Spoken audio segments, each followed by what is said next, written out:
Dude, you been in the If I were alive in biblical times, I would have been killed. They sacrificed goats, and when I go off, just hope you ain't close. This fire is turning my bread into toast. They tryna put makeup on my face, thousands on my clothes. Say I wasn't fake enough. I looked at my face in the mirror and said to myself, boy, you can't make this up. Hold up, whoa. I might quit my job and skate. Hold up, skate. Hold up, skate. I might quit my job and skate. Hold up, skate. Hold up, skate. I might quit my job and skate. Hold up, skate. Hold up, skate. I might quit my job and too many real ones. I never get lonely, but I drive 4 hours to hang with the homie. And traffic on interstates getting absurd. I'm feeling like Elon. I'm flipping the bird. Not used to the city. I came from the burbs. I'm moving in silence. I don't say a word. And they all want handouts and look through my purse. Like, what do you have that you don't deserve? I got a few hundreds, a ring for the honey. I'm cuffing. I gave a few G's to my cousins and dropped a few racks on my oven. I'm cooking up tracks for the luncheon. And I don't do capital, only do capital punishment. Better don't fuck with the government. DJ be running and dropping this track on my bucket list. Shooting my shot and I'm dunking it one at a time. People in line, get on my face, get on my mind. Down my amps before I get signed. Then it's on bees, get on my hive. I ain't on weed, but I'm so high. I need some trees up in my sky. Like I got wings, how I'm so fly. I don't play weed, I just play I. Should see the T, that's my tie. I bring the heat while I'm so far. Self-immolation, no imitation. Wanna be me, rest of my life. Hold up, whoa, wow. I might quit my job and skate. Hold up, skate. Hold up, skate. I might quit my job and skate. Hold up, skate. Hold up, skate. I might quit my job and skate. Hold up, skate. Hold up, wow. I might quit my job and skate.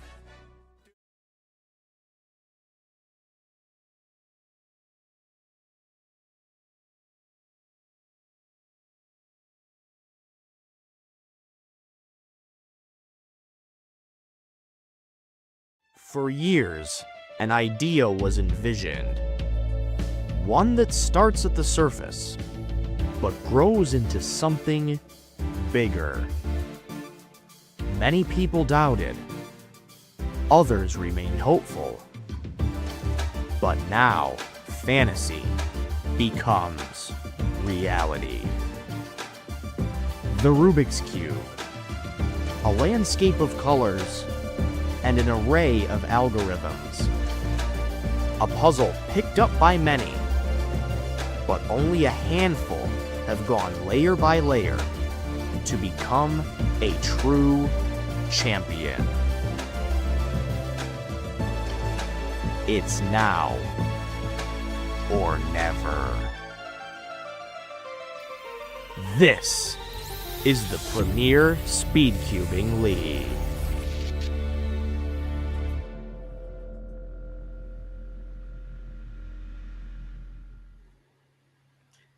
Welcome back, everyone, to another broadcast here on Speedcubing TV. You heard it from Michael Rosenkrantz, the great himself. This is the Premier Speedcubing League San Diego. Here in the booth in San Diego itself, we're commentating Manu Singhal here, and I have with me one of the all-time greats, multiple national record holder for both the United Kingdom and New Zealand, and just an all-time great in the world of Speedcubing commentary, Chris Mills. Chris, good morning to you, my friend. Are you excited for what's going to be a really, really fun matchup here? I mean, we got 8 amazing solvers we're going to watch in this top 8. And yeah, it's just going to be a blast. How are you doing, Chris? Oh, yes, thank you for Manu. I am doing wonderful. It's about 9 a.m. here in New Zealand, and I got up bright and early today, well, bright and early for a Sunday, to watch some incredible speedcubing. I was watching PSL Berkeley live from this room a week ago, and I got so excited to get here and get on the mic and commentate this week. So yeah, I can't wait. Yeah, it's going to be an absolute banger. I mean, you guys have not seen the setup yet. I'm going to tease you guys a little bit on that, but we did some great setup. The venue looks amazing, and hopefully it all looks good on the cameras. We're going to show you guys once we move over to there. But as Chris alluded to, a fantastic event in Berkeley. If you missed that, you can catch some of the highlights on the PSL channel itself. But yeah, Timon and Maddie just really, really going like head to head, right up against each other in some wild back and forth solving. we're going to see some stuff like that, although Timon is in the field once again. He's definitely the strong favorite to win this one, but the two big names to watch out for today, Luke Greiser and Dylan Miller. These guys are neck and neck, as close as you could possibly be. On the world rankings on the WCA, you can go to the website right now. They are number 15 and 16, I believe, and separated by 0.01 seconds. What do you think we're going to see from the competitors today, Chris? Yeah, I think between Luke Greiser and Dylan Miller, it's going to be really close. I think depending on the day, either competitor could be solving better. It's going to come down to the wire of those guys. Dylan last week managed to get, third? But he was quite a step behind Timon and Matty. And even though he was significantly faster than everybody else, he did struggle to even get that third position. So hopefully we can see him perform a little bit better with having to get those better results to try and get that third place again. But Luke Greiser, he was commentating in my spot last week. So he was so excited to compete this time. He's been practicing loads. He's got his eyes set on the World Championships. But this has been a big deal for him as well. And I'm really excited to see if his practice pays off.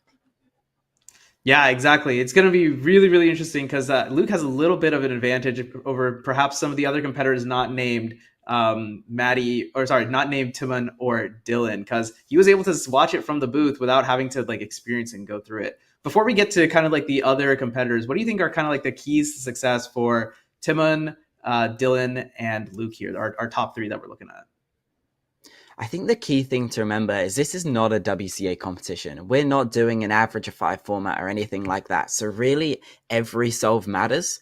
And sometimes you just need to get a 6-second solve or a 7-second solve to secure a win, because it's all about just beating your opponent. So just making sure you finish that solve as quickly as you can, because in a WCA competition, sometimes you just kind of give up once you realize it's not a great solve. But here, you just got to make sure it's as fast as possible just to give you that better chance to beat your opponent. Yeah, that's definitely that's I think one of the biggest things that's going to be different. If you all did not watch some of the highlights from Berkeley or the broadcast from Berkeley, the format is very different. And I believe we're just finishing some final touch-ups here, and the Michael Chai is going to go through it. But it's as Chris says, it's going to be a best of format rather than an average of 5. So it's one thing that's really interesting is even if you get a good solve, right? Sometimes those solves are not safe. We saw that a lot against with Timon and Matty last week, and I imagine the same thing is going to happen definitely between Luke and Dylan. But it's very possible that Timon could actually go into this as well. I chatted with all three guys today in the venue as they were going through their early round matches, and all of them are feeling good. They're feeling up to it. But sometimes you never know. A little click here and there can kind of be a big difference. So yeah, it'll be interesting, especially how they manage all the pressure and the lights. The lights are certainly very, very different. It'll be interesting to see how it shows up on camera. But when you're up on that stage, you actually can't see anything else because everything else is super dark. So you're kind of just left there instead of in the dark, you're left there in the light with just your cube and the timer, and it's just go time. It'll be certainly very interesting. We have a lot of undercards also that we're going to talk about as we bring them up, right? Well, I was exactly going to talk about that. So good work to the production. They anticipated that.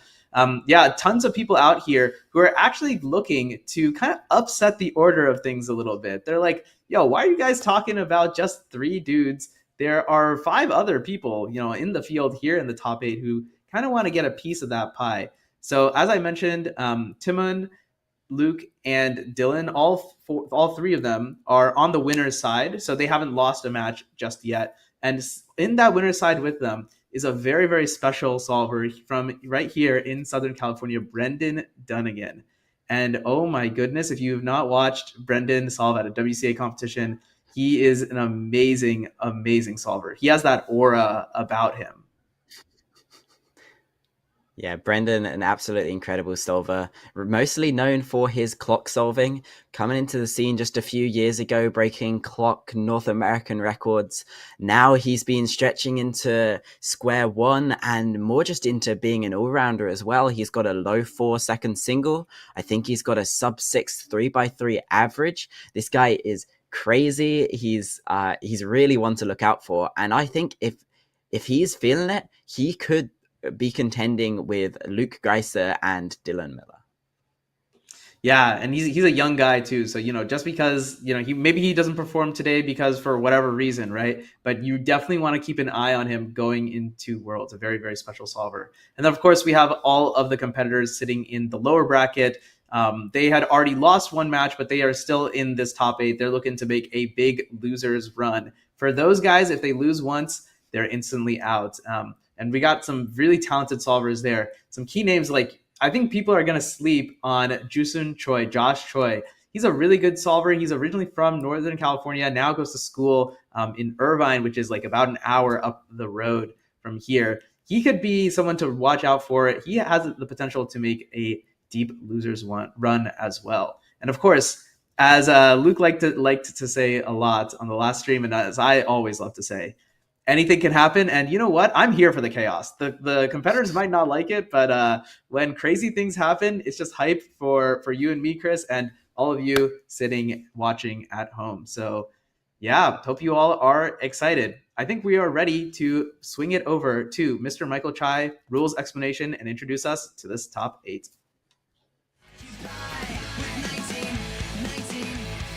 Welcome everyone to the Premier Speedcubing League!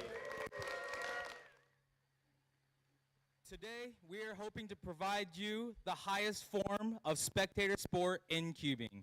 Here we hope to change the cubing space forever. We hope that through the PSL you are able to have the most fun with your friends, have the most fun in your competitions, and have the greatest experience that cubing can provide. We are proud to host the second event in the PSL US Tour circuit here in the beautiful city of San Diego, California.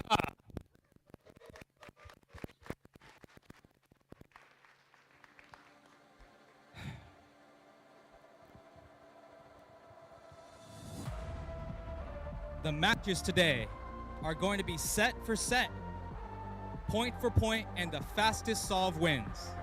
Let's let the games begin, and let's introduce our top 8 competitors. Coming in at our 8th seed, he hails from Davis, California, Jacob Marinas.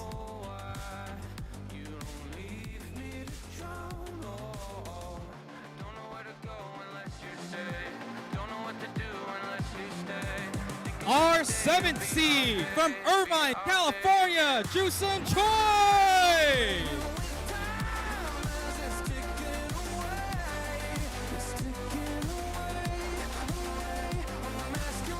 Our 6th seed from San Diego, California, Kevin Tank Top Cool.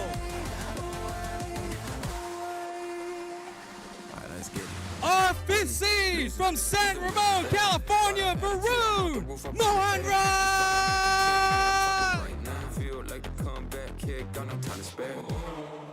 Our 4th seed from Valencia, California, Brandon Donegan.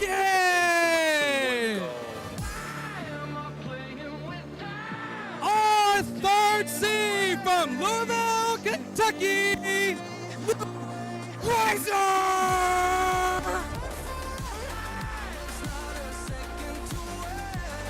Our 2nd seed from Baton Rouge, Louisiana, Dylan Miller!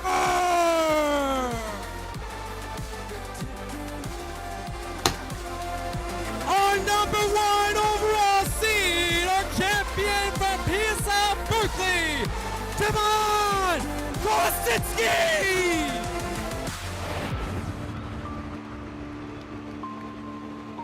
Ladies and gentlemen, your top 8 for PSL San Diego. Let's get this show on the road with our first match, Jacob versus Varun.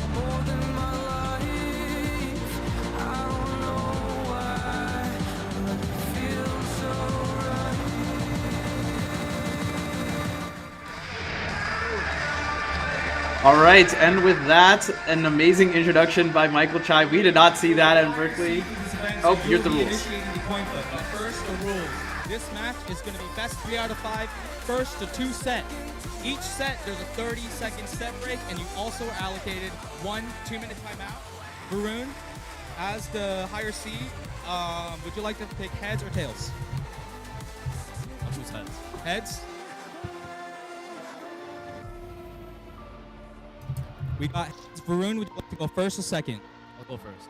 All right, there we go. Let's get this match underway. Varun to the solving station.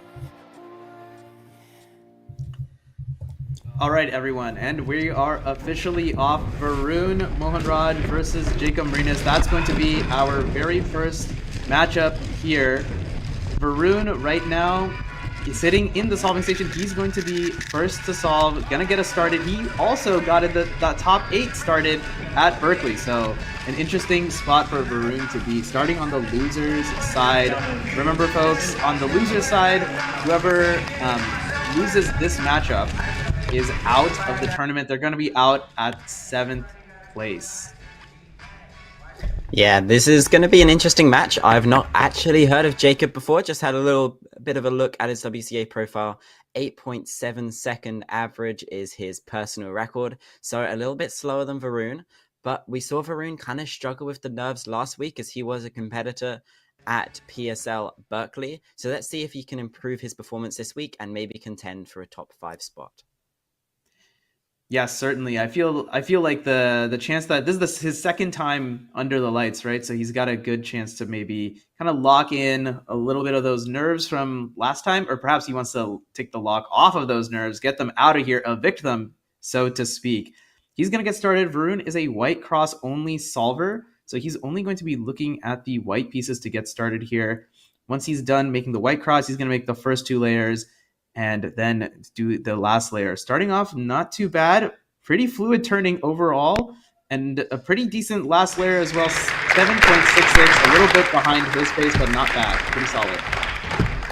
Yeah, a very solid solve for Maroon, struggling with that V-perm at the end of the solve, but everything before that was looking pretty good, but I think he's going to be kicking himself as that V-perm execution was a little bit worse than par.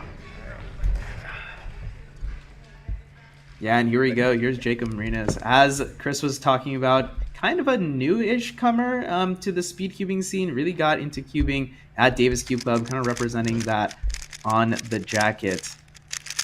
Here's the F2L. Nothing much to say there. Not too bad. Kind of looks like messed up with what looks like a G-perm to me. He's got a smile on his face as he gets 8-9-9, and Varun is going to win the first solve of this top 8. Yeah, Jacob obviously knowing that he's pretty lucky to be here, and he seems pretty stoked to be up on the big stage in front of the live stream. As I said, 8.7 official average, so an 8.99 is a very solid start for him. So I think that's why he's pretty satisfied with this solve. It was pretty clean, although that G-perm at the end was a little bit lucky. Yeah, it looks like just not perfectly clean there. I'm sure for him, a little bit of the pressure coming in. First time he's stood up on that stage. Here's Varun now, solve number 2.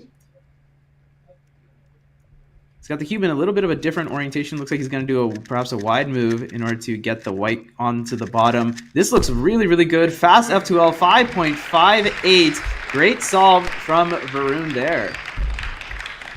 Yeah, very clean, just very simple solve into a nice TZB for the last layer. Solving on white once again. And yeah, a little bit of a lockup in the F2L there, but very clean third pair gave him a 3 mover for the last one into one of the nicest CVs. Yeah, very, very nice. As we move on in the bracket, you'll see more and more ZB as the competitors flex their extensive algorithm knowledge. So that's basically going to be an impossible solve for Jacob to beat, and yeah, that time is already passed, 9.90. Another smile on his face. He's a good sport about it. Varun up 2 solves to none in this first set. Yeah, as you mentioned, Jacob would have had to beat his WCA PR single by about 1.5 seconds to have beaten Varun on that solve. And from the get-go, his cross was looking a bit rough, and that kind of momentum carried on throughout the whole solve. But still, a sub 10 is a respectable time for him. Ready? Certainly. I mean, look, he's here in this top 8, right? And there are notable people who didn't make the top 8, like Jaden Thompson, unfortunately. Looks like he was out at 9th, I believe, which is I mean, Jaden's no slouch either. You know, he's a pretty good solver in his own right. So good on Jacob for making it this far. Varun, for this one, he needs to win this solve. He needs going to win this set. Will put him in a good position to win the match. Looks like this one was a bit sloppier, 7.09, still faster than his first solve, but, you know, he's very likely to just clean this up here. I'm excited to look at the replay for that because he did some wide F move or S moves in the middle of F2L. It was a mistake. Okay, I thought he was being fancy, but just as he did it at F prime, he carried the whole 2 layers, meaning he had to do an S right after. But still, solid solve. Yeah, I mean, that wide F did look interesting. Perhaps some sort of edge orientation going on there. Here's Jacob now. This might be one of his better solves. Yeah, well, up until that PLL, it was looking really, really good. 9.01, but looks like he's going to be a +2 one face misaligned by exactly 1 move. So he's going to end up with 11.01. It doesn't really matter. He was going to lose that one anyway, and Varun is going to wrap up set 1 clean sweep. Yeah, that A-perm, a lot of competitors struggle with the A-perm. It's very difficult to execute under pressure. And here we saw that happen to Jacob. Having a bit of a lockup and then giving him a +2. I think the timer actually turned the cube on the last move, so that's very unlucky for Jacob. Yeah, it's a little unfortunate there. So we're going to go into set 2, I think, after just a very quick set break. What do you think, if you're Jacob, Chris, what do you think you kind of have to do to, like, kind of get back into it? Because, you know, it's pretty unlikely that he's going to beat Varun. But if he can even get, like, a solve off, that would feel pretty good, right? So what do you think you would do if you were in Jacob's position? Yeah, if I was in Jacob's position, obviously I'm not expecting to win. I just want to get a solve off for aura points. So really, I'm just going to go all out, go find some risky solution, and just hope it works. Because yeah, getting a solve against Varun on a stage like this would be pretty cool. So just go all out and hope for the best. Hey, getting lucky is not a crime, right? So, you know, if you can force yourself to be lucky, that's even better. There are certainly things that you can do during F2L. It's not necessarily that you just have to go for the exact same solution every time given a pair. Sometimes there are cases where you notice that there are a couple edges that are unoriented, and you can do a different type of insert. Sledgehammer is like a very simple example.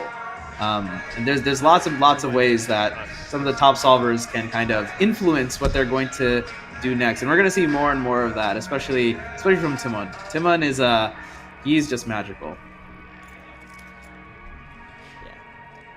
But maybe now Jacob solving first. If he can throw down a 7, the nerves could suddenly hit Varun, and maybe he'll mess up and get an 8. So I think that's probably what Jacob's going to hope for now. Yeah, that's a good point. Very possible that some like lapse of concentration is going to be the difference maker here. You see Varun sitting in the background there, just kind of waiting his fate. He's not turning his cube or anything either. Just sitting there. Looks like we're trying to scan in Jacob's little ID card at the moment into the system. Perhaps third time is going to do the trick here. Yeah, something really interesting about the format of PSL is that each set it will change which cuber is solving first, and it can actually make a really big difference, because if you're solving first, it's kind of just more like your normal WCA competition. It's all about you just sitting down and getting the best time possible. But when you're solving second, you know exactly what the time you need is to beat. And that can help as motivation, but also say you've got to beat like a 6.5. If you get to last layer and you feel like, oh, this is pretty good, suddenly you can start trying to rush it and lock up. So yeah, that pressure of having the time you know you need to beat can really falter some competitors if they don't know how to handle the pressure. Yeah, I mean, it's certainly very different, right? Where like in traditionally in Speedcubing, the order hasn't really mattered. But here, where there's like extra knowledge, there's extra pressure that you're putting on yourself and the other competitor, perhaps something like that is going to be a bit of a decisive advantage. We'll see. Maybe Jacob will have a little bit of better fate. Looks like he ended up doing UU Prime there in the middle of F2L. A bit unfortunate. And from the angle that I had, it looked like an F Perm 10.38. from Jacob here. Hey, he's getting the audience applause, so that's good. Audience recognized the game. Yeah, struggling a little bit in the middle of F2L, could not see what he needed to do. Maybe he made a bit of a mistake. As you said, we saw a YY prime, where he probably misrecognized the pair, rotated to do it, then realized he didn't have to do that in the first place. So that lost him a lot of time. And yeah, F-perm at the end, not the nicest PLL, so bit of a rough solve for Jacob, but let's hope he can pull it back for the next one. Yeah, and then for Varun here, it should be a walk in the park for him. He kind of just needs to solve the cube, but there are many, many mishaps that can happen. We did see the +2 from Jacob earlier. That could also obviously happen to Varun as well. The other thing is this competition also using 4-pad timers, so he's got to make sure to stop the timer effectively. But no problems going through F2L. Looks like he had maybe a bit of a rough rotation. There's the Y perm at the end. 7.86. Easy Varun to clean up there. Yeah, not the nicest solve from Varun, but it seems like he was just playing it pretty safe. Just doing a lot of moves, not trying anything fancy with this solution.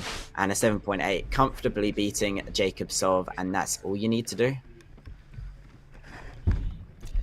I mean, you don't need to be fancy with it in order to get good results. A lot of people think that you need to know, like, hundreds and hundreds of algorithms to even have a chance at all. But, as you can see from Varun, relatively standard solving there. And he's here competing in the PSL, and he's got a good chance of making the top 6.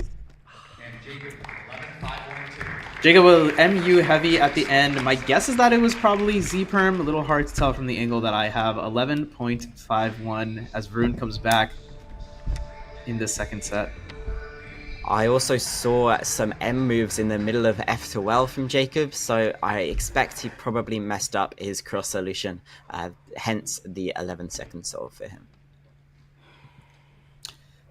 Yeah, there are cases where I feel like, well, maybe you can comment on this later, Chris, but sometimes I feel like there are cases where M2U to M2 cross can be a little bit useful if you can look ahead, but unfortunately, if you have to rely on it, it might not be the most useful tool. Here's Varun now, just needs to beat an 11-second solve. He can kind of just take a little bit of a victory lap. Pretty nice OLL, and as you can see there, it allowed him to flow beautifully into PLL. 6.49, he's up 2-0. Yeah, as you said, that OLL is one of my personal favorites. It's I think it's 8 moves, but it's only cycling around 3 edges, so it makes looking ahead to the next step, PLL, so easy. And when you see like the solvers around this stage, when they might not be able to look ahead from other OLLs, that OLL gives them great insight into the PLL, and it will always look so smooth. And that's what we love to see at the end of the day, is just smooth solving. Here's Jacob now. This is perhaps going to be his last solve in this top 8. 8.99, so he got a sub 9 on this solve number 3, and just kind of has to hope that Varun messes up a little bit if he wants to continue on in this bracket. Yeah, as you were talking about slow solving in the middle of his solve, he had a pretty bad lockup in the OLL, so maybe a little bit of commentator's curse there. But 8.99, I think that was the same time he started with, so might be a nice way to end as well.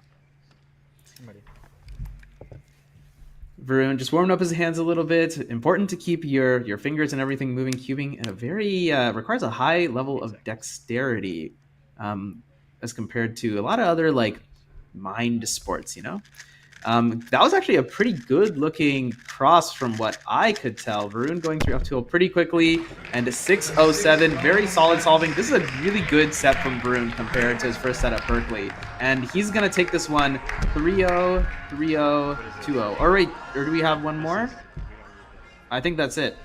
Varun is up 2-0, and that's all he needed.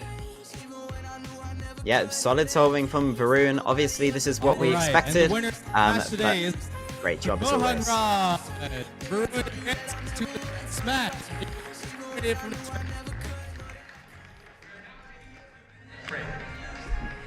Well done to Varun there. He is going to advance. Made pretty quick work of Jacob. Good work to Jacob as well. He is going to finish in a 7th place finish. Here, and Varun is going to have a chance to start his loser's run. This is where he started in Berkeley. Unfortunately, he kind of met a bit of a wall out, tied for 5th But here he definitely has a chance to make inroads. He's going to be aiming for at least a top 4 spot, if not even an upset into the top 3. All right, folks, we're going to take a quick break as we get set up for the next match. Don't go anywhere. PSL San Diego returns right after this. Moving to one of the shelters that I lived in, just going outside, you'd realize and notice all the people and how dangerous they were thinking, the thoughts that they were thinking of doing. I think the worst thing that I've been through was watching my dad get arrested in front of me. Well, it was really hard seeing my mom be broken. And I just hated seeing her like that. Join For the Need in breaking the cycle of homelessness for children. Together, we can make a difference. Donate today at fortheneed.org.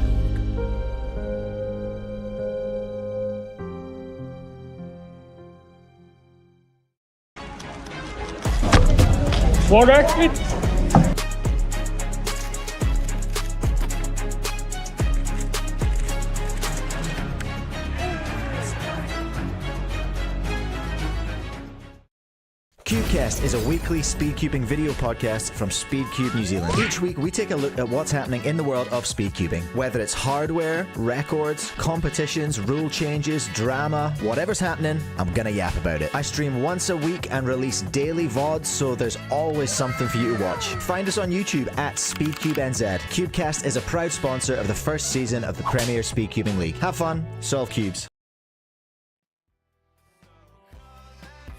All right, welcome back everyone for our next match in the lower bracket. Here we have our 7th seed, Jusun Choi, and our 6th seed, Kevin Tangtar Tharako.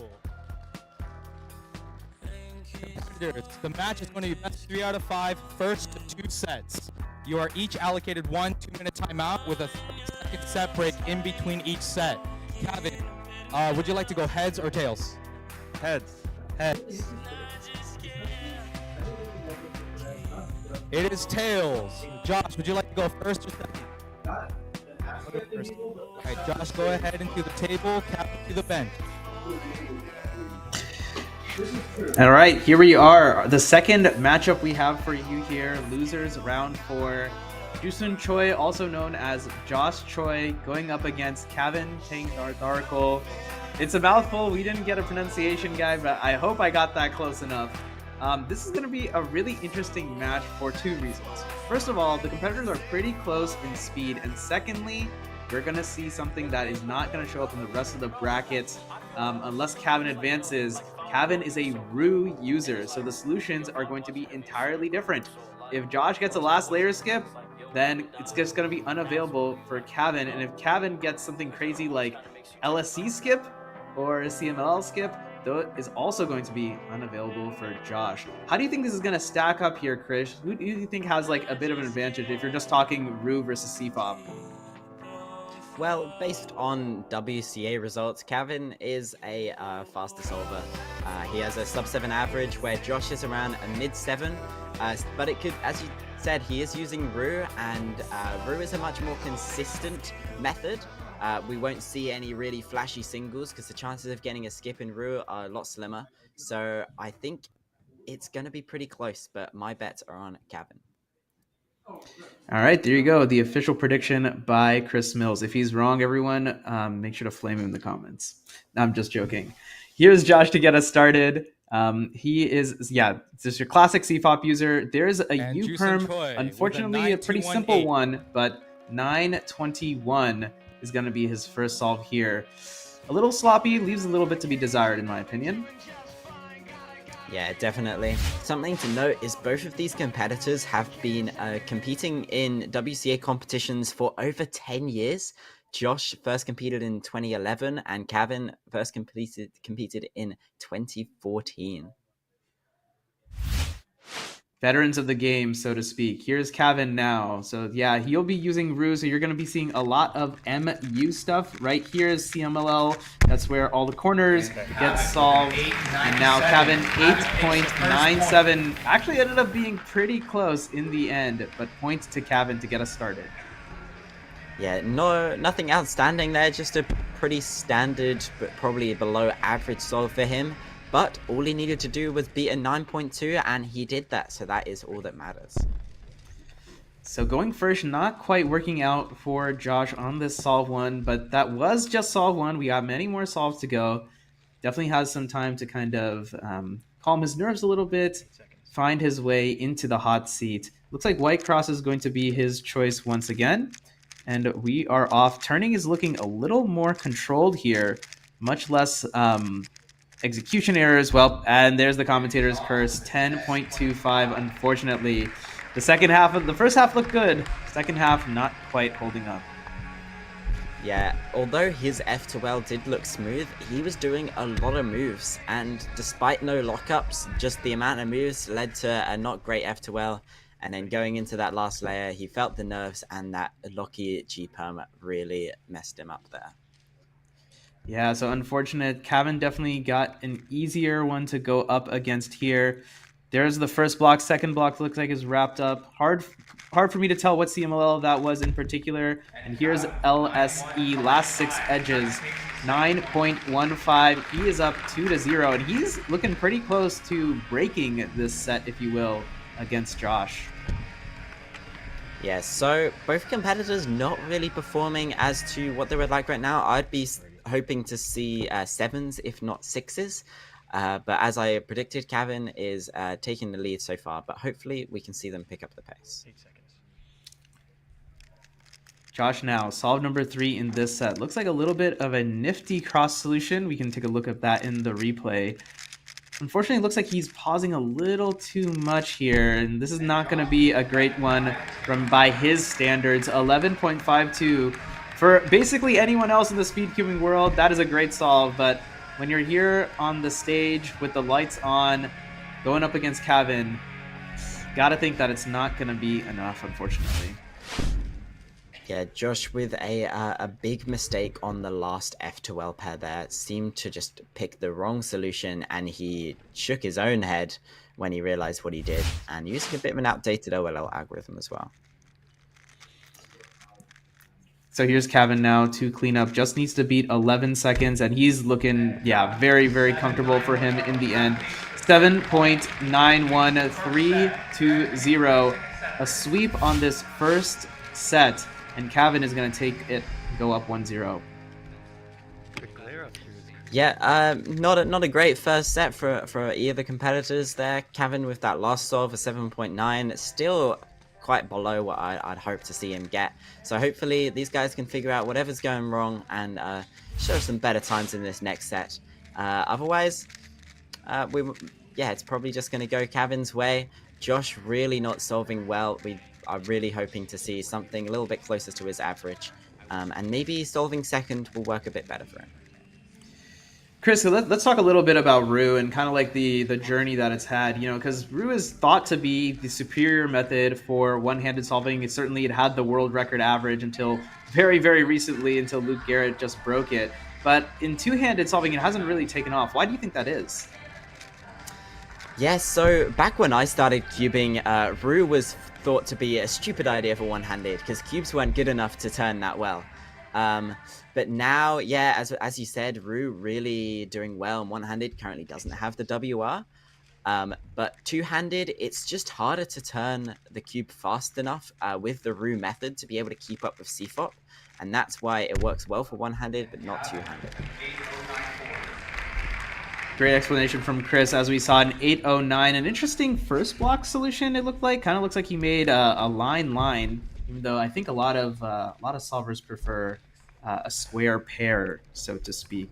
But yeah, it's very interesting because it's just very different, very not used to what we're seeing, or what we're used to seeing out of the top two-handed solvers in the world. Here's Josh now, 809. It is in his purview. He can definitely beat it. Kind of needs to lock in a little bit mentally and make sure he doesn't make too many exec errors.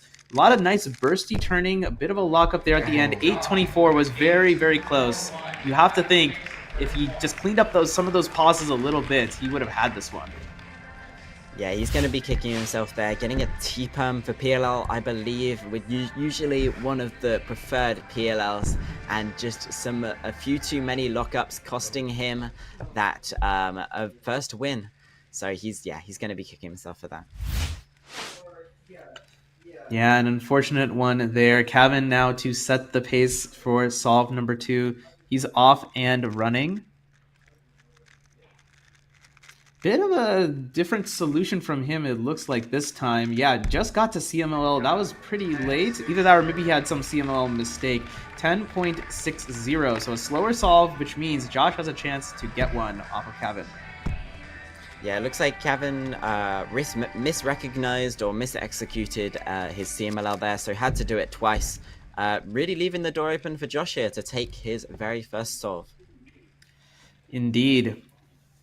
10.60, the time to beat for Josh to even the odds here. Put him at 1-1 in this second set. He must win this second set if he doesn't want to be eliminated in losers. There's a long F2L, but finally done with it. And unfortunately, the PLL execution not quite there. 12.16. Josh is going to lose this one also. And we are at match point. Nah, he's going to feel a bit embarrassed about that. The 10-second solve, leaving the door wide open. But really, the pressure of solving second, even if it's an easy time for you to beat, it can still make it just that bit difficult. And we saw the F2L, he could not make any decisions, pausing all over the place. And yeah, bit of a shame for Josh there. Yeah, just unfortunate to see in this top 8. Kevin now has a chance to put together something really good and kind of close this match out. Not sure if he ended up with dots or a different case there for LSE. 8.14 for him, a very solid solve to put up for number 3. And if Josh can't perform, then that's it. That's going to spell the end of this one. Yeah, that solve looking pretty good for Kevin, but that very last step, the LSE, looks like he made a bit of a mistake, ended up having to do more M moves than probably ideal, but still 8.1, probably going to be good enough here unless Josh can suddenly pick up the pace. I mean, 8 is definitely within his purview. He can definitely beat that, but needs to put together a bit of a good solution. Unfortunately, it's not going to happen here. And 2 clean sweeps to start off for Kevin. 3-0, 3-0. 9.21, not going to do it. He is your winner here. He's going to advance. Josh out at a valiant 7th place. Our winner of the match, Kevin Tank Tartharkul. Kevin advances to the next round, and Jusun has been eliminated for the tournament. We are now taking a 2-minute break. As we go into our 2-minute match break here, what are your thoughts so far, Chris? The competitors don't look to be too nervous, especially the competitors who are currently going to advance in losers. So yeah, what are your thoughts I think we're going to flip over to the winner side after this? I was pretty satisfied with Varun's performance, getting that 5.5 and a low 6 to finish the match. He was looking very good.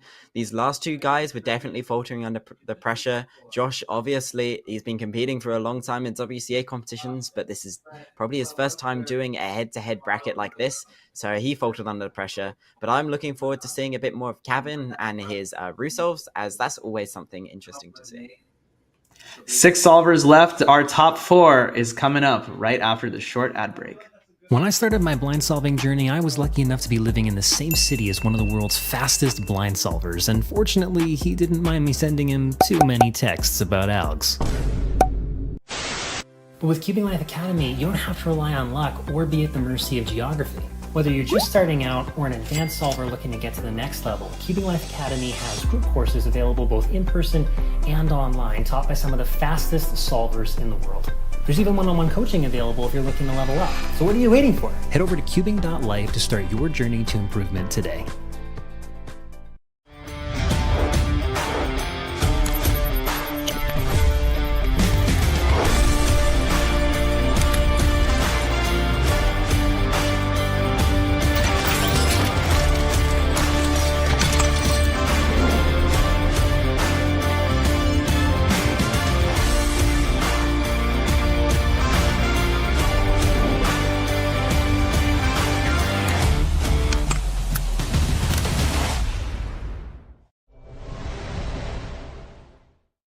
Hey, we're Speedcube Shop. We are your one-stop shop for anything cubing or puzzle related and have something for everyone, beginner or pro.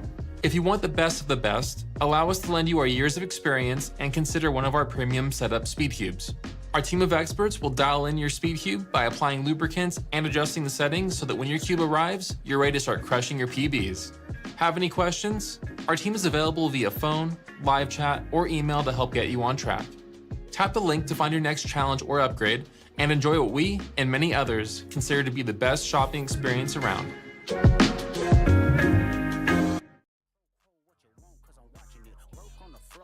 Welcome back for our next match in the Premier Speedcubing League. We are now providing our winners bracket matches. In our 4th seed, Brendan Dunnigan versus our 1st seed, Timon Golosinski. The match is going to be best 3 out of 5, first to 2 sets. There is a 30-second break between each set. You're each allocated 1 2-minute timeout. Timon, as the higher seed, heads or tails? And it is tails. Brendan, would you like to go first or second? First. Brendan, go ahead and sit at the station. Timon to the bench. All right, folks, here we go. Winners semifinals, starting off with a really big match. Brendan Dunnigan, the local kid, up against Timon Kolosinski. Some call him the wizard, some call him the Polish prodigy. Two incredible solvers are going to go up against each other in this tight matchup. Remember, 2 sets are going to win this match, so we will need 3 sets at most. Each set is going to be 5 solves, and the first to win 3 of those solves wins the set. It's going to be real interesting here. I mean, the real interesting thing to me is Brendan. How is Brendan going to perform? His first time sitting in front of this PSL stage. He's seen a lot of big moments, but this is certainly a first for him in his amazing career. A young career, but an amazing career so far. He's going to get us started now. Bendy going ahead with the blue cross. Looks like he's turning pretty fast, but the last layer, a bit pausey, really struggled to get that last move in 7.80 to start things off. Yeah, Brendan starting off that solve really clean. Lots of high TPS in the F2L, but the nerves seemed to get to him in that last layer, and the R-perm was very sloppy. Timon now, 7.8 is going to be pretty comfortable for him. I don't think he got a single solve worse than that at the Berkeley event, and he definitely had to go the distance against Maddie. A big pause for Timon to start things off, though, and here's going to be a ZB 7.39. So even with those mistakes, he ended up winning this one over Brendan. Yeah, it looked like Timon maybe misplanned his second pair, as that's where he had a big pause in the F2L. Something went horribly wrong, but managed to compose himself and just go back to his normal pace for the rest of the solve, leaving a comfortable win. Yeah, a little unfortunate for Timon there. It's very uncharacteristic. Bendy now turning a lot faster with a better solution, 6:05. Now that is a little bit more competitive. He's got to feel good about that comeback. Yeah, a pretty consistent solve there for Brendan, and probably around his average. He's going to be happy with that. High TPS throughout the solve and a nice PLL to end it. One thing that's interesting is it looks like both competitors are color neutral, but that means that no solution is going to be forbidden, banned, unreachable, whatever the word you want to use is. Timon also going for white cross to start things off. And now onto his ZB, just a quick pause, 6.54. So there you go. Bendy has already grabbed a solve off of Timon. It is 1-1. We're all tied up in this first set. Yeah, Timon obviously still looking to warm up. A little bit of a rough solve there, just not quite feeling it. Solution a little too long and not a great ZBLL to finish. So Brendan, yeah, managed to get a solve. He's going to be stoked with that. That is a big win, in my opinion, if you're Brendan Dunnigan. You know, you go into this thinking maybe you have a chance, maybe you got nothing. Kind of depends on Timon. Unfortunately, Bendy kind of squandering a little bit here with some exec errors. Looks like he might have tried something interesting on his end. Tried to go for the reverse hand stop, but remember, it's 4-pad mode, so it doesn't quite work out here. 10.74. Yeah, obviously he got a bit excited with that win, solve win against Timon, and all of a sudden it kind of seemed realistic to manage to take a set. So then we saw the shakes happen and the nerves and the misrecognized ZBLL as well. So he's going to have to compose himself for the next one. Always so tough to go up against someone like Timon. Like, the man is just amazing as we watch him here. It went, I don't even know, just amazing, just spectacular. 5.23, not much you can complain about on that one. Yeah, Timon is back. That was back to his perfect solving. F2L, very efficient, into a much better ZBLL execution, although still quite a big pause on the recognition. That's a tough one. That looked like a pie. It's also the COL that's like the good pie case that most people learn. Bendy now, can he kind of get back into this one after a bit of a shaky solve 3? Unfortunately, looks like this one kind of a more of the same, 8.99. That's going to be tough for him. We'll see what Timon is going to bring out here. Just needs to beat 8.99 though. Although Brendan's still in the seat as of now. Not sure what that's all about. Looks like a miscommunication. But as we saw in this solve, Brendan missolved the cross, meaning he had about an adjacent cross and had to do some S moves. And there we go. They figured it out now, the mistake they made, and now we're going to see Timon solve. All he has to do is beat an 8.99. Yeah, so he should be pretty good here. Set point, Cube just got delivered. By the way, loving that new PSL neon light. Wow, that looks cool. It looks cool for sure. Timon getting himself composed here. He knows he can win this set. That's going to be a nice one, kind of put away the solve that he lost to Bendy a little against the run of play, even you could say. 8 seconds. Analyzing his choices, picking white as his cross color. Ooh, interesting. A bit of an execution error, an H. And that was actually a case that I think I know as well. The stock COLL, 7.10. That's one set for Timon. Yeah, not a great solve from him, but he only needed to beat an 8.9. So a 7.1 will be perfectly good enough. Still yet to see Timon's crazy solving, but he got 1-5, which was pretty similar to what we like to see from him. But he still managed to take the set, and that's all that matters. But hopefully he can focus, and we'll see some more incredible solving from Timon like we saw last week. Yeah, I mean, last week, if you all have not watched some of those highlights, Timon and Maddie, both of them just solving lights out. Timon with an incredible 3.41 on the very last solve. An incredible pop-off and a celebration from him. Just goes to show you how much this matters to the competitors. Because, you know, on one hand, you can say it's not WC official, so who really cares? But on the other hand, clearly the competitors are just trying to one-up each other, right? They're trying to prove that they're the best in the world. And Timon just definitely in that category as we get started with set number 2. Timon up 1-0. Wants to put a good showing here, send Bendy to the loser's bracket. 5.61 is the solve here, and tough to commentate on this one because, again, another great solve from him. Yeah, pretty clean, pretty average solve. Not a great ZBLL case. I know that one, and it's pretty ugly, but Timon made light work of it with a very clean execution, leading to a pretty tough time to beat. There aren't many ZBLLs that look that effortless, but when it's in the hands of Timon, anything can happen. Bendy going for the green cross, different solution here, 6.68. Not too bad of a solve overall, but when you're going up against Timon, 6.68, not going to do it here. Yeah, not great F2L from Brendan there, but that last layer, pi OLL into a U-perm by the looks of it, very cleanly executed, but he'd already put himself a bit too far behind to catch up.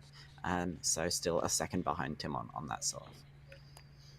8 seconds. Timon, wow, he looked like he picked his orientation very quickly. White cross, we could see something magical. Certainly, here it is. He got to it very, very quickly. That's 4.75, the first sub-5 of PSL San Diego.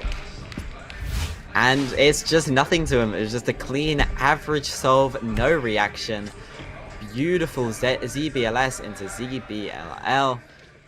Yeah, nothing to really complain about. A clean solve from Timon, and that is what we like to see. I mean, the only thing that I saw is he did UU Prime at 1 point, but other than that, his solving was absolutely effortless. Bendy now needs to beat 4.75. That's a very tough ask. An amazing solver is Bendy, but 6.65, unfortunately, not going to do it. But hey, still not too bad of a solve. You know, that was lucky, but not bad overall.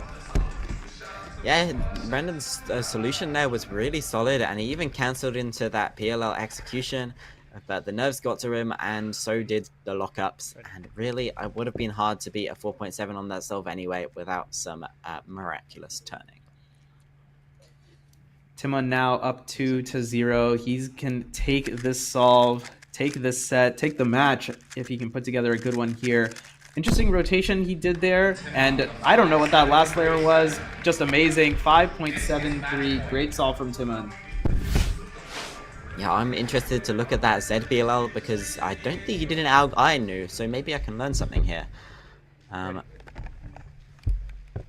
Yeah, I don't know that ALG. Looked nice though, I want to learn it. Yeah, wow. He made that look really, really good, even though it was a ton of moves. Great execution on that. It's match point now. Bendy needs to beat 5.73. Certainly possible, but he's going to need to pull this one out. Unfortunately, that lockup probably cost him there. Just not able to convert. 7.92. An amazing solver is Bendy Brendan Dunnigan. He's going to end up in the loser's bracket. There we go. Timon takes the first match. Timon moves to the next round. We are now entering a 2-minute break. The very first winners semifinal that we saw, it was a battle of two titans. Brendan Dunnigan, unfortunately, falling into losers. He's going to face either Varun or Kevin. That's going to be a pretty tough match for him and whoever he goes up against. Timon advancing into winners finals. He's got to feel pretty good about that one, but perhaps another day in the office for the wizard, Timon Koloshinsky. Moving to one of the shelters that I lived in, just going outside, you'd realize and notice all the people and how dangerous they were thinking, the thoughts that they were thinking of doing. I think the worst thing that I've been through was watching my dad get arrested in front of me. Well, it was really hard seeing my mom be broken. And I just hated seeing her like that. Join For the Need in breaking the cycle of homelessness for children. Together, we can make a difference. Donate today at fortheneed.org.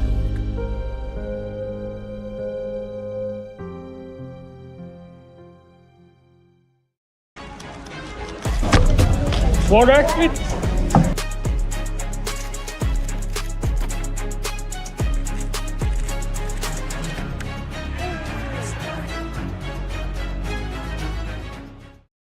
Cubecast is a weekly Speedcubing video podcast from Speedcube New Zealand. Each week we take a look at what's happening in the world of Speedcubing. Whether it's hardware, records, competitions, rule changes, drama, whatever's happening, I'm gonna yap about it. I stream once a week and release daily VODs, so there's always something for you to watch. Find us on YouTube at SpeedCubeNZ. Cubecast is a proud sponsor of the first season of the Premier Speedcubing League. Have fun, solve cubes.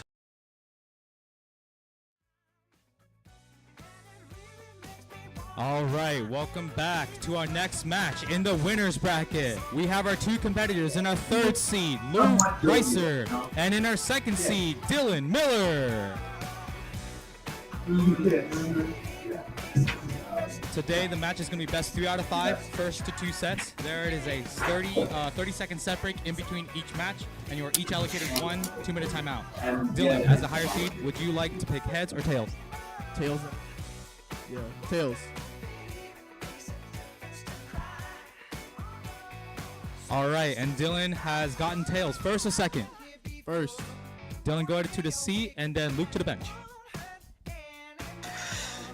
Here it is, everyone. The marquee matchup of PSL San Diego. Dylan Miller versus Luke Greiser. Dylan winning the toss here, visibly very happy about that.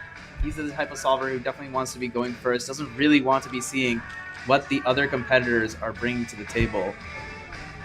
And this one is going to be an incredible one. Dylan, of course, has been under these lights before in Berkeley. Giving a little piece out to the table cam. Luke Greiser sitting there on the bench. He's going to be watching very intently.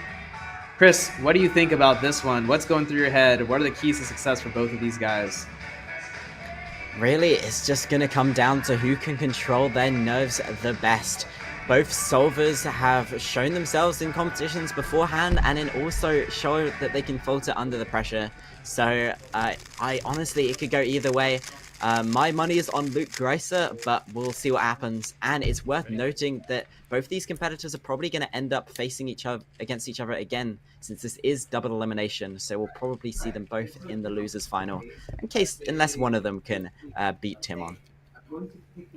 A great observation by our one and only Chris Mills. Dilly Millie to get us started here. Both competitors are white, yellow, neutral, so we're going to see relatively similar solutions from both of them. Dylan a little bit fast with the turning, looking pretty good overall, and a pretty solid first solve, 6.11. Probably a little behind his pace, but very solid when that's the first solve against Luke Greiser. Yeah, something to note is these two, they're both kind of using CFOP, but kind of different variations. So Dylan is mostly just standard CFOP, OLL, PLL, where Luke Greiser has been learning lots of ZBLL and ZBLS. So he'll probably be turning a bit slower, have some pauses, but he's also learned lots of ZBLL recently, so we could see some mistakes there as well. Yeah, certainly. I mean, very famous for the I know it moment in US Nationals. A great start out of the gate in that F2L. There is that ZBL recognition, 6.70. Not able to do it here, but a pretty decent start from Luke Greiser. Really up 1-0. Yeah, that's solve. Kind of a rough middle of the F2L. Good start, then a bit of a pause as his inspection kind of ran out. But then the ZBLS, ZBLL. Not a great case, getting an H case and a big pause before executing it, as you'd expect for a case like that. So yeah, leaving a little bit to be desired there, but a 6.7 as an opening solve is still very solid. Certainly. Dylan's got to feel pretty good about being up 1-0. Either that or maybe he's just trying to lock in. He knows that Luke Greiser is going to be a tough matchup, and you're right, he might need to face him again. He's kind of picked his orientation relatively quickly here. Looks like he has orange on the front. 3 quick rotations in F2L, probably more than he would have liked, and a corner twist. But it looks like he's suggesting that he did not corner twist, perhaps a corner twist by the scrambler. 7.33 is what's sitting on the timer right now as we go figure out what just happened. Let's have a look at the replay and see if it looks like he could have corner twisted. I mean, it's really hard to see. The only way we can kind of tell is by looking at the scramble he received. So we'll wait and see a verdict on that. Sometimes a corner twist can happen and you really can't tell. I know I've had that happen to me at a competition before. So we'll wait for a verdict from the officials. Yeah, and here's like really slow speed. And let's see if we can try and see anything. Of course, we only have a top down, so we can't necessarily see what's going on with any of the fingers on the D layer. But if it was anything that was twisted, it seems to be that it would be maybe one of these yellow corners. But yeah, I don't see anything. Chris, what about you? Yeah.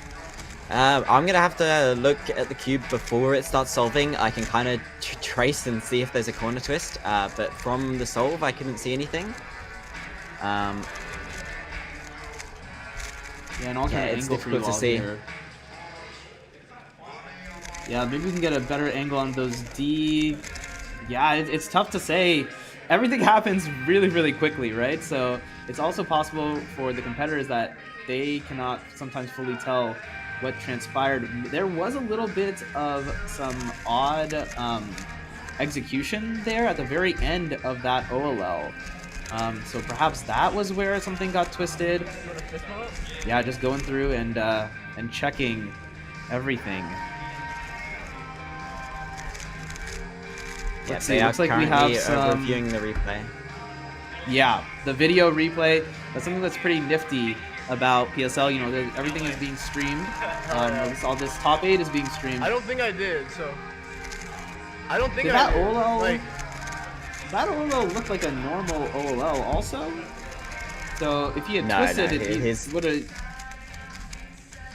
Yeah, the twist, he noticed it when he got to OLL, trying to recognize the case, and there was a corner twist there, leading to a bit of a pause because he was obviously pretty confused.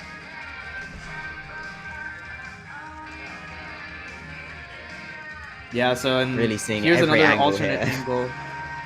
We got angles on angles, dude. Call us an NFL broadcast. We're getting there. We're getting there. Speedcubing TV, all the guys back in the studios in Detroit, and as I mentioned, we got Chris out in New Zealand, broadcasting here in San Diego, California. It's a worldwide effort to celebrate our worldwide sport. Looks like the judge Shane Grogan is back now. He's probably gonna, or maybe Chai is going to jump onto the mic and let us know what fully transpired. For those just tuning in, looks like there's a little bit of an incident. Dylan Miller had a corner twist, claims that he did not actually do the corner twist. If you're Greiser, I wonder what's going through your head, because you're just kind of sitting here being iced, unsure what's going on. Yeah, I wanted. Yeah, I reckon if you're Luke, you're just hoping that Dylan did do the corner twist, because then you've only got a 7-second solve to beat. But let's see what the verdict is. Dylan still, a low 7 is not a terrible solve, especially considering there was a corner twist. It would have been a really, really nice solve without that corner twist, because his solve was pretty clean up until OLL, where he had a pause because he was confused about the corner twist, and then obviously getting to PLL, realizing his OLL was not in fact done, and then twisting it back before doing that A-pound. Right. Could hear a little bit of the chatter in our station microphone. So it wasn't twisted during the solve, so we're going to redo that. Okay. It sounds like, from what I could hear, it seems like we're going to get a redo. There was no corner twist? There was a corner twist or no? You did not quarter twist it. It was sent during the scramble. Okay. Yeah. Good. Okay, there you go. Perhaps it was audible to you all if you're tuned into a different tab. Michael Chai confirming that there was a corner twist on the scramble itself, not from Dylan's side. So it seems like we are going to get a redo. That 733 is gone. Replay booth in LA that there was a twisted corner in the scramble, and we are redoing this the match set. Point. Not 7. Okay, so that's that, everyone. High drama here at PSL, but good that we were able to use the video review to fix it. Chris, if you're Dylan, right? What is going through your head as you've been sitting in this hot seat for what's been like 2 to 3 minutes now, kind of unsure about what's going on? Yeah, I mean, obviously, it's going to be hard to focus right after that. You had what would have been a good solve without that corner twist. Then you were suddenly hoping that it wasn't you that did the corner twist. You found out it was the scrambler, so you get a resolve, so that's good news. But it's going to be very up and down, and now you can see Dylan just kind of sitting there, taking deep breaths, trying to get back in the zone, as all of a sudden he's got to get back to solving at a high caliber and put the pass behind him. The good news for him is he is up 1-0 already on this set, the very first set in this winners semifinal, a pretty big one. Losers of this one is going to end up in the losers bracket, and they're going to lose a life essentially. Let's see what Dylan can do now. There's a couple of white edges already oriented, you can see on the top, but he's favoring yellow right now, and yellow is indeed the play. Good looking F2L, and there's a very fast into PLL as well. 5.17, that worked out in Dilly's favor. Great solve. Yeah, incredible to come back from that incident and get a 5.1. As we talked about this OLL earlier, incredibly easy to look ahead into PLL, and Dylan did just that. A bit of a lockup as he tried to do that U move into his H-palm, but 5.17, that's going to be tough for Luke to beat. And I mean, considering the situation and everything, Greiser didn't even have a cube to warm up with either, so his fingers may not even be ready to solve here. Let's see what happens. Hoping that for the best for him as well. Looks like a little bit shaky getting started with F2L, and there is the PLL. Didn't quite finish the solve there. 8.96, excuse me, and Dylan is up 2-0 in this wild set. Yeah, I mean, Luke knows that 5.17 is a beatable time for him, but he's going to have to go all out.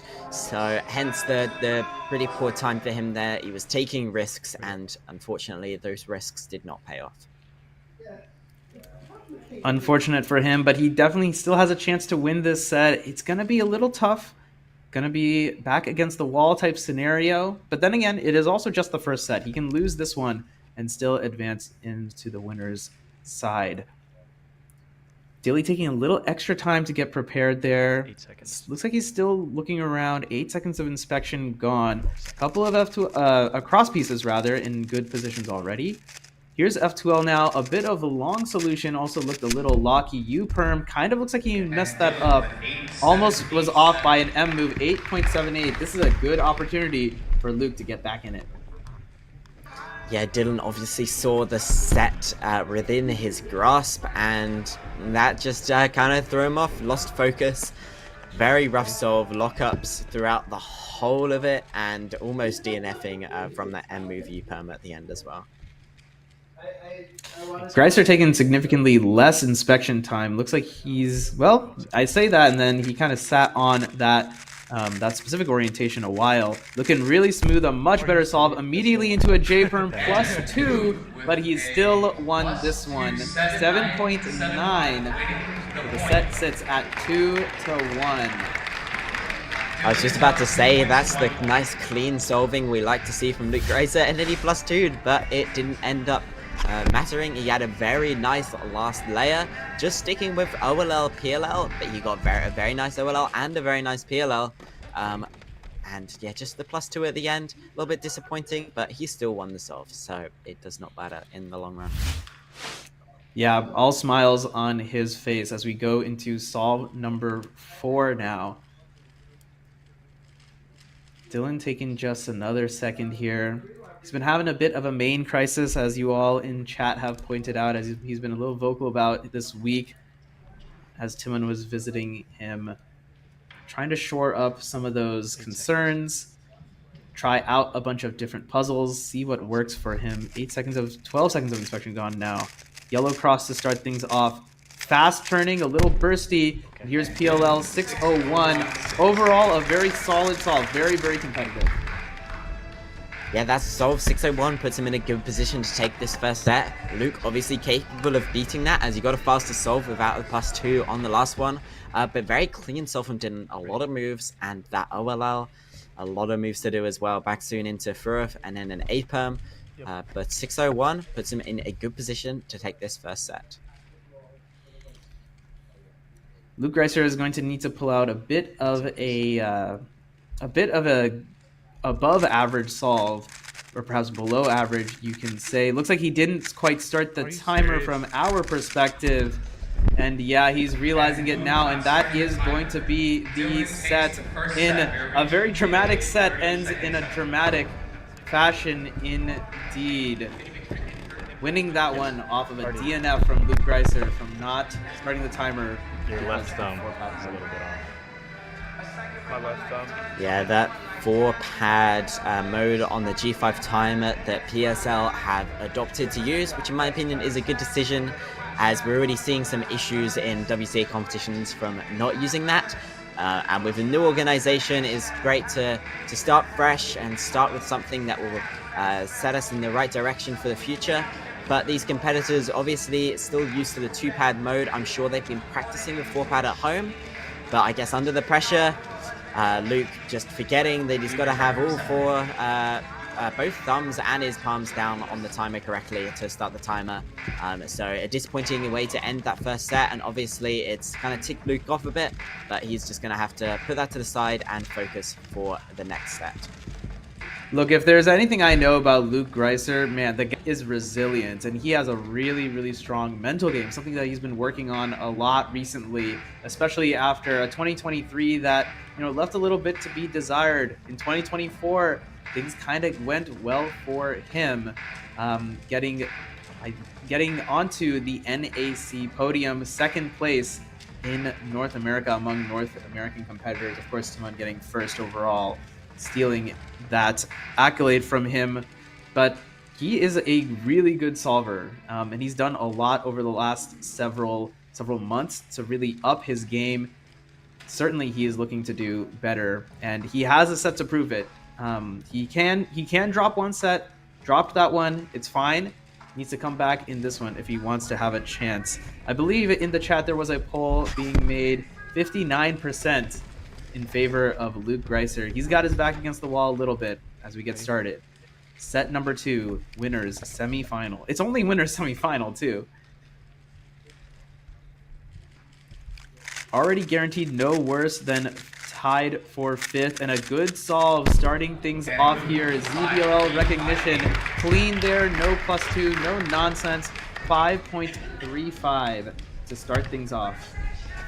That's what we like to see from Luke Greiser. Really just, he had that rough last solve with the timer, not starting the timer, and now he's focused back again here. Really clean solve. Only mistake was the lookups in the ZBLL there.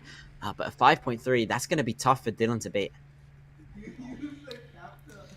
Yeah, Dylan is going to have to put together a pretty good solve here. Of course, because Greiser was able to find something, it is possible that Dylan comes up with a same or similar solution, which would then come down to an execution difference. But of course, Dylan also not preferring to go second usually. So perhaps that is a slight advantage to Greiser. Here's Dylan making sure to start the timer this time. Or rather, he didn't have any problems, but PSL Berkeley certainly did. And a slower than average solve, unfortunately, 7.26. And Greiser is going to take 1 in the second set. Yeah, we saw in the inspection stage there, Dylan kind of grimaced at himself because he obviously realized he couldn't find a great solution.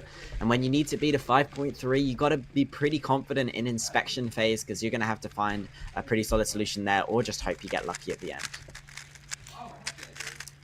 Here's Greiser now. Looks like he had a really good start, but kind of had a bit of a lockup. Great finish, 5:04, and Greiser is shooting darts to start off this second set down 1-0. Boom indeed. What a solve. He turned really slowly in F2L, but the efficiency was there, and that's all that matters. That last pair is very fancy into a great recognition and execution for that Pi ZBLL. Phenomenal solve from Luke there. Yeah, I know Timon, when Timon was doing Soon ZBs, I was saying, you know, that's a really tough subset. Many people skip those.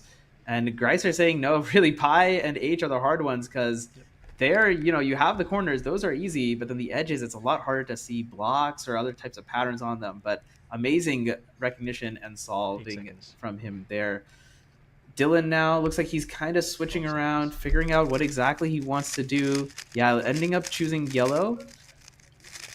And yeah, pretty decent start, but unfortunately not able to continue off of that good start. Another 7 for Dylan, and Greiser is up 2-0. Looks like he's going to win this set. And we're going to go to a deciding third. Yeah, when you're solving second and you've got a 5.0 to beat, it's very tough if you can't find a good solution at the start. And Dylan there, obviously, okay start, but then realized that he'd kind of lost the solve already. So then tried to up the turn speed.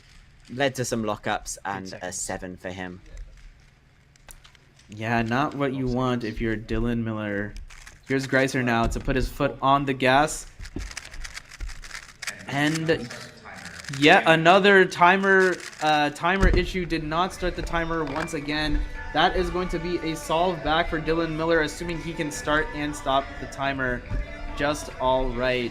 Wow. Crazy, crazy, crazy stuff. Yeah, Luke, obviously nerves getting to him, getting a bit overzealous with the timer start there, and that's the second time he's DNF'd from that already in this match. So really giving Dylan a chance here to get another solve. All Dylan has to do is solve the cube. He could run the timer all the way up to 9 minutes 59 seconds and still win this solve. Oh, please don't do that, Dylan. I mean, if you're Dilly, then you've been given a big gift here, right? You were down 2-0, and looks like, you know, you had to go into the third set. He did get the counter pick of being able to solve first in that third set, should it go there. But now here, he can kind of use this as a way to calm his nerves a little bit. and just test stuff out, make sure that things are going well for him. Unfortunately, he had a weird solution where he had an F2L edge in the top while he was doing OLL, but 805 beats the Time of Infinity, and it's 2-1 Greiser. Yeah, Dylan making an F2L mistake there and not realizing it until after he'd done OLL, so just had to solve one edge before going into PLL, so a very weird solve there. Honestly, quite surprising that was a low 8 given those mistakes. Yep. I mean, that's just the quality of some of the competitors. Greiser now, he has a chance to close this one out. This is going to be set point. A lot of rotations coming out in F2L there, and an 8-second solve from him. That leaves the door pretty wide open for Dylan Miller to even the odds here and send this to a solve 5 in set 2. And Dylan can still win it from here in a reverse 3-0. Yeah, Luke Greiser up and down all over the place. First set was not looking good. Finished it poorly with that failing to start the timer. Then started the second set phenomenally with a 5.3 and a 5.0. And then all of a sudden he's back down again with that DNF and then the 8-second solve here. Really giving Dylan a chance to get this set up to 2-2 and take it to a deciding solve. Now, this one is a little bit different than the last one. Dylan does have to solve the puzzle pretty quickly. Needs to beat 8.65. 8 seconds. He's going to back himself to do that, but he's also kind of looking around, switching cross colors potentially. Let's see what he can do here. Just needs a relatively clean solve. No major mistakes, and he should be able to lock it up, and that's going to do it. 7:06. It wasn't pretty, but he has brought the match back to 2-2. Brought the set, rather, to 2-2. And now it's just wide open. Anyone's game. Yeah, as you said, solve was not pretty, but when you're trying to beat an 8.6 at this level, it does not need to be. Personally, I wouldn't be trying to solve the cube turn the cube that fast when I'm trying to beat an 8.6, but Dylan's sticking with what he knows best and just making sure the cube is solved at the end and starting the timer leads to a 2-2 in the set. Right, exactly. Dylan can kind of just throw away the other times that he's had. Those were not pretty either, but the only thing that mattered is that he needs to beat Greiser. Now here he needs to put together a good solve, a big lock up there in F2L, and the ZB is going to get him to 7.00. He is not happy with that. Is 7.00 going to be enough? That beats all of Dylan's times in this set, and so we'll see. Anything can happen. Yeah, really, you'd think 7.00 would be beatable by Dylan at any point. But in this sort of environment, with this sort of pressure, just a couple lockups here and there can cost a time slower than that. So Dylan's going to take his time to prepare for this solve, as he knows 7.00, very beatable, but very losable as well. So, yeah, absolutely silent in the venue. Let's see what Dylan can pull out here. It's up and down, back and forth in this one. Dylan Miller, if he wins this one, is going to advance to winners finals where Timon awaits. If he loses this one, Greiser is going to take this set. It's going to be 1-1, and we're going to go to a third deciding set. What's happening here? Let's see. And he looks pretty solid here. Can he finish? 6.85 by 0.15 seconds. Dylan Miller, the reverse sweep. The reverse 3-0 sigh of to relief. take this to 0. The winner of the match is Dylan Miller, advancing to the next round in the winner's bracket. Luke moves on to the lower bracket. We are taking a 2-minute break. As I take a break there on the field, Chris Mills, let's talk about this winner's semifinals. High drama. We knew that this matchup was going to be exciting and interesting going in. Exciting perhaps for all of the wrong reasons. A corner twist, 2 DNFs. What happened here give us some analysis.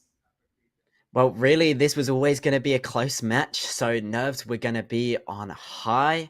And as we saw some solves up and down. Dylan really never really thrown down great times. But Luke, 2 really great solves, but everything else just not quite there. He's going to be extremely disappointed with that performance. And 2 DNFs. He's got something to work on before he goes on to his next max in the losers bracket. But yeah, bit of an upset there. I was not expecting Dylan to take that one. Yeah, I mean, when it's high drama, that really like levels the playing field, and it's just crazy. Dylan advancing into winners finals. He's gonna face Timon. We got an ad break for you, but we are going to be advancing in our losers bracket once we are back. So stay tuned, everyone. PSL San Diego continues after this. When I started my blind solving journey, I was lucky enough to be living in the same city as one of the world's fastest blind solvers, and fortunately, he didn't mind me sending him too many texts about algs. But with Cubing Life Academy, you don't have to rely on luck or be at the mercy of geography.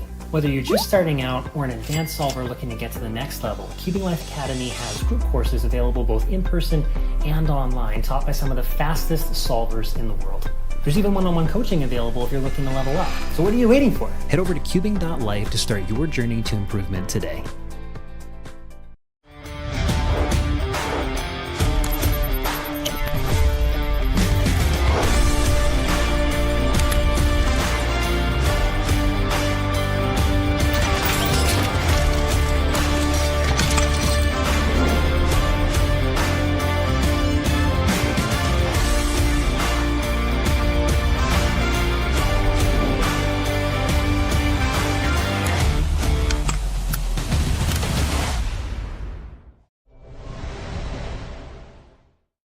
Hey, we're your Speedcube shop. We are your one-stop shop for anything cubing or puzzle related and have something for everyone, beginner or pro. If you want the best of the best, allow us to lend you our years of experience and consider one of our premium setup Speedcubes. Our team of experts will dial in your Speedcube by applying lubricants and adjusting the settings so that when your cube arrives, you're ready to start crushing your PBs. Have any questions? Our team is available via phone, live chat, or email to help get you on track. Tap the link to find your next challenge or upgrade and enjoy what we and many others consider to be the best shopping experience around.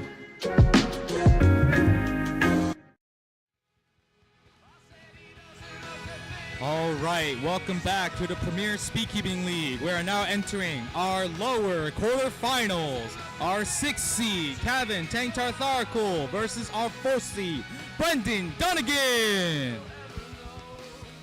Competitors, this is the best 3 out of 5 first to 2 sets. There is a 30-second set break in between each set. You are each allocated 1 2-minute timeout during your solve possession. Brendan, as the higher seed, are you picking heads or tails? Heads. All right, heads. It is tails. Kevin, would you like to go first or second? First. All right, go ahead to the solving station. Brendan, to the bench.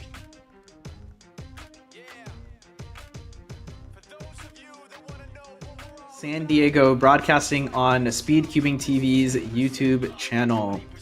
We're here in losers quarterfinals. Kevin Tank Tartharkul versus Brendan Dunnigan. Brendan getting knocked down to this losers bracket by the one and only Timon Koloshinsky. And Kevin starting things off, starting top 8 in the losers side, winning his match earlier against Josh Jushin Choi to find himself in this position. The loser of this one goes home. They will be out at a valiant 5th place position, but 5th place is not 1st place, and both of these guys looking to be making a loser's run. Reminder, everyone, Kevin is a ruse solver, so you're going to see stuff that's very different from what Brendan is going to be pulling out. What is he going to do here? It looks like there was a 1x2 that was already there to start off with. Not sure if he ended up using that or not. Bit of an odd first block start, and 7.91 okay by the judge, and that's going to be our starting time. First solve done in this losers quarterfinal match. A respectable solve from Kevin there. 7.9, probably not going to be good enough to beat Brendan, but you never know. Obviously, using that room method, it was a pretty clean solve, but just not quite turning fast enough or recognizing his cases fast enough. Bendy with a couple good solves in his set against Timon earlier. Kind of just needs to hold his nerve a little bit, and he should be good to go. There's the PLL now, 7.010. So 2 7s back-to-back, but advantage Bendy as we start things off. Getting an EPUM at the end of the solve there, choosing to use the RUD version, having a few lockups as well. So not the cleanest execution, but clean enough to win that solve. Ready? And a solid start for Brendan. Ready. And yeah, a bit of a weird start it looked like for Kevin last time. Looks like he kind of messed up on an F move as he went to solve his first block. Let's see what he's going to do here. You can see he's using a lot of wide moves. That's the main tool that Rurers use to orient pieces, but looks like his second block was not quite done, or perhaps misoriented, perhaps. 11.59. That's a pretty disastrous solve, and you have to think Brendan is going to take this one. Yeah, as you said, making a mistake in that second block. The edge in the back was not solved, and after he did CMLL, he realized that, and it was kind of all over at that point. So a bit of a shame on that solve, but he'll have to shake it off and hope for better on the next one. Perhaps lucky for Bendy here, because he doesn't really need to go all out. He can kind of just take his time, but he's choosing to show us a ZBLL. Show us what he's capable of. That should have been a sub-6 solve, 607 with a botched timely stack. Yeah, Brendan disappointed as the ZBLL he got there. Anti-Soon into back Anti-Soon is one of the easiest ones you can get. And really, I think he was probably hoping for a sub-5 there. But the lockups and the timer stop kind of cost him a great time there. Still unfortunate, but on the bright side, it didn't really end up mattering because Kevin, unfortunately, with an 11-second solve on that second one, he's got his back against this wall on this very first set. A very long CMLL, it looked like. 885. Overall solid, but you have to think that Bendy's going to end up sweeping this one. Yeah, not a great solve there from Kevin. He's going to have to really step it up in the next set, assuming Brendan takes this solve here. But anything's possible, and maybe that poor execution on the last solve could throw off Brendan. Yeah, let's see. Bendy, he's turning pretty fast, so it is possible to lock up, but a 588, he came to play. It doesn't matter what the opponent is getting, because Bendy is going to beat it regardless. 3-0 in this first set. And, Bendy back in the seat to start set 2. He's got to be feeling real good about his performance, especially those last 2 solves. Yeah, that solve there, a little bit lucky, but getting a very nice ZBLL place and executed pretty well to give himself a sub-6 solve. Let's have a closer look at this solve. Doing a yellow cross rotation for first pair. Lock up there as he rotates to do diag pairs, actually. Going into the ZBLL there, a little lock up, but still a sub-6. That ZBLL is only around 8 moves long, so as long as you recognize it quickly, it's going to lead to a very fast last layer, and hopefully a very fast solve by Calum. It's amazing how many algorithms these guys know. I mean, Bendy is a pretty new solver in the grand scheme of things, and he's just showing off ZB and making it look absolutely effortless. An amazing solver to go up against. Definitely, we're very proud to have him here in Southern California.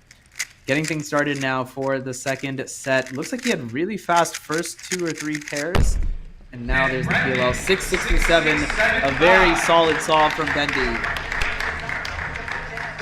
Yeah, nothing really to complain about there. Just a pretty standard solve, and definitely going to be good enough to really make Kevin sweat there. Kevin's going to need to get a pretty solid time for him to take a solve here. And yeah, a great start to the set for Brendan.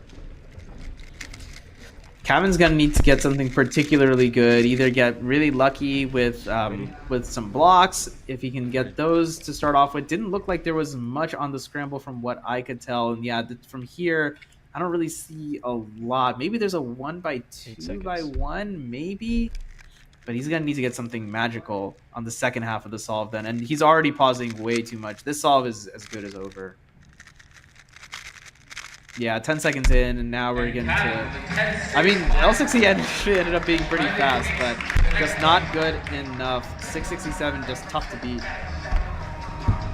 Yeah, through planning those blocks and executing them is very difficult. I can't do it. I couldn't be a 10 through. So seeing him play down these times is very impressive. A lot of potential for that method, but it requires some really deep inspection and some quite creative solutions at the start of the solve. Indeed, yeah, almost more like FMC to some extent. Here's Bendy now, solve number 2. Looking to much lockier, unfortunately, not quite able to get as good cases. Did look like he did some kind of, his last play was certainly interesting, as he gets a 9-point advantage. Yes, I think he did the wrong OLL out, but then gave himself a pretty easy ZBLL after that. I think actually the same ZBLL, he got in a 5.8 just a few solves prior. So kind of saved him a bit there, and a 9.1, not terrible. 8 seconds. Not terrible, but let's see what Kevin can do. If he can avoid some of those critical mistakes from earlier in this set, this should be a beatable solve for him. And yeah, this is looking much better. 7.8, so we're tied up now in set number 2. Kevin needs to win the set to survive, and he's giving himself a better chance here. Yeah, great solve from Kevin, taking his first solve against Brendan Dunnigan. That's going to feel good, at least to get one solve on the board. And hey, maybe you can pick up some momentum from there. Hey, everyone in chat, stop clowning on Chris Mills, all right? Like, just because he said ZBLL doesn't mean that, you know, he's not one of the greatest to ever do it. Here's Bendy now. It looks like he had an 6.10. Bendy not messing around either. He wants to get this over with. Yeah, choosing not to force himself a ZBLL on that solve and just doing classic OLL into an A-perm. A clean solve, a low 6 with a Y2 there near the start of F2L. Yeah, just doing anti-soon into an A-perm. A little bit locky, but a 6.1. That's going to be all he needs. 8 seconds. Yeah, it's tough to see Kevin beat something like 6.1. As Chris had mentioned earlier, Rue is a much more consistent method. So even though there's fewer moves, you do need to kind of get like really lucky, and that's just not possible for Rue. 8.41, a bit of a box timer stop there too, but it did not really matter as Bendy is up 2-1. Looked like Kevin got a bit of a skip at the end of LSE there. Did not look like he was expecting to have solved that cube so quickly, leading to the kind of rush timer stop, forgetting to get his thumbs down on the 4-pad mode there as well. So yeah, gonna lose that solve, unfortunately. Bendy here, looks like if he wins this one, he can go ahead and win the entire match. And a very solid solve, 5.61. He's got to feel good about this. Great solving from Bendy in these last 2 sets. Yeah, Brendan solving extremely consistent, just 5s and low 6s all over the shop. If he continues to solve like this once he moves into his next match, which will be against Luke Greisel or Varun again, then yeah, we could see him maybe make a bit of an upset.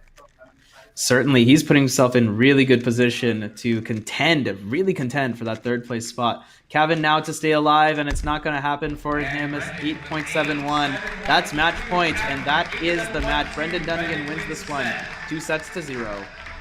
And our winner for this match, Brendan Dunnigan.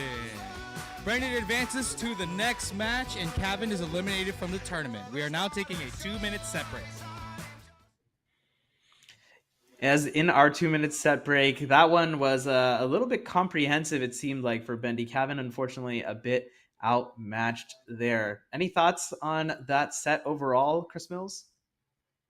I mean, Brendan there was solving incredibly. Obviously, we always thought he was going to win that match, but it was just going to come down to the fashion he did it in. And what, maybe 3 5s, a couple of low 6s, really good solving. And I mean, probably solving better than both Dylan and Luke are right now. So I'm excited to see what he can do when he goes up against one of those guys later in the tournament. Exactly. Bendy has booked his ticket into losers semifinals. He's going to start to make a bit of a losers run. Great work to Kevin as well, ending up getting tied for 5th, and good Rue representation. All right, everyone, we got another thriller of a match ready for you right after this short ad break. Moving to one of the shelters that I lived in, just going outside, you'd realize and notice all the people and how dangerous they were thinking, the thoughts that they were thinking of doing. I think the worst thing that I've been through was watching my dad get arrested in front of me. Well, it was really hard seeing my mom be broken. And I just hated seeing her like that. Join For the Need in breaking the cycle of homelessness for children. Together, we can make a difference. Donate today at fortheneed.org.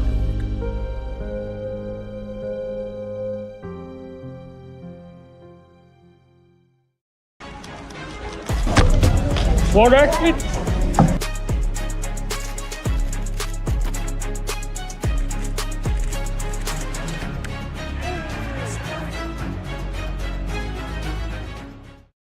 Cubecast is a weekly speedcubing video podcast from Speedcube New Zealand. Each week, we take a look at what's happening in the world of speedcubing. Whether it's hardware, records, competitions, rule changes, drama, whatever's happening, I'm gonna yap about it. I stream once a week and release daily VODs, so there's always something for you to watch. Find us on YouTube at SpeedcubeNZ. Cubecast is a proud sponsor of the first season of the Premier Speedcubing League. Have fun, solve cubes.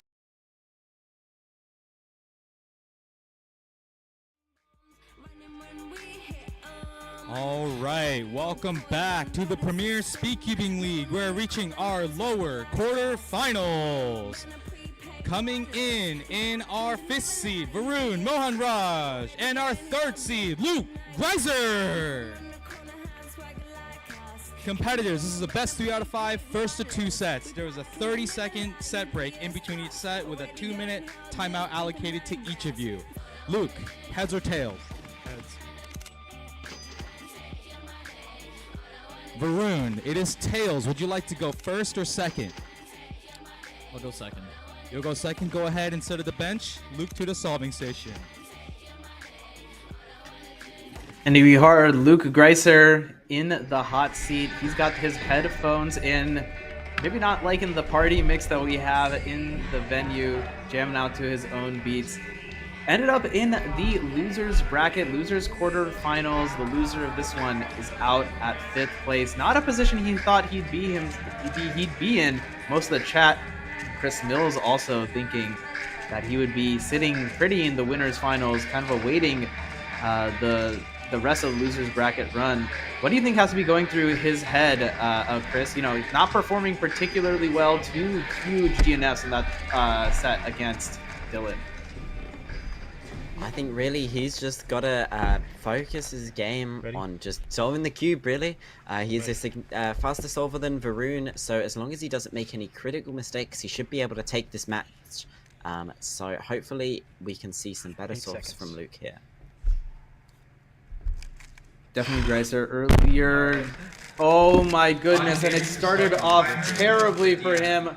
Another DNF from missing the timer start on the 4-pad mode.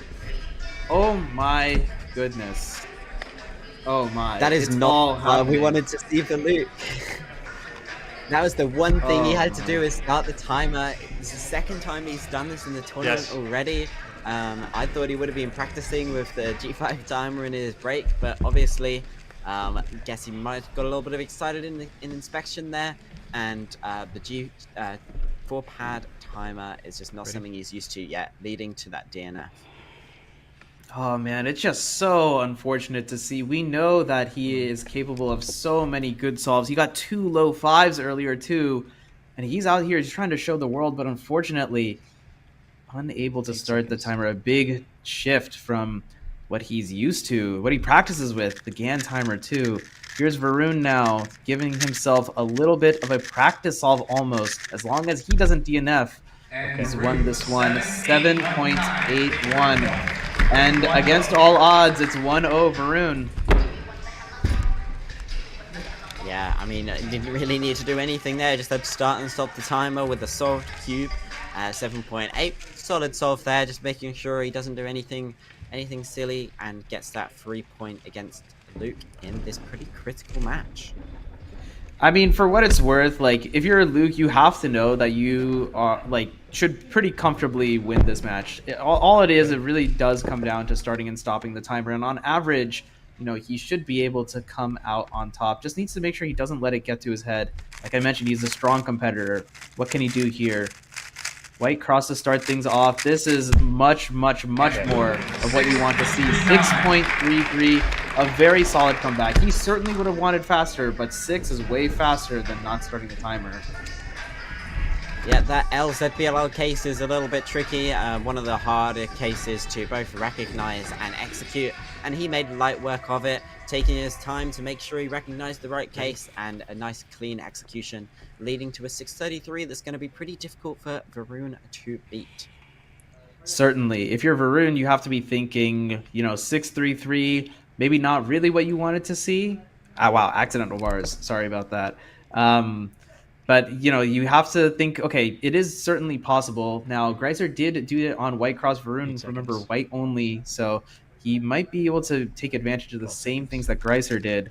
What can he do? Starting things off, not too bad. Looks like he was a little bit shaky, and he's given himself a chance here, 6.22, and he takes this off. He's up 2-0 in this first set. Wow, what a solve from Varun, featuring a Y2 right at the end, start of that F2L, but a very nice OLL gave him a nice transition into the PLL, and what a solve. He's coming up 2-0 against Luke Greiser. 8 seconds. Wow. What a first set we see here. Greiser getting ready immediately. He's going to need to bring something out because Varun is not messing around. Now, well, neither is Greiser. He got to ZB at 5.4 and a 5.82. He means business. What a comeback. Yeah, that solve was great. Very clean F2L. Then a pause once he got to last layer, but he took that time to recognize that soon ZBLL, it probably learned pretty recently, and a very good execution, leading to a 5.82. That's going to be tough for Varun to beat, but I said that last time, and he managed it, so maybe he can pull something out the bag again. Yeah, Varun telling us all not to count him out. He is certainly here to play, and he means big. He's hunting for the big fish. He's trying to get into that fourth place, third place, even the second place position. He thinks he's the man and he can do it. Here's the white cross of Varun kneeling on the chair. Can he pull out a 5? No, this is not going to be it, unfortunately. 8.96. Luke takes the point. Varun's at 2-1. They're not going to be able to pull out an incredible solve on that one. Just nothing seemed to be working for him there. Obviously 5.8 not going to be easy to beat by any means. So he's just going to have to sit down and refocus himself and hope that it's a bit of an easier solve to beat next time. Yeah, but if you're Greiser has to continue to keep putting the pedal to the metal. That's what he's doing here. Smooth OLL to PLL transition, 5.27. What about Luke Greiser? What did I tell you about his resiliency? He's back. He is so back. Back-to-back 5s for Luke after being down 2-0, choosing not to do ZBLS and ZBLL on this solve. Not a great OLL, but transitioned into that PLL flawlessly. What a solve for Luke. Varun, how is he going to top that? How is he going to do it indeed? This is a really, really tough position that he's found himself in, unfortunately. He's going to need to see well beyond his usual cross to first pair. He's going to need to see really, really deep and ensure fluid turning all the way throughout. Because it looks like there was a little bit of an execution error already to start things off. Got to OLL relatively fast, but not able to convert 2-2 in this crazy up and down set. Yeah, wow, 2 each. Luke going into this final solve now. He's going to have to lock in. Hopefully he starts the timer, because that would be a disastrous way to end this set. 8 seconds. Certainly. I mean, the last one, he was also 2-2, did not start the timer. This time, making sure, taking an extra second even. Big pause there in F2L, and that may... Oh my goodness. What are we seeing here? Luke Greiser. A meltdown, unfortunately, on solve 5. A +2 to boot. That's a 15-second solve. And oh my goodness. He was doing It's all so great well. getting 5s.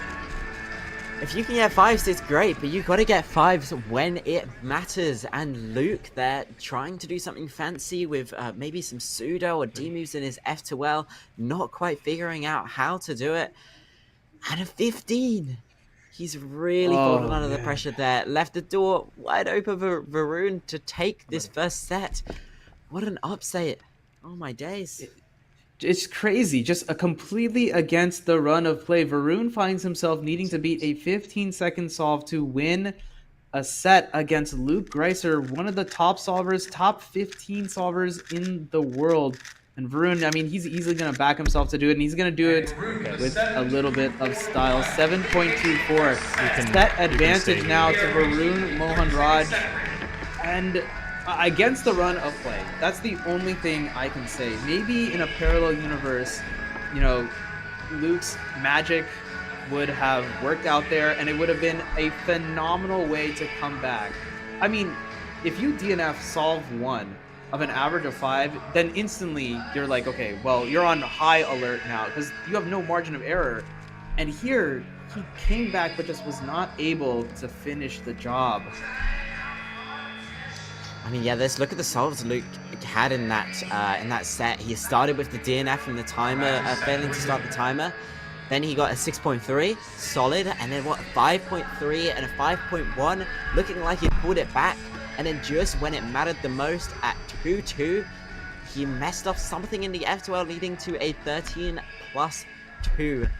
I mean, if you look at the average of 5 there, that's accounting 6, 5, and 15. And, well, it wasn't good enough to beat Varun. Varun making his solves count when they need to. Beating a 6.3 was the only tough one he had to do. And for the other solves, he basically just had to solve it. So, kind of been handed the first set there. Let's see if Varun can keep it up. It's just crazy because you're looking at an average of 5. If Luke had BPA'd, he would have been on a bender. That would have been a sub 5 average of 5 very comfortably.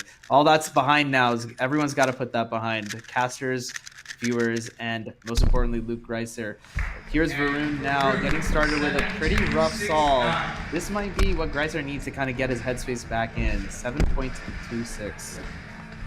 Varun really kicking himself there. He had the T-perm, one of his favorite PLLs, and that last move, trying to do it with his thumb and completely messing it up.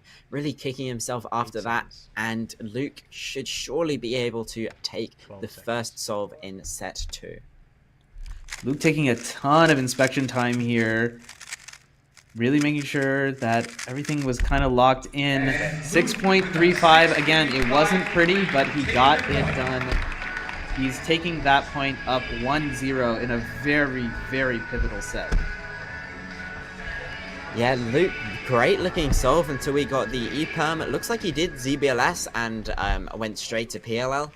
So a little bit lucky there, but then getting an E-perm, that's not so lucky. And his execution, choosing to do the RUD version, which is not something I like to do, as it's a pretty risky thing to execute. And maybe he should be switching his out, because under pressure, he could not execute that well, but he still managed to do it well enough to take the first solve of the set. Hey man, a win is a win is a win. Did not matter there. 1-0 advantage to Luke here. Now Varun solving first. He's going to want to put on a good solve here, and a good solve indeed. He gets 6.21. Very, very solid U-perm to finish. You have to think it's not a safe solve, though, when you're going up against one of the best in the world in Luke Greiser. Ready? Yeah, certainly not a safe solve, but definitely a good one. Tuning to MU U-perm at the finish there is interesting, but it worked out for him. Taking a risky choice for the AUG, but 6.2, tough to beat. Looks like Yellow Cross is going to be the choice. Slight execution error, but otherwise very fluid F2L. Recognizing the ZB popping out of his hand. Very unlucky for him. 9.14, 1-all. All of a sudden, this is looking doable for Varun. I mean, he's got one set up, and he's 1-1 in the second set. Luke is nervous. He's not in the right mindset. He's flip-flopping from 5s to 10s, or seemingly. This is an opportunity for Varun to make a really big upset in PSL San Diego. And look, don't knock Luke for this, right? Because he's been put into a really tough position, up against the lights, in losers, like a lot sooner than you wanted to. an unfortunate match against Dilly Millie.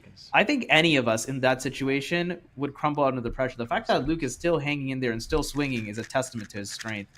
Varun now, he's going to look to close this set out. Oh, an extremely fluid solve. 5.17, messed up the timer stop even. And all of a sudden, you're right, Chris, like, game on. Yeah, I mean, that solve very, very clean. Going into the last layer, it looks like he started to do the OLL AUG for the T-case, then realized he knew the ZBLL, so quickly it switched back to doing that AUG instead, and it worked out. 5.7. I don't know. I don't know if Luke can beat this. I mean, that's competitive. Let's see. If he can, it'll be a huge mental win for him. He's going to get kind of close to it, unfortunately, that he locked up 6.50. Varun needs to win one more solve, and he's going to knock out Luke Greiser at 5th. You can really see how much this means to Luke. He is emotionally invested in the sport of speedcubing. He's been practicing for this event. He was watching from the commentary booth last week, just waiting to get on stage and prove himself. And I don't know, the nerves are getting to him. It's not over yet, as Varun still has to get another solve in this set. But I don't know, it's going to be tough to claw back. But if anyone could do it, Luke can. As a lover of speedcubing, I certainly hope he brings it back just so we can see 5 more incredible solves from these two amazing solvers. Varun, though, he is done. He wants to do just one more solve, and then he wants to take a rest, put this match in the ground. Varun, some pretty fast turning, a very good OLL, bit of a botched PLL, though. 6.92, is that going to be enough?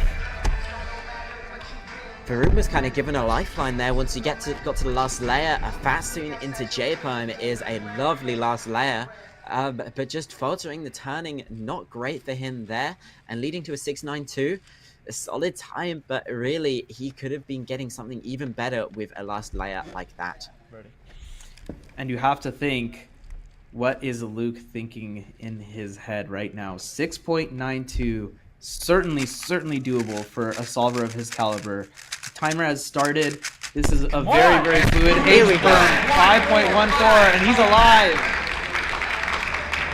Luke is at a 5.1. What a solve just when it mattered the most. Although this set is not over yet, he's going to have to do it one more to stay alive in this match. But that is what we like to see. An almost flawless solve from Luke there. A 5.1. Phenomenal. Great work to back himself in a huge situation. Lose and it's go home. For both competitors here, extremely tough. Varun on his second match point. What can he do? He knows he needs to put up a good solution because his sixes, they are not safe. 12 seconds. Gonna need to be dialed in here. Every turn, every little muscle twitch is going to matter. And unfortunately, it looks like he's twitching just a little too much, messing up the OLL also. And he's gifted Luke a 9 to beat. And certainly, if you're Luke, you have to dial in. Just start the timer, bro. Wow, Luke really been given a gift here from Varun. All he has to do is beat a 9, as you say. Wow, he's gonna be thanking his lucky stars that he's been given this opportunity. What can he do here? Just needs a solid solve. Nothing too crazy. 6.35. That will do it. He survives. He avoids double match point.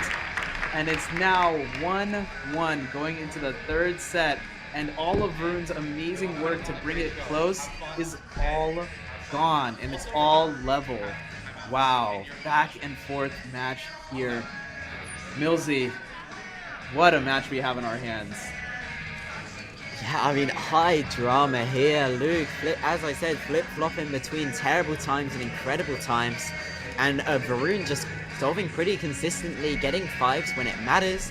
But then that last solve, the set point, getting a 9 there. Obviously too much pressure for him to handle, giving Luke the lifeline to pull himself back into the match. It's evened up now at 1-1. surely Luke's going to be able to keep that momentum going into this set. But who knows? It's hard to read this man. I can't tell if he's solving incredibly or solving terribly. It's changing every solve. It's absolutely nuts. I mean, if we go through the 10 solves that he's had, DNF 6.33, 5.8, 5.2, 15.3, 6.3, 9.1, 6.5, 5.1, 6.3. It's been up and down, certainly, but he's backed himself when it's needed and where it mattered the most. A really good OLL there, kind of botched execution. Again, 6.21, beatable from Varun, but he's going to need a good solution. Yeah, Luke not doing ZBLL for the last layer there, but getting a very nice OLL into a very nice PLL. But it looked like his fingers were finding over what moves to do on the cube, leading to a few lockups. That could have been a much faster solve for Luke, but a 6.2, very solid, and Varun's going to have to recover himself to get a win to start this set if he wants it. Yeah, I'm sure Varun's heart is racing right now. He's going to need to calm it down a little bit. He gave up 2 match points against Luke Greiser in that last set, but he definitely has a chance still. Needs to beat 6.21 here to gain an advantage. Who's going to get it? Is it going to be Varun? Is it going to be Greiser? And unfortunately, not coming together for him. 8.35 advantage Greiser 1-0. Yeah, I mean, 6.2 was always going to be tough to beat for Varun from early on in that solve. He knew it was over, just couldn't quite find that second pair he needed. And yeah, Luke's going to take the first solve of the set, and surely that's going to put him into a good mindset and really keep him motivated for the rest of this match. You know, like we said, his solving was sloppy. He lost that solve one, or the set one rather, due to a DNF and a 15-second solve. And to have the resilience to take that, realize that it's in the past, be down 2-1 in the second set, and claw his way back in 5.14 on that fourth solve. Chris, I think you commented on it. That was big, and that was clutch. And that's what he needed. And now able to take a little bit of the pressure off and just enjoy the moment. That's what you love to see. Yeah, looks like there's a bit of a delay getting the cube, so Luke's just trying to enjoy himself, take a little video of the crowd. I'm not sure quite how big the crowd is in San Diego. Manu, did you get a view on that earlier in the day? Yeah, so a good number of people in the crowd sticking around to watch after top 8. I believe 17 competitors entered this event, so one more than Berkeley, and a couple of, I think, students also pulling up to Price Center here on the UC San Diego campus. 12 seconds. So a bit of a crowd to watch some of the best in the world. Luke Greiser among them. What can he do here? Looks like kind of locky turning, unfortunately. That's going to be a 7.6 for solve 2, giving Varun a chance to even it up. The 7.6 might not be good enough. Losing focus in that bit of a wait for his second solve of this set. And maybe Varun could even it up right here, and we could be in for a pretty close set once again. Remember, Varun winning the toss and deciding to solve second. We are in the third set now. Whoever wins this set is going to win the match. So that counter pick might end up being the difference. But of course, Varun is going to have to back himself to be able to convert. 7.62, if you can beat that, we're going to be 1-1 again in the third set in a row against these two absolute titans, amazing solvers, the both of them. He's looking pretty good, and he's got it. 6:08, 1-1 it is. Taking the point. Set is 1-1. Yeah, bit of a mistake at the PLL there, starting to do the T-perm in the wrong angle by the looks of it, but in the end it did not matter. Recovered himself to get a great time, and definitely good enough to beat Luke's 7.6. There's a lot of ones on the screen. The only thing that matters right now, though, is this solve. Luke trying to avoid any ones in the first two spots. 5.55. That's what you want to see, a great solve. Getting a wipe in the back, not a nice PLL to have to deal with. He paused there to recognize what it was, then realized he had to do U2, wipe U2. Very easy to mess up that, but he's executed it very cleanly. Yeah, his ZBLS went straight into that wipe case instead of a ZBLL. So kind of nice, but pretty hard to execute well, but he nailed it. I mean, a great solve to really put the pressure back onto Varun. He's going to need to convert big here and find a really nifty solution if he's going to contend with 555. Looking pretty good, though, so far. Last pair now into OLL, PLL. Solution ended up being too long in the end. 7-6-5. Luke takes the point. Luke is up 2-1 in the set. All of a sudden, from on the brink of elimination in the last set, Luke is on set point and match point to stay alive in this tournament. Yep, and instead of him setting that for Varun, he's going to be setting the pace here, which honestly is probably a good position from his point of view. Needs to put together a good solve here. Here's a Soon ZB going for it. 7.26. You know what, Chris? I might be crazy, but I feel like in those situations, maybe you just do the Soon. And Luke using his time out as he finished the solve. Whoa, it's all going down here. Lots to unpack. That's an interesting play there. Varun is going to have to sit and wait to try and beat that 7.2. Maybe Luke playing some sort of mind games and making Varun kind of stew under the pressure. I guess Luke's just hoping that might be good enough to make that 7.2 suddenly pretty hard to beat. But yeah, getting that anti-Soon ZBL at the end of that solve, taking the time to recognize it before executing. As you said, yeah, maybe just faster to do OLL PLL in that situation. But Luke is committed to the full ZBLL grind. He wants to make sure he's got it down. As important as PSL is, his eyes are focused on the World Championship later in the year. So he's just going to be hoping that he can get his ZBLL as flawless as possible before then. So I don't think doing OLL PLL is an option to him. He just wants to get that as seamless as possible and kind of plan for the future. I mean, that makes a ton of sense. I really wonder what his PLL would have been. I didn't get a good chance to take a look at that soon because it all happened so fast.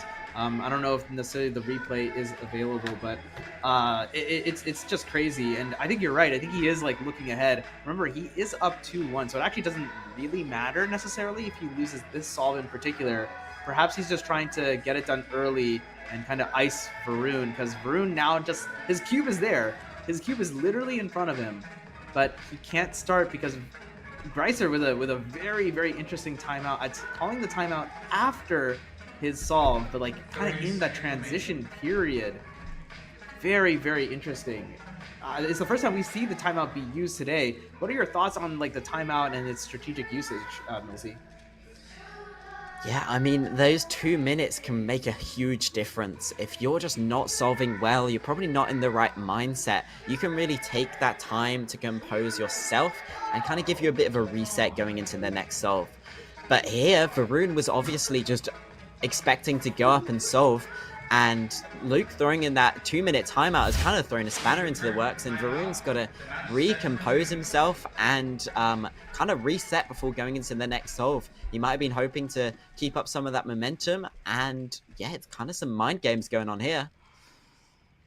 Yeah, so the anti-Soon there, if he had just done anti-Soon, I don't think he would have gotten a particularly bad, I guess the worst case thing he could have gotten was like a G-perm or something, because he would have gotten adjacent corner permutation, but it's also possible, depending on where the edges were, that he could have gotten something pretty good too, like a J-perm even, or like an A-perm, you know, just only 9 moves. So certainly very interesting. I'm sure the chat and all the analysts are going to break that down, but here's Varun now. He is in for one of the bigger solves of his speedcubing career. Needs to beat 7.26 to stay alive in PSL. Quick rotation now. He did do that soon, and he's done it. 6.81, not phased by the 2-minute timeout. A fist bump between the competitors. That is sportsmanship right there. Great solve, Varun. All of these sets in this match have gone 2-2. When Luke was solving first in the first set, he ended with a 15. So who knows what he's going to be able to start this final solve with. Maybe that timeout also helped him compose himself. It all comes down to this. It's all happening right here. The first to solve in each of the last 2 sets has catastrophically failed and given it to the other competitor. Luke entering ZBL really early, but making a critical mistake. Misrecognition, 8.13. Chris Mills has his hands on his forehead. Luke Greiser has his hands on his cheeks, and he can't do anything anymore. No more timeouts available. It's all in the hands of Varun Mohanraj. He needs to beat 8.13, a timeout by Varun. Now. Smart move by Varun. He knows he just has to beat an 8.1. Luke there, his solve was looking so good. And when he started executing that ZBLL, I was thinking, that's a weird alg. I don't know that one for that case. Turns out he was doing the wrong alg. Misrecognizing the case on a UZBLL, a rookie error there from Luke. Obviously focusing too much on the new ZBLLs he's learned and not drilled the old ones enough. And when it came down to it, folded under the pressure. ZBL is so hard to execute under the pressure, and Luke showing the detrimentalness of that method. That's rough, but it's not over yet. 8.1. One big mistake, and you could lose that solve. As a solver as fast as Varun, it's really easy to beat an 8.1, but under this sort of pressure, who knows? I mean, I think it really does hang in the balance. Looking at all the solves that Varun has done in this entire match so far, 14 solves have passed. This one has gone the distance for a loser's quarterfinal. Only one solve has been worse than 8.1. Actually, sorry, I take that back. 3 solves have been worse than 8.13. So it could go either way. Varun just trying to compose himself. And it's tough because if I remember correctly, that was a U case also, right? And there's a lot of the U cases are pretty decent. I feel like, at least from what I've heard, that you should start learning some of the U cases first. Chris, I don't know if you have any insight on that side. Yeah, UZBLL, generally one of the first sets you learn when you start diving into the subsets of ZBLL. The case there, not one of the easier ones if I recall correctly, but still something Luke should be confident in recognizing and executing. But that high pressure scenario just makes it that one step harder to recognize those cases, and obviously just a bit too hard for Luke in this situation. And look at him there, absolutely devastated. But it is not over yet. Varun still has to solve. And here we go. Oh my goodness. Varun here, solve 5. What really ups the ante is he doesn't need to solve lights out, but he cannot make a critical mistake. He needs to solve efficiently, he needs to solve quickly, but he also needs to make sure that in doing so, he doesn't throw this one away. In this situation, he had match point to win it. This is his 3rd match point. Can Varun convert here in this match that's gone the distance? 8-1-3 is the time to beat. And Varun does it! Varun has pulled out a 6.36. He knocks out Luke Greiser from the stack tournament. Luke Greiser out Varun Mohanraj. Varun advances. Oh my goodness. Next round, and Luke is eliminated from the tournament. We are taking a 3-minute set break. I'm in disbelief. What a match that was, going to the wire. 2 sets went all the way. Most solves we could possibly see. and so much back and forth. Luke was solving incredibly sometimes, but then when it mattered, he just couldn't focus. And that final solve from Varun after a 2-minute timeout with an F perm at the end, so clean. A 6.3, phenomenal solving from Varun. And he is going to give us the first upset, big upset of the tournament. Yeah, I mean, huge. Greiser, as you heard Chai say, was in the 3rd seed, and he's out of the tournament in a tied 5th place. Amazing solve from Varun. Didn't look like he was even exceptionally lucky. Of course, Fat Soon, a great OL to get. But, all in all, just an amazing, amazing solve from Varun to clutch that one out. I told you all that PSL was going to be exciting. Unfortunately, we're not going to see the Luke Greiser, Dylan Miller run back. And Varun is here. He's making his losers run, and he's making it known that he might be the guy to watch out for. We need to definitely take a break. We got to compose ourselves. Chat, you all, this is a good time. Go to the bathroom or whatever. And we're going to thank some of our sponsors, some of the people who support the stream with a very quick ad break. And don't go anywhere. It's just heating up. When I started my blind solving journey, I was lucky enough to be living in the same city as one of the world's fastest blind solvers, and fortunately, he didn't mind me sending him too many texts about algs. But with Cubing Life Academy, you don't have to rely on luck or be at the mercy of geography.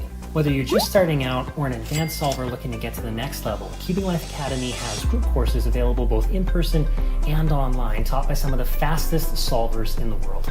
There's even one-on-one coaching available if you're looking to level up. So what are you waiting for? Head over to cubing.life to start your journey to improvement today.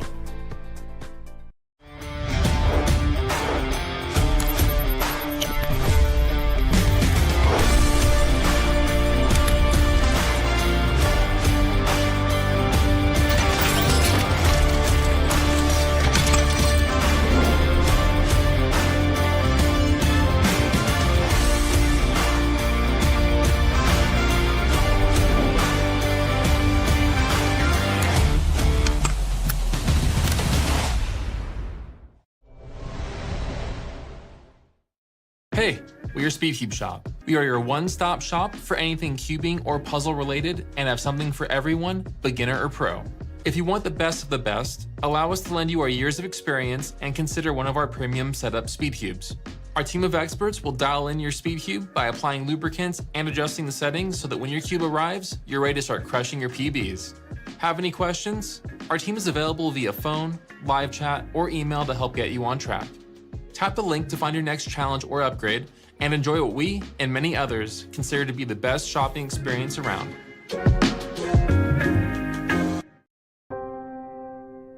Moving to one of the shelters that I lived in, just going outside, you'd realize and notice all the people and how dangerous they were thinking, the thoughts that they were thinking of doing. I think the worst thing that I've been through was watching my dad get arrested in front of me. Well, it was really hard seeing my mom be broken. And I just hated seeing her like that. Join For the Need in breaking the cycle of homelessness for children. Together, we can make a difference. Donate today at fortheneed.org.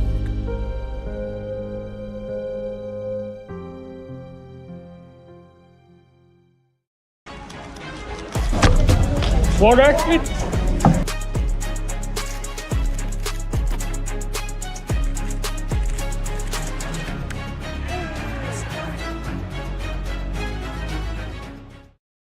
Cubecast is a weekly speedcubing video podcast from Speedcube New Zealand. Each week we take a look at what's happening in the world of speedcubing. Whether it's hardware, records, competitions, rule changes, drama, whatever's happening, I'm gonna yap about it. I stream once a week and release daily VODs, so there's always something for you to watch. Find us on YouTube at SpeedcubeNZ. Cubecast is a proud sponsor of the first season of the Premier Speedcubing League. Have fun, solve cubes.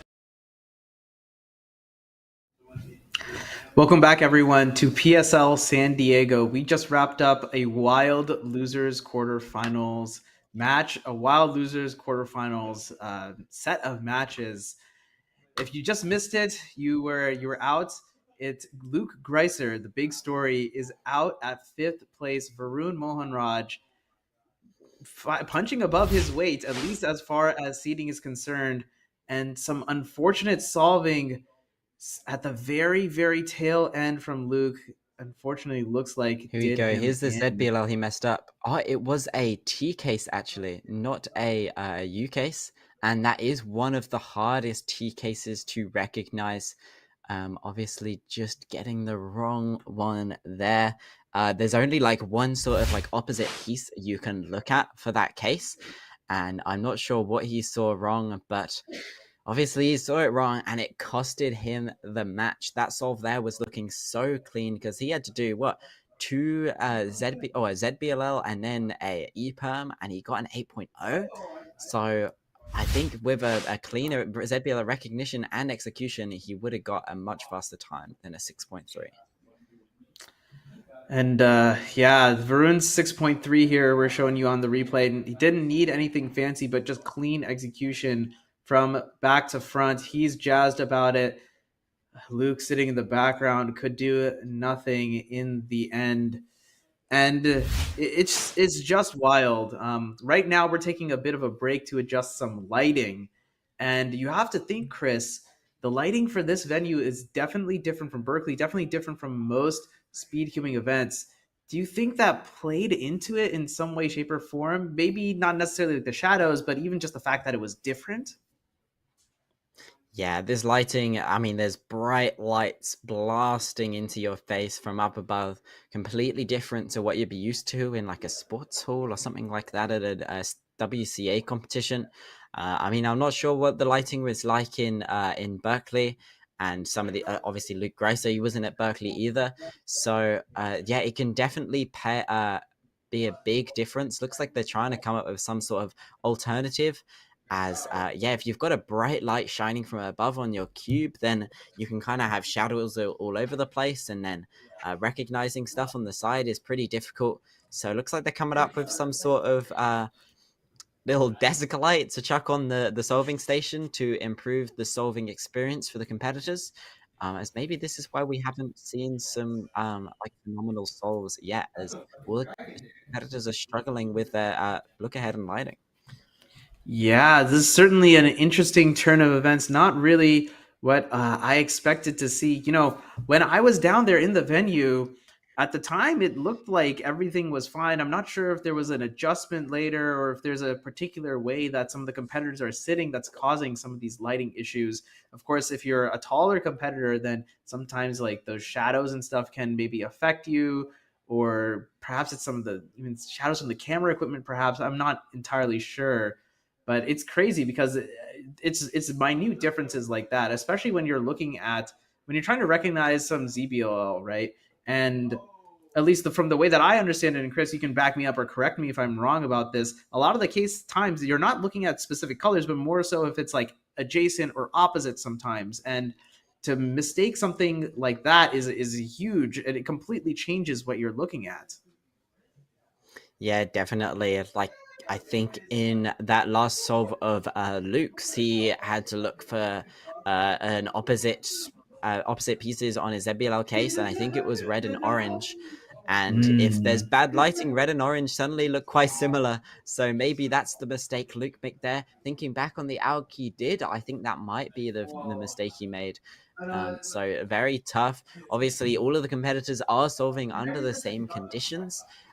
So it's really just how much those the lighting affects them and how quickly they adjust to the different environment. Yeah, notably, the lighting is a little bit different than it was in the first initial rounds that were done earlier in the morning before the lunch break. So perhaps the competitors starting to get used to that a little bit. The lighting on the stage is certainly very bright, very intense, different than what they are used to in other high level competitions. And perhaps that's going to be a little bit of a growing pain for some of these competitors. You can see also with the 4-pad mode in particular, you know, Luke, he started this entire set off with a DNF. It looks like we have Michael Chai on the stage. He looks like he might be ready to make an announcement of some kind. We'll cut you over to him, I think, when he's ready. Yeah, going over to Chai now. All right, welcome back to the Premier Speedcubing League. We are entering our lower semifinals. We're going to announce our higher seed first. Our 4th seed, Brendan Donegan. And our 5th seed, Varun Mohanraj. Competitors in the lower semifinals is best 3 out of 5, first to 2 sets. You're each allocated 1 2-minute timeout with a 30-second break in between each set. Brendan is the higher seed, heads or tails? Tails. It is heads. Varun, first or second? I'll go second. Okay, go ahead and sit at the bench. Brendan to the solving station. And here we are. The show goes on. Looks like they tried to use that that adjustment for the lighting, but not sticking. Maybe the competitors didn't quite like it. It did look like it was a little bright, kind of like harsh in the peripheral. Maybe that's something that would have actually adversely affected the competitors. There's a lot of initial conditions going on here. Varun winning the toss yet again, sticking with what worked for him against Greiser. Maybe a little superstitious at that. But he's going up against Bendy. This one is going to be a tough match for him. And Bendy to get us started here. Losers semifinal. Bendy with immaculate turning, 5.21 right out of the gate. And Varun in back-to-back sets now. He's been going the distance. He's going to have to show up. I'm not sure what happened there at the end of the solve for Brendan. Looked like he kind of did 4 soons or something like that. Obviously getting a PLL skip, I think. So I'd like to see the replay on that to see the mistake he made, because he was shaking his head despite having turned pretty flawlessly throughout the solve. Yeah, certainly very interesting. You have to wonder if it could have been faster as well. All right, here's Varun now, solving second as he preferred to, coming off of that huge win against Luke Greiser, showing off some ZB knowledge himself. 7.4, not going to do it though, and Bendy's going to go up 1-0. Yeah, 5.2, always going to be pretty hard to beat. And the ZBLL execution for Varun there, pretty nice, but not good enough. It's working, guys! It's working! Okay, Bendy up a 1-0 here. We'll get the graphics back on screen once we can, but a really weird U2, not entirely sure, like kind of like U2 and then an Ido, something weird happened there, 9.1, and yeah, he just basically gave one back to Varun, it looks like, 9.1 to beat. Yeah, something weird happened in that solve, that's for sure. Choosing to solve on I think it was red or orange, and color neutral fashion that Brendan is confident with. Yeah, just some mistakes in F2L leading to a 9 despite having a kind of forced OLL skip. So really leaving the opportunity for Varun to catch up here. 8 seconds. 8 seconds of inspection gone. The competitors do get up to 15. Varun getting started pretty soon after that.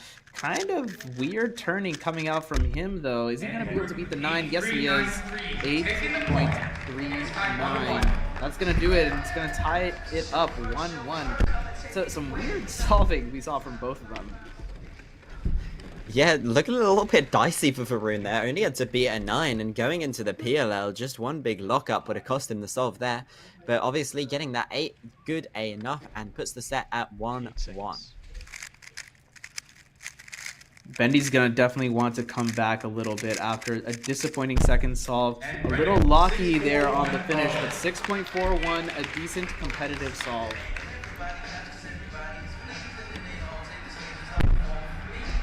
Yep, solid solve, 6.4, pretty decent. Gonna put him in a solid position. Varun's gonna have to solve pretty well to beat that. The set is currently 1-1. We're currently trying to fix the scoreboard, but it's the first set of this losers semi-final, and they have one solve each. And yeah, Varun needs to beat 6.4, certainly within his wheelhouse, but crazier things have happened, let me tell you, so far today. there's a really big block of like yellow-white, it looks like. So perhaps a fake block and a huge execution error just right out the gate. Looks like Varun is trying to come back. A weird pause in the middle of an alg and an 4-pad weird stop. 8.84. That solve kind of had everything in it, unfortunately, as Brendan goes up 2-1. Yeah, not quite the solve there for Varun from the get-go. He had a bit of a fumble going into the start of F12, and from there it was kind of over, doing an absurd amount of moves in his OLL and then failing to stop the timer at the end. Remember, losers semifinals, whoever loses this one is out of the tournament. They're going to get knocked out at 4th place, 6.46 for Bendy. And, you know, a 4th place finish for either competitor, that wouldn't be too bad, especially for Varun. You know, he was seeded 5th and, you know, upset Greiser, so that wouldn't be too bad. But both of the competitors definitely want a chance at winners, at losers finals, rather, excuse me. And potentially make a big run all the way to Grands to see if they can get to either Timon or Dylan. 6.46 is the time needed to beat. Yeah, set point indeed. Sorry, Chris, I cut you off a little bit. My bad. 12 seconds.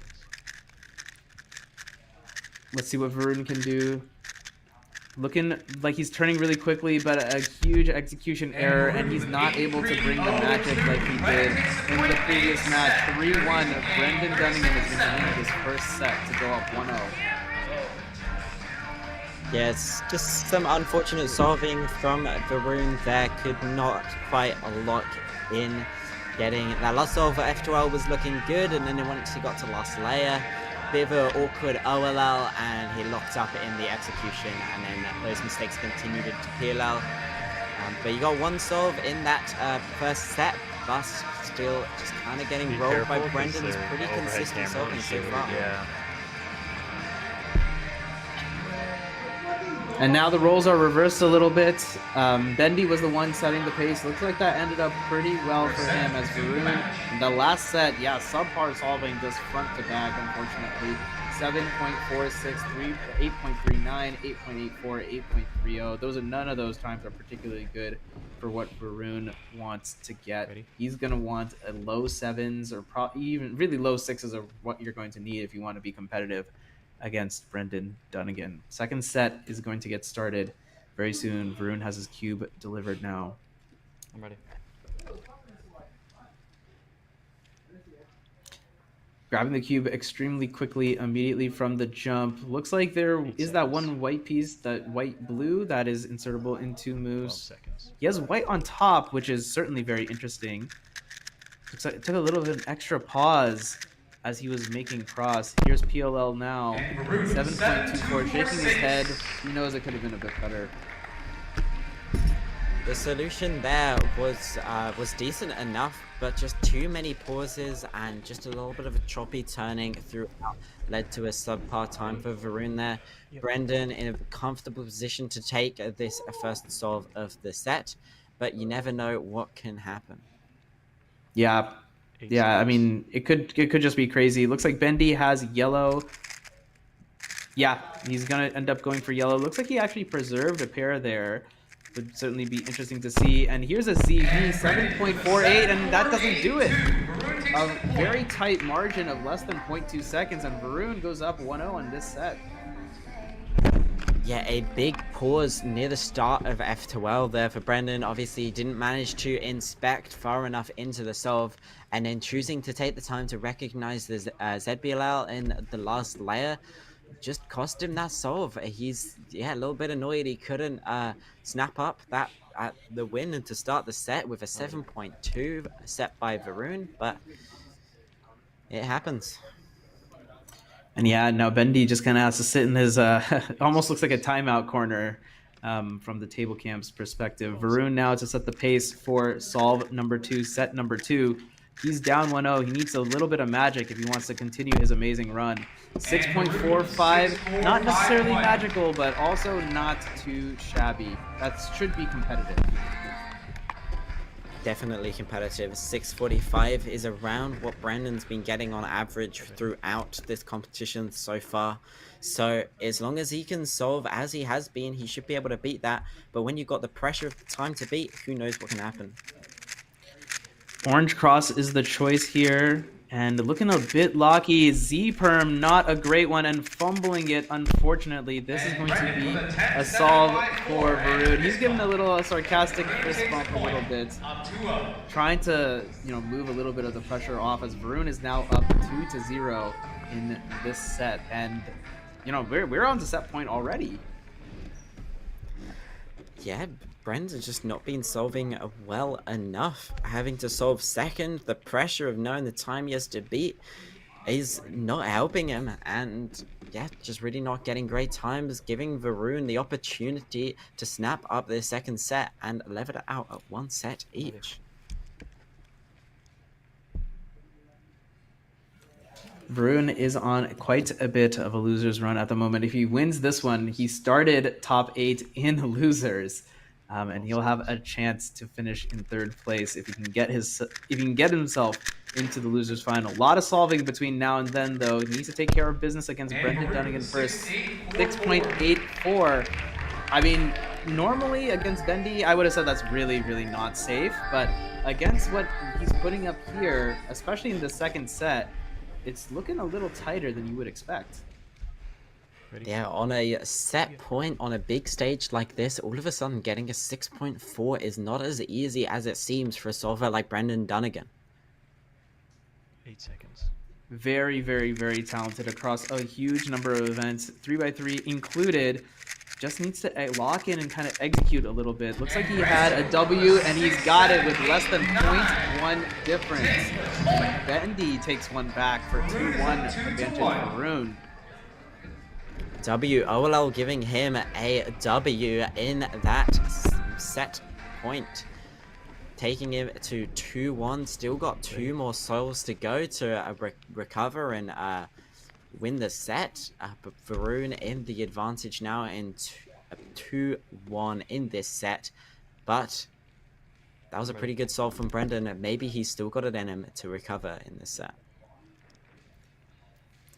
And remember, one of the most important things, everyone listening in chat, listening later on the VOD, 12 seconds. they don't need to solve perfectly, they just need to solve good enough. Of course, it's always tough to know when you're going first. Varun, as he's doing here, here's PLL now, 6.78.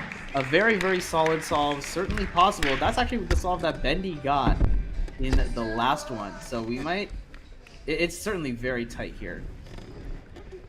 Very tight indeed. 678. Beatable, but not easy. And with the pressure of the stage, anything can happen. 8 seconds. Set point now for Bendy and Varun. If he cannot convert, Varun is going to tie this up, and that's the way it's trending right now. 7.11. Just really, really locky, turning unfortunately, and it's 1-1 tied up. And we're going into the death match, the 3rd set. Varun going the distance once again. Yeah, big upset. Varun is doing so much better than he was last weekend in Berkeley, really showing that he is one to contend for these top spots in these competitive tournaments. Brendan really foldering under the pressure there, like a 6.7 should be so beatable for him, but the lockups were just too much for him there, getting a pretty easy ZBLL case, but at that point it was too late, and even with an okay execution, still jumping into the 7 seconds, and it's going to be evened out at 1 set each. I mean, Chris, I don't know if you, in your illustrious career, if you've ever experienced stuff that Varun is experiencing right now. If you were in his corner, what would you say to him to like encourage him or like coach him at all? I mean, right now, Varun is the underdog. He is in a position he was not supposed to be, and so he's really got nothing to lose, and that means there's less pressure on him to solve well. So I just think accepting that and just going for the best you can do is what he needs to do. Well, it looks like Bendy is going to give him a little bit of a lifeline here. Some sloppy turning in F2L, unfortunately. Not quite a lifeline, mind you. 6.72. It's tight. I mean, all the solves are hovering around that high 6, low 7 mark. So anything can happen here as Varun gets seated for his first solve in set number 3, the deciding set. I'm honestly surprised that was a 6.7. That solve looked terrible. There's so many lockups, but the solution was pretty short and led to a respectable time. Varun is certainly hoping to find a solution similar to that, if possible. Let's see what he can do. 8 seconds. Not taking too much time. And actually, nope, he looks like he did end up taking the good amount of time in inspection. Great first 2 to 3 pairs. Another amazing OLL, and 7.23 not able to capitalize. Advantage Bendy 1-0. Yeah, that lockup in the PLL cost him the solve there, and he knows it. As we've talked about many times in this tournament so far, that OLL is great as it gives you such a good insight into the PLL and can give you a nice, fast transition, but wasn't fast enough for Varun. Wow, Bendy getting ready extremely quickly, setting the pace here for solve number 2. 5.65. He's got his hands on his face. Brendan with a 5.658. Realizing it could have been maybe a bit faster. I'm just struggling to realize what the mistake he made there was. And maybe we'll see it in the replay here.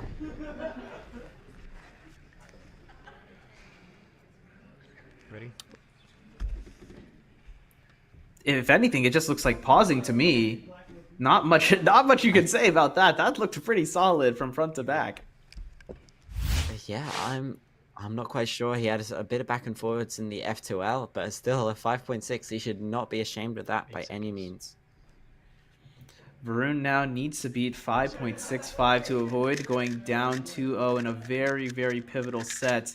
Loser goes home. Varun fighting to stay in it, and he's not going to be able to convert.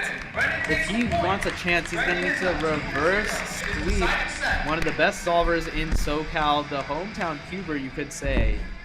Brendan Dunnigan up 2-0. Ready? Ready. Set point for Brendan. He's got a lot of opportunities to make mistakes and still stay in it now, so there's a lot less pressure on him. So maybe he can set an incredible solve here to cleanly take home this last set. Great observation from Chris Mills. Let's see if he can just put the nail in the coffin. Got to PLO around 4, 6.33. A very solid solve. Is this going to be Varun's last solve in an amazing run he's had here at PSL San Diego?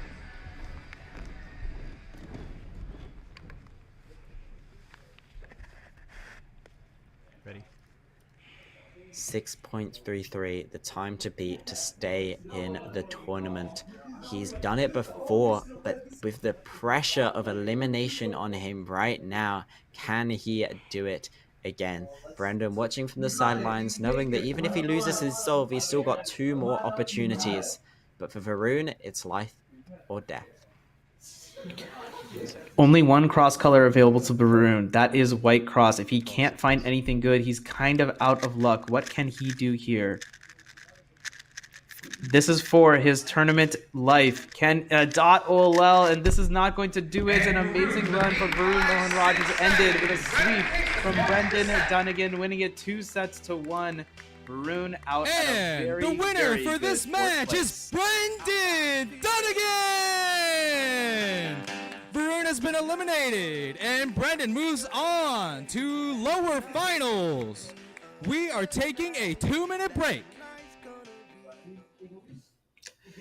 A great match, a great effort from Varun. A great losers run ends here in losers semifinals out at 4th place, as I mentioned earlier. For Brendan, he is still alive, looking to avenge his avenge the guy who put him down into the losers bracket, the one and only Timon Koloshinsky. Speaking of which, we haven't heard much from him. That's because he won his match in losers semifinals, has been waiting to see what the rest of the losers final situation is going to look like. But up next, we have that match indeed. Chris, any predictions on what we're going to see? Well, Timon versus Dylan, I think both incredible solvers, but Timon on that step above Dylan. Something crazy is going to have to happen for Dylan to be contending to win that match. So I'm just excited to see what sort of times both competitors can get. Dylan obviously kind of just scraping through into that winners finals. So he's just going to be happy to be there and knowing that he'll hopefully have another opportunity to face Timon if he manages to win the losers finals as well.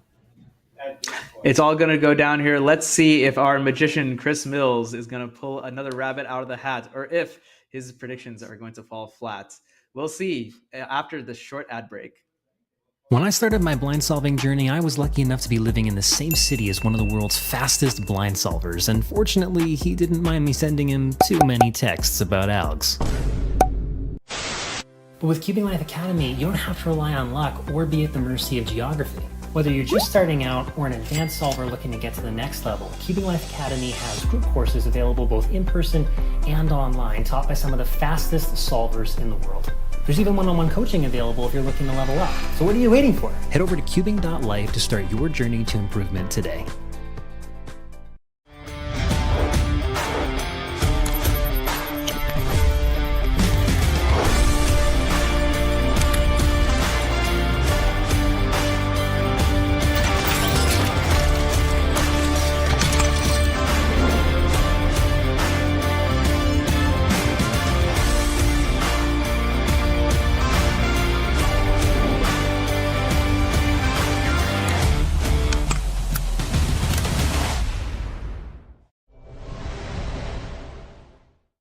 Hey, we're Speedcube Shop. We are your one-stop shop for anything cubing or puzzle related and have something for everyone, beginner or pro.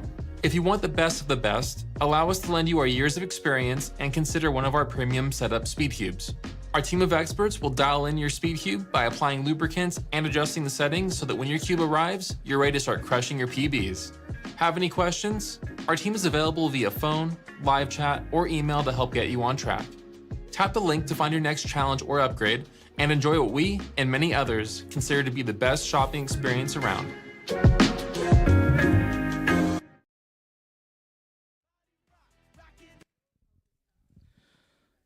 Ladies and gentlemen, welcome to the winners finals for the Premier Speedcubing League. Announcing our second seed, hailing from Baton Rouge, Louisiana, Dylan Miller!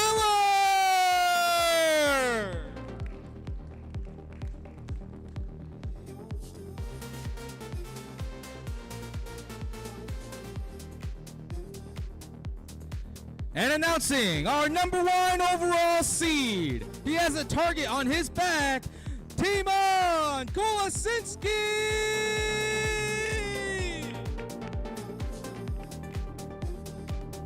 Competitors, we have the updated format. It is best 3 out of 5, first to 3 sets. You are each allocated 1 2-minute timeout with a 30-second set break in between. Timon, as the higher seed, heads or tails? Heads.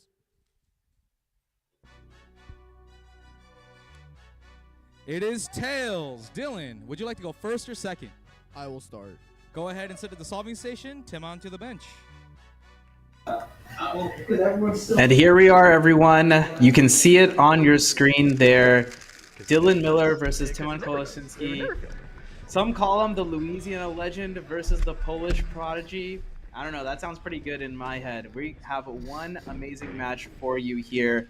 A pretty monumental coin toss. Perhaps monumental, maybe I'm selling it a little too hard, but definitely an important one. Dylan winning this one. He's going to be first to solve, setting the pace against the guy he's been rooming for the last week. So this one is definitely going to be close. 12 seconds. Dylan here looking pretty solid, and that is going to be, I actually don't know if that was a ZB or if that was a PLL skip perhaps, but 6.23 to start things off. Looked like a ZBLL to me, but we'll get it confirmed here in the replay. Solid start for Dylan there, 6.2. Ready? Yeah, that is a ZBLL case. Nicely executed. Looks like didn't quite know his AUF though. Right. That sounds right to me. Here's Timon now, an amazing solver in his own right. 4.26. A great solve from Timon to completely nullify Dylan Miller's ZBLL there, and he's going to go up 1-0. Just amazing. What a start for Timon, solving on red here. Just a clean F to well, nicely orienting these edges, going into a well-executed ZBLL. Almost a flawless solve there, and the fastest solve we've seen in PSL San Diego so far. There's only been two solves that we've seen that are sub 5 in this top 8, both of them from Timon Koleshinsky. Here's Dilly now trying to respond back, hold his own. A long last layer, it looks like, and a +2 is going to give him an 8.72. Not what you need when you're going up against the wizard himself. That solve was pretty seamless up until that PLL execution. It's probably looking like a sub 6, which might have been good enough, but the lockup and the +2 giving Timon an easy opportunity to get to 2-0 in the set. 8 seconds. Almost a free solve, although we did see him start this top 8 off with a 7. So, but we're not here. We're seeing another great solve from him, 5.40. It's almost automatic for him as he goes up 2-0. Bit of hesitation going into that L perm for the PLL, doing ZBLS and then getting lucky and going straight to PLL. That PLL there, there's a bunch of different algs you can do depending on the angle you get, and it looks like Timon was trying to debate which one to do, leading to a U prime a couple of times before executing the PLL, but still 5.4, much faster than Dylan's solve, and very cleanly takes it. Yeah, it's just so comfortable for him. He's just solving at a whole different level. And it's not like, if you look at the official rankings, there isn't that big of a difference in terms of raw ranking, but just the quality of solves that Timon is able to pull out is just incredible. Against Dylan, who's also a quality solver himself, 7.25, another subpar for him. And you have to think Timon just cleans up here and goes up 1-0. Yeah, definitely Dylan with a pretty nice execution of that last layer, but he'd already set himself far behind on that solve. 7.25, Timon can probably do this with one eye open. And yeah, it looks like he actually ended up going for Orange Cross. Not what I would have expected, but an amazing solve regardless. 5.58, 3-0, clean sweep, 1-0 on the set count. Great stuff from Timon. 4.2, 5.4, 5.5. Just casually sweeping Dylan Miller in the first set of this winners finals. Yeah, just great solving from Timon. I mean, there's just nothing else you could really want from this, right? Like, if you look at the last 5 solves that he's done in this tournament, he would be counting 3 5s, 5-7-3, 5-4-0, 5-5-8. An extremely solid average of 5, if you will. And, you know, that's not to mention he had 4-2-6 in there as well. Just great. I mean, Timon has been doing this really interesting, perhaps, strategy of kind of getting started with the solve immediately, giving us very little time to do replays of Dylan solving.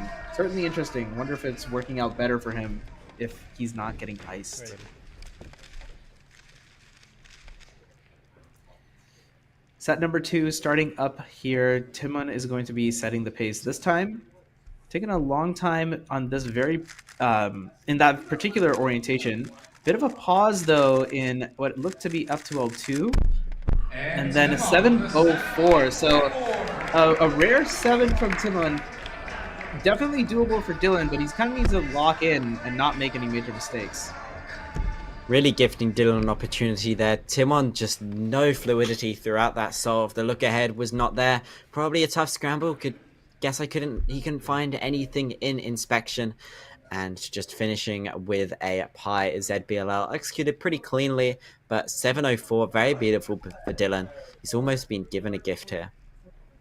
One thing that's going to be interesting is Timon was very likely inspecting all 6 cross colors, or at least some subset of them, but Dylan is only going to be looking at 2, and actually he's honed in on 1. He's going to be doing yellow cross currently, sitting on the bottom. Maybe that'll allow him to inspect a little bit further. Quite good turning all the way through F2L, 6.37. He took a solve off of Timon. Great work. Dylan absolutely pumped to be getting at least one solve against Timon Koloshinsky, the man he's been housing in his apartment for the last week. You think Timon's got to be at least nice and give his host a couple of solves here and there. But Dylan, yeah, taking a solve against Timon in the start of this second set. 8 seconds. Just solid. It's a good start for him going into the second set because it's probably only going to get a lot harder. Timon now, an interesting ZBLS using that S move, but a rare mistake, 6.98. Another gift given to Dylan, the opportunity to take a second solve. Yeah, what exactly happened there? That was certainly very interesting. There are some really interesting ZBLSs that do use S moves to orient some edges and can be very nifty, but looks like didn't quite work out for Timon there for some reason. And a very interesting situation now for Dylan. He has the opportunity to go up 2-0 against Timon. Very, very rare. You can't imagine that would happen particularly often if you were to repeat this match 1,000 times. But pretty good turning from Dylan as we go into PLL now, 6.16, and just clean, and he does indeed go up 2-0. Some good solving from him. Dylan is pumped to be in this situation, but he knows Timon's surely gonna warm up after a little bit and lock back in, and with 3 sets needed to win the match, it's gonna be a tall order for Dylan to make his way to that position. Yeah, certainly interesting. Timon definitely the type of guy to reverse 3-0 and not even care. 5.39. Perhaps this is going to be the start of that reverse 3-0. Solid solve from Timon, back to his average times with the clean ZBLL execution. And Dylan, 5.3, beatable, but it would be a good solve for him to get. Certainly. He needs some magic to go his way if he is to take the set point here and even it all up at 1-1. What does he got here? Looks like he has... Is that... 12 seconds. Oh, I can't even tell from here which cross colors. Okay, so white it is. And yeah, some more fast turning, but unfortunately, corner twist. Looks like this time it was perhaps his doing. 7.9. Yeah, I think he's claiming the corner twist this time.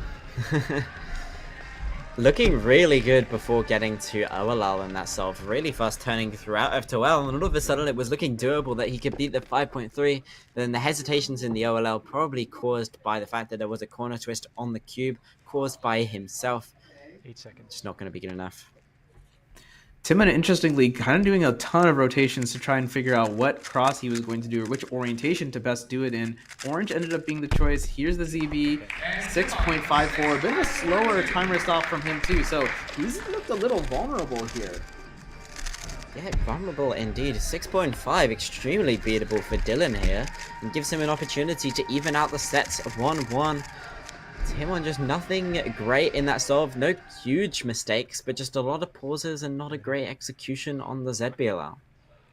Yeah, just very uncharacteristic, and you have to wonder if that's because he's been solving kind of away from the lights, and in the venue it's kind of dark if you're not solving directly on the stage itself, and maybe it's like a little bit of correction that he needs to be able to make.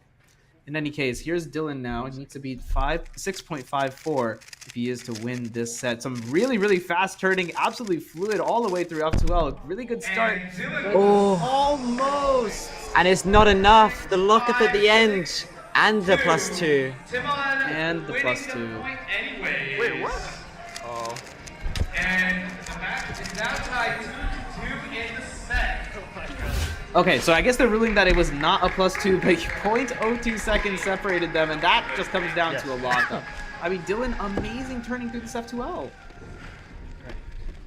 Ready? Just the execution on that R-perm costing him the opportunity to even out the sets.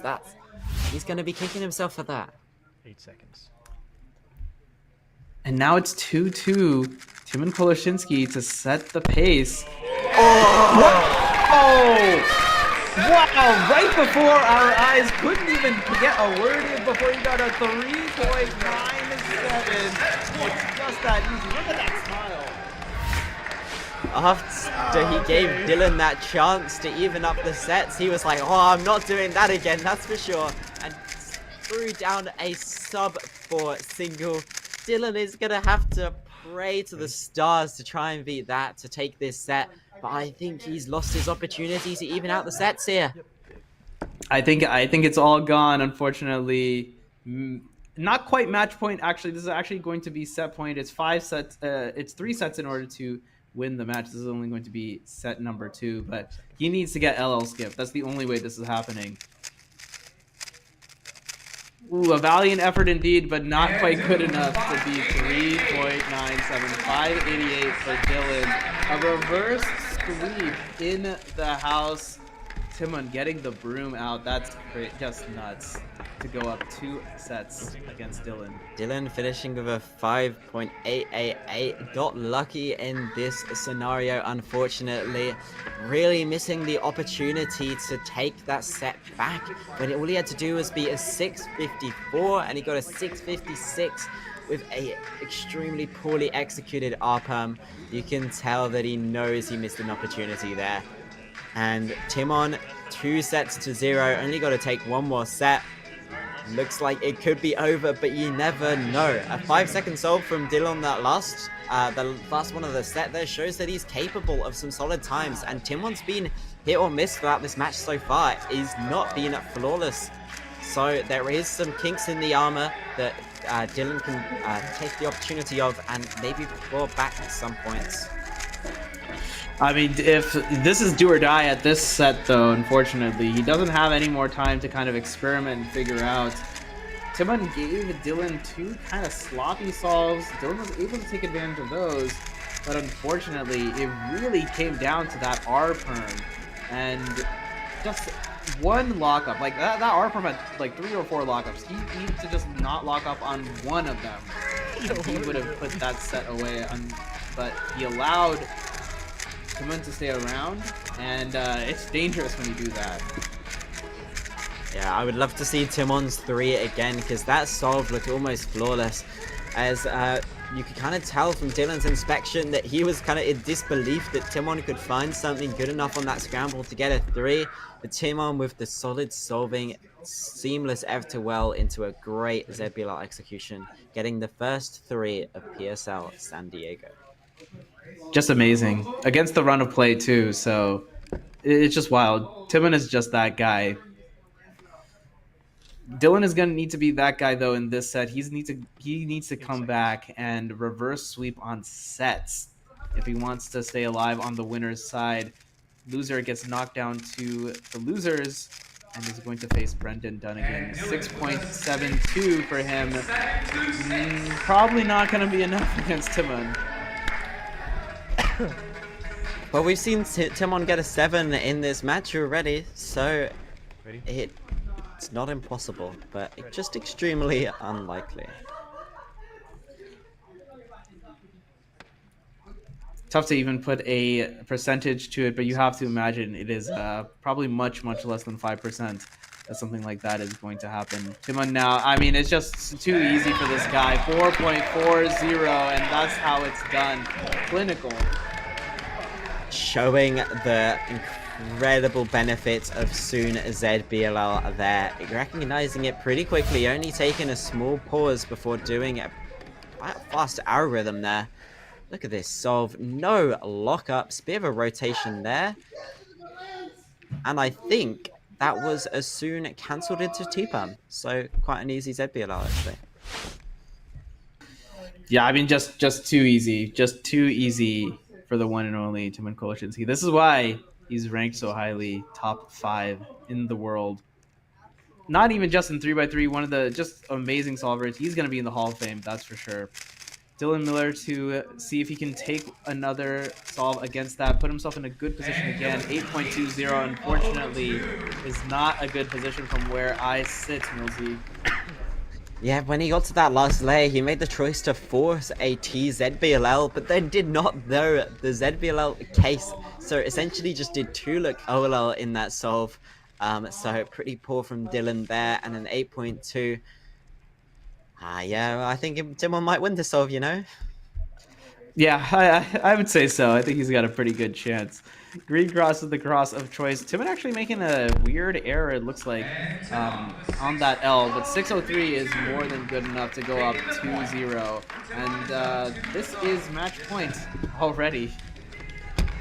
Yeah, Timon making a mistake in his ZBLS he did at the end of F2L to orient the edges going into the last layer. Looks like he just had a little bit of a hesitation of the AUG he needed to do, but still eventually getting it right and giving himself a nice ZBLL to finish up. Looks like, unfortunately, Dylan winning the toss didn't end up mattering in the long run. Going first to set the pace, he needs to put together a really solid solve here if he has any chance of staying alive. Yellow cross is the cross of choice. I mean, solid is this one. It's 532. Now, that's actually competitive. This one actually has a chance. He might be able to win this one. 532, very competitive. I think that's probably better than what Timon's been averaging in this match so far. And all of a sudden, he could be clawing his way back in this set. What a solve from Dylan, finishing with a Y-perm as well. Very executed very quickly. 8 seconds. Can Timon If Dylan is gonna come back, it would need to start right here. Can Timon? Oh, it's too easy. It's just way too easy. He got to ZBLL too quickly, and a 4.87 from him is going to wrap this all up. Not and enough our winner from for Dylan. winners finals, Timon Kolasinski. Timon advances to the grand finals, and Dylan will meet Brendan in lower finals up next. We're taking a 2-minute break. I just don't even know what to say. Timon is just amazing, an amazing solver, finding solution after solution. Even with, you could argue that 532 is not automatic. Seeing some of his solving from earlier, and he just did it 487. Clinical is the word that I think I already used, but I have to say it again because he just put on a performance. Well, this is what you all should be doing, everyone who's watching the stream. We just all gotta solve like Timon, I guess. Yeah, Timon showing that he is the best and he's not to be messed with. After almost giving Dylan an opportunity to take a set, he was like, you know what? That was some pretty poor solves there. I'm going to step it up a bit, and step it up he did. Some great solving from Timon, and I can't wait to see him solve again in the grand finals. He's put himself in an extremely good position, and Dylan now getting knocked to losers finals. He's going to need to win that one against a surging Brendan Dunnigan if he's going to get another shot at Timon. That's coming up right after this break. When I started my blind solving journey, I was lucky enough to be living in the same city as one of the world's fastest blind solvers, and fortunately, he didn't mind me sending him too many texts about ALGs. But with Cubing Life Academy, you don't have to rely on luck or be at the mercy of geography. Whether you're just starting out or an advanced solver looking to get to the next level, Cubing Life Academy has group courses available both in person and online, taught by some of the fastest solvers in the world. There's even one-on-one coaching available if you're looking to level up. So what are you waiting for? Head over to cubing.life to start your journey to improvement today.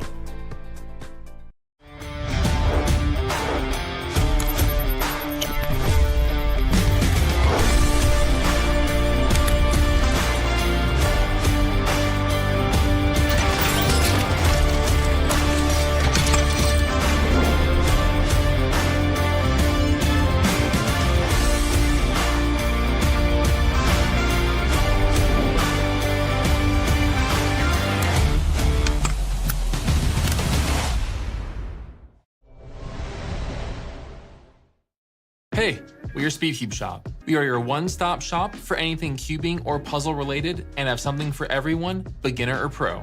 If you want the best of the best, allow us to lend you our years of experience and consider one of our premium setup Speedcubes.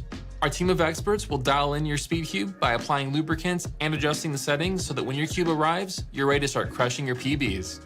Have any questions? Our team is available via phone, live chat, or email to help get you on track. Tap the link to find your next challenge or upgrade, and enjoy what we and many others consider to be the best shopping experience around.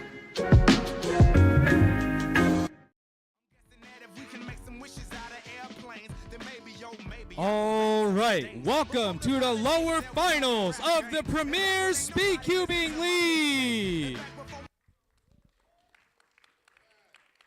Introducing our 4th seed from Valencia, California, Brendan Donegan.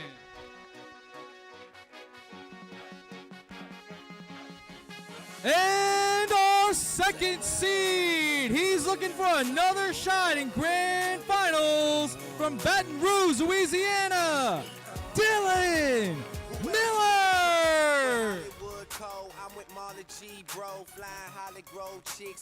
Competitors, this is going to be best 3 out of 5, first to 3 sets. You have a 30-second set break with a 1 2-minute timeout allocated to each of you. Dylan, as the higher seed, heads or tails?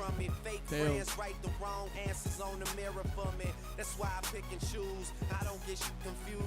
It is heads. Brendan, first or second? Let's go first. Brendan at the solving station, Dylan to the bench. Here we go, everyone. A grudge match, if you will, or rather, it's actually an opportunity to see who's going to grudge match up against Timon in grand finals. This matchup will decide who is going to end up in 3rd, the loser being knocked out of this tournament. Both of them knocked into the loser's bracket by Timon Koloshinsky. This one is going to be pretty tight, it seems, as both Dylan and Bendy have been solving pretty well. Bendy to get us started here. Very first set, first solve. A bit sloppy, unfortunately. Looks like he had RUL J-Perm, perhaps? 803 to start it off. Yeah, not a great start for Brendan in what should be a pretty close match. I predicted earlier that this would be a rematch between Luke Greiser and Dylan, but obviously Luke getting knocked out by Varun as a big upset, so we're seeing a Brendan here instead. This still could be a pretty close match. Brendan was solving extremely well in some of his matches earlier, and Dylan's been hit or miss, but a 8.03, surely that's easy enough for Dylan to take the first solve. Yeah, he really just needs to make sure that there are no major mistakes on his side, and 803 should be pretty comfortable. No major mistakes from what I can tell. 6.17. If anything, that's a great solve in this kind of matchup. 1-0 to Dylan. Yeah, great start for Dylan, finishing with a V-perm there. A little bit of a lockup, but he would have needed some crazy lockups to finish with a solve worse than Brendan on that one. And a good way to start the match for him. Bendy now, oh, he's shaking in his head already. Don't know if he can see anything. He picked the orientation pretty quickly, but perhaps just not to his liking. Dude, that looks like a ZB to me. He's shaking his head, but he got a 5.71, which is an extremely solid solve. Yeah, a great way to claw back for Brendan. Pretty choppy solve, but got a little bit lucky after he forced EO going into the last layer. He was given a pretty easy 2-gen ZBLL to do and executed pretty cleanly, gave him a 5.7. Good work from Bendy to set the pace. What can Dylan do? 5.71 is the target. Taking an extra second to compose himself, it looks like.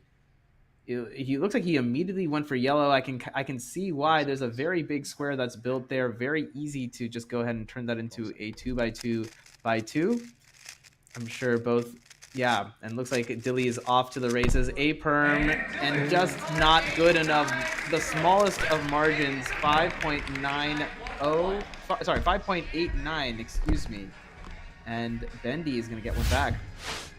Getting an R-perm again, being the bane of Dylan's solving right now. Cost him a set against Timon in the last match and cost him the solve here against Brendan. Just that one lockup right there cost him the solve. The smallest of things affect the Speedcubers, and it can make the biggest of differences in the end. Bendy also having some locky turning. Looks like he did like some weird U3 stuff. 8.43. Kind of going back and forth here. A weird match between these two. Yep, Brendan doing a U2 to recognize the what seemed to be the Paizo BLL there. Turns out he didn't even know it. Did COLL into an EPLL. So some poor decisions in the last layer for Brendan, but his solve was already kind of not looking that great. And Dylan given a 843 to beat. Surely he'll take this solve and go up in the set.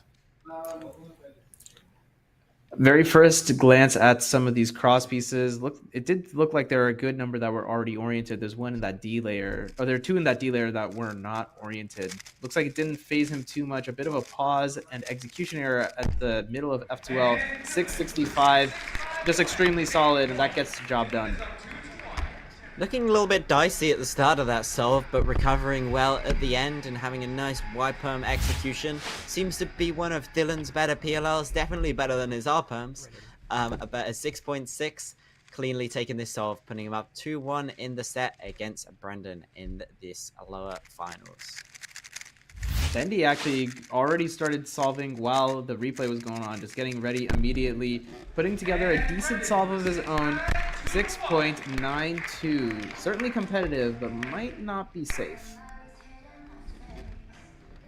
Competitive, but will it be competitive enough against one of the best in the world, Dylan Miller? And yeah, in the previous set, Dylan getting 2 5s and several 6s of his own. Almost any 6 would be a 6.92, and this is the set point. It's a bit of a weird one if Dylan wins this one. It would be where he was solving second, not his preferred solving position. Oh, and he knows it. He knows it. Taking that extra second. We'll see how that is going to swing things. Originally going for white, switching to yellow, then back to white. Now, really, really stuck on this orientation in particular. What can he produce?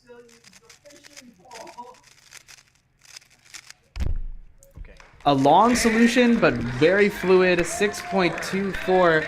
That's going to do it to finish this one up. 3 solves to 2. Dylan Miller takes set number 1.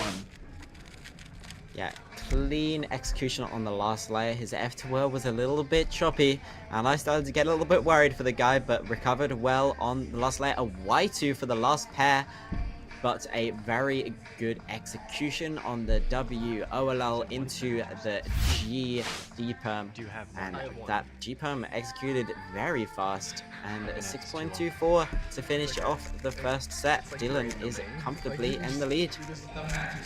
Yeah, and it looked pretty good. I mean, both competitors with trading those 2 5s back and forth, that was certainly very exciting. They're going to definitely want to have more solves like that. And of course, we want to see more back and forth solving as well. Going into set number 2, what changes do you want to see from the competitors, Chris? I want to see a little bit cleaner turning. Dylan he's either had really good turning in his F2L and terrible turning in the last layer, or terrible turning in the F2L and seamless turning in the last layer. I want to see him put the 2 great turnings back together and see a 4. So far, we've only seen 4s from Timon. I want to see a 4 from another competitor. Oh, surely. And, you know, Dylan is definitely the type of guy to be able to pull out a 4-second solve. Getting a 4.16, actually, in Berkeley as well. Looks like he took a little bit of a pause there in F2L. Once the good OLL. Another corner twist for Dylan. The 3rd time his cube has corner twisted. Once it was not his fault. 2 times it was. And it looks like he's going to give one back to Bendy. And the last layer turning not great once again. Just sometimes when you get that great OLL and you can see the rest of the solve, that can give you some nerves, and not great execution on that NB pump to finish up. Not a great one overall. Bendy now doing a lot of rotations in F2L. He only needs to beat an 8. Can he finish? Yes, he can. 7.69 is the time. 1-0 is the set score to Brendan Dunnigan. A little bit dicey there. He looked a little bit worried towards the end of the solve. Luckily, his PL execution was good enough to secure the first solve in the set. But I'd be a little bit worried. Certainly. It does seem like it's going a little back and forth. It's almost like who can make less mistakes even. And when you're sitting here on this stage, it certainly cannot be easy to just be like, "Oh, yeah, I'm just not going to make a mistake," right? It's just that simple. I don't think so. I think it's a little bit harder than that. Both competitors know that they need to put up competitive times too. It's not just a walk in the park. 8 seconds. Looks like yellow cross is going to be Dylan's choice, and that makes a lot of sense to me just looking at some of these cross pieces. Very, very fast turning through F2L through F2L3. Here's the last layer, 6.61. Very solid, even though he's shaking his head. Yeah, not as satisfied enough with the 661. Knows that Brendan Dunnigan is an incredible speed cuber and very capable to beat a time like that. But Dylan, he knows he's better than Brendan officially and probably at home. So he's hoping to just get some times that he knows Brendan won't be able to beat. But 661 is not a time like that. Yellow cross is the choice for Bendy as well. Oh my goodness, some really sloppy turning. And even with our good OLL 777, unfortunately for him, that is not the lotto number to be picking. And he's actually lost that solve, giving one back to Dilly, tied up 1-1. Yeah, the last layer just came at the wrong time. A great OLL into a nice A-perm as well. And his execution wasn't terrible despite the lockups. But at that point, the solve was already kind of over. And no amount of luck could have recovered him to win that solve. Unfortunate from Bendy, 769, winning him one solve, and 777 losing it on the very next one. That's the kind of matchup we're seeing here. White cross is going to be the choice for Dylan as he sets the cube down, blasting through the first couple pairs of F2L, doing a rotation, quickly inspecting what he's going to do. 6.88 for the final time. Looked really clean until the end of F2L, having to rotate for the last pair and having quite a substantial pause as he tried to find those last two pieces to insert in those first two layers. Here looks seamless solve, and all of a sudden, where is it? Y prime, Y prime? That's where he lost it. Brendan now, can he beat 6.88? Certainly put himself in a good position, and there it is. He's up 2-1 now. And now we've got quite a bit of a match brewing here. Dylan up 1-0. Brendan, if he wins this one, can kind of nullify the first two sets. That's certainly something that he'd want to do. Interesting thing to note in Brendan's solve there, once he got to OLL, he had a U prime, U prime, U, U before doing the OLL there, and he still managed to win the solve. I guess he just did it so fast, just using those moves to recognize the OLL case he had.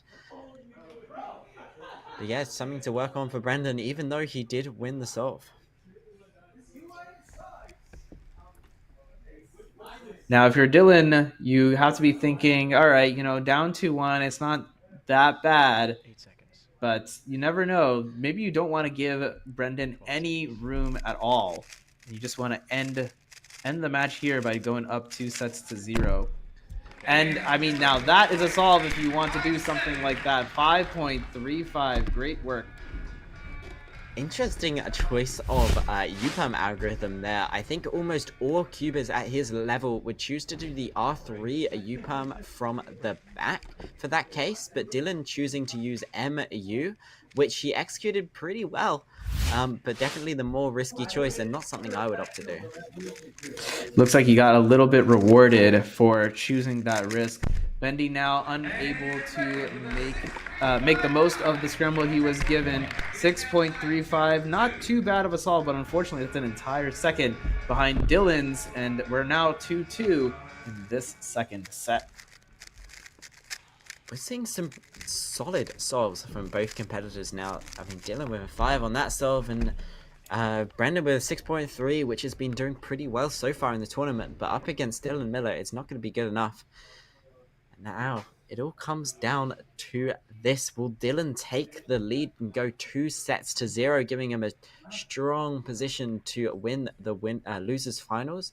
Or will Brendan be able to even it out and go to sets 1 each? Now, Dylan being able to set the pace here, he kind of has two options. He could just go all out and try and end it right here to get a really good solve. Obviously, if he gets a bad one, then that opens the door for Bendy. But he could also try and potentially safety. Let's see what he ends up doing. Looking like his turning is looking pretty fluid, so the safety option is out of the door. 6.52 is the time he ended up with, and that's like right in the middle. I feel like it's 50-50 for Brendan. He might be able to get it, but there's also possible that he just can't convert. Safety solve, in my opinion, is not in Dylan Miller's vocabulary. He's always going all out, and sometimes it works and sometimes it doesn't. On that solve, 6.5 could be good enough, but we'll see. Brendan now to prove us right or wrong. We'll see. Looking pretty good. He got to PLL very quickly. 550, and he's put this set away. It is a 1-all in the set count on this losers finals. Remember, 3 sets to win the match. Brendan finishing his solve, got out of his seat. He's gonna be right back in there after a very short set break. Great work from Brendan. What? Absolutely blessed with a lovely last layer. F60 F prime into a T-perm, and he made some mistakes in F2L as well. I heard him say to the judge, Shane Grogan, that should have been a low 4, and I think he might be right, but in this situation, it doesn't matter. It was faster than Dylan's 6.5, and that is all that matters. The sets are 1-1, and we've got a close match for us, guys. Stick around. This is the match we want to watch. The winner of this gets to face off against Timon Koloshinsky in the grand finals. Both of these competitors have already had an opportunity to face Timon and lost, so they're going to be looking for revenge. And that one is going to be interesting, but who knows? Timon just very far out of the field. So this one is really the match that these two are focused on at the moment. Of course, it is the match of the moment. Okay. Brendan Dunnigan getting things started in this third set. It's tied up 1-1. 6.85 is his solve to start things off. Not a great way to start the set. 6.8. Respectable, but Dylan's been throwing down times much faster than that, and he seems to be getting the hang of his nerves now as well. Deep breath here, knows 6.8 is very beatable. He's just got to ensure that he's focused and locked in, ready to solve.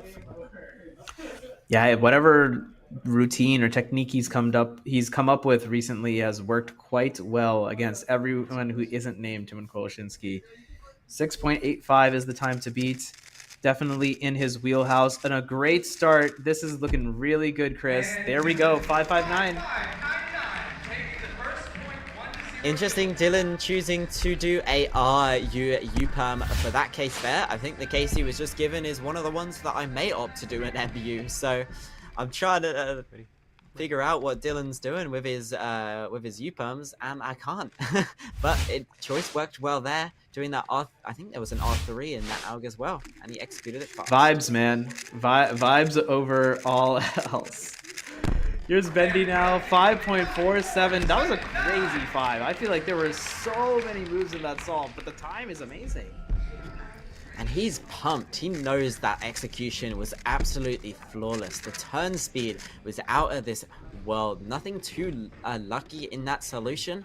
Just incredible turning. And Dylan, his last solve that was great, wasn't even faster than that 5.47. So we might be at 1-1 for this set unless Dylan can, I don't know, see what Brendan did and just do it faster. Yeah, very possible. It's also possible he finds a different solution that's a little nifty. Let's see what he can do.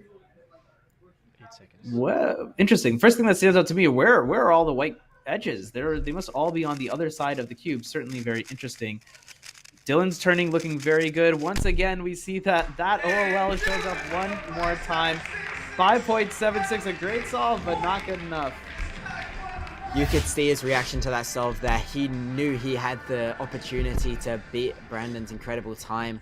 Getting that OLL once again, but getting a, what was that, a G-perm to finish? And the Locky execution just lost him the solve there.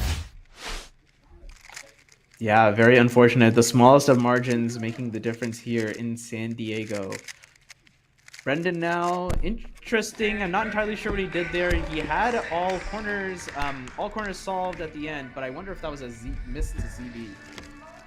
Yeah, it looked like the wrong ZBLL execution there, or he just chose to do a COLL. I'm not quite sure. But either way, quite a long solution for the last layer, leading to an 8-second solve, and given Dylan the opportunity to take the lead in this third set.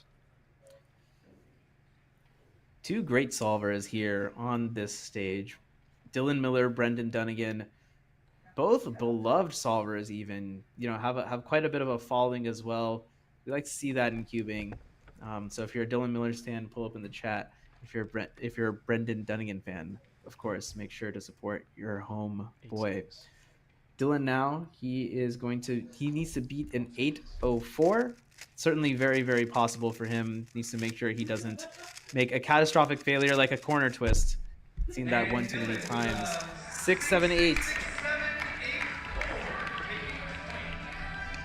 Not too satisfied with that solve. A bit of a funny face pulled up to that T-perm, but it's going to be good enough. Choosing yellow cross here. Nice free pair there. Some wide F moves there for that solution. An ugly OLL with lockup, and then the T-perm a little bit sloppy, but not sloppy enough to lose the solve. And there's his reaction there. Hey, whatever gets the job done at the end of the day, it gets her done. Unfortunately, it looks like Bendy is also having a bit of a sloppy solve, now recognizing the ZB, long ZB, 10.06 from him, and that is going to be an opportunity for Dylan to clean this set up. That 10.06 is definitely not going to be good enough from Brendan to get the job done. Almost certainly going to be going to a 2-1 in sets with Dylan in the lead here. Unless Dylan corner twists again or doesn't start the timer or something like that, I'm pretty sure he's going to get the solve. Still, not getting ahead of himself, sticking with his routine of calming himself down before his solve. Definitely a very good idea. I mean, he's on a couple of really, really good solves. His last 5 solves, 5-3, 6-5, 5-5, 5-7, 6-7. Now, I'm no mathematician, but that's a lot of 5s I just said there. So he's looking to see if he can back himself up and get another one. It doesn't matter that the opponent got a 10. Bit of a weird F2L to start things off. That D move that he did wasn't the most clean. He did get there's a 5 in there somewhere, so, I guess that works out. But that's set to Dylan Miller. He now has the advantage in the set count 2-1. Yep, certainly gets it done. Not the cleanest solve. Very lucky at the start of the solution here. A Y2 Y prime there.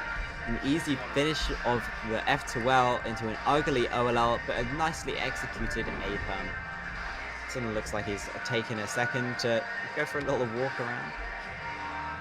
Yeah, I mean, not too bad of an idea. I'm sure Dylan wants to just clean this solve up and just be done with this loser's final so he can focus on the juggernaut ahead, Timon, and he's going to be a tough one to beat for sure. One thing I find very interesting, Let's talk about Brendan. Chris, oh, sorry. Yeah, I would love to talk about Brendan, actually. And one thing I was about to mention is he doesn't have a practice cube. Very interesting. What do you think? Yeah, I think sometimes just having a practice cube, you end up turning it too much and you can kind of tire yourself out. Or say you're not solving too well on that practice cube, that can kind of throw off your mindset going into the actual solves. We saw Luke Greiser earlier. I'm pretty sure he didn't have a warm-up cube either. Obviously, maybe that wasn't the best call for him as he was not solving amazingly. But Brendan has been solving pretty well for his standards, just taking the time in that waiting area to just go on his phone, get his mind away from solving the cube for a little bit, and just relax. Yeah, and it's worked out for him pretty well throughout the course of the tournament, so maybe I shouldn't be one to judge. Well, he's going to need fourth set. Bendy is going to need to come out in this one because he is on his tournament set here. He needs to beat Dylan Miller in this set if he wants to survive. 7.79 to start things off means that Bendy is going to have a good chance of going up 1-0 on the first solve. Yeah, 7 to start from Dylan. really giving Brendan Duncan the opportunity to take the lead in this set. He is a set down, so he's going to need to take whatever opportunities he can get to claw his way back in this match. But we've seen some great solving from him. Let's see if he can pull it out now. Ooh, did not look like a great start to F2L, unfortunately. On the green cross, can he beat the 779? He can, 755. Once again, it wasn't pretty, but it got the job done. 1-0 advantage, Bendy. So dicey from Brendan there, almost throwing away the gift that Dylan had graciously given him of a 7.79 to beat. And just some mistakes in the F2L, getting unlucky with the OLL, and then locking up at the end of the APAM there. Look, he just did a U2, U2, U2 in the middle of that F2L. Oh, my mistake. He was given quite a nice OLL, actually. Yeah, decent OLL. Unfortunately, yeah, just odd amount of errors from Brendan. Just a little unfortunate, but hey, it doesn't matter. Like I said, it was ugly, but it got the job done. Dylan down 1-0 on this set. He does have a set to give, so not too much pressure from him. But of course, he wants to be done solving here so he can move on. White cross is the choice. Very, very fast through the first like 3 to 4 F2L. A bit of a crunchy PLL. That's the best way I can describe it, at least. 622. That's crazy. After watching that solve, I was expecting to look up at the timer display and see a 7, but that was a 6.2.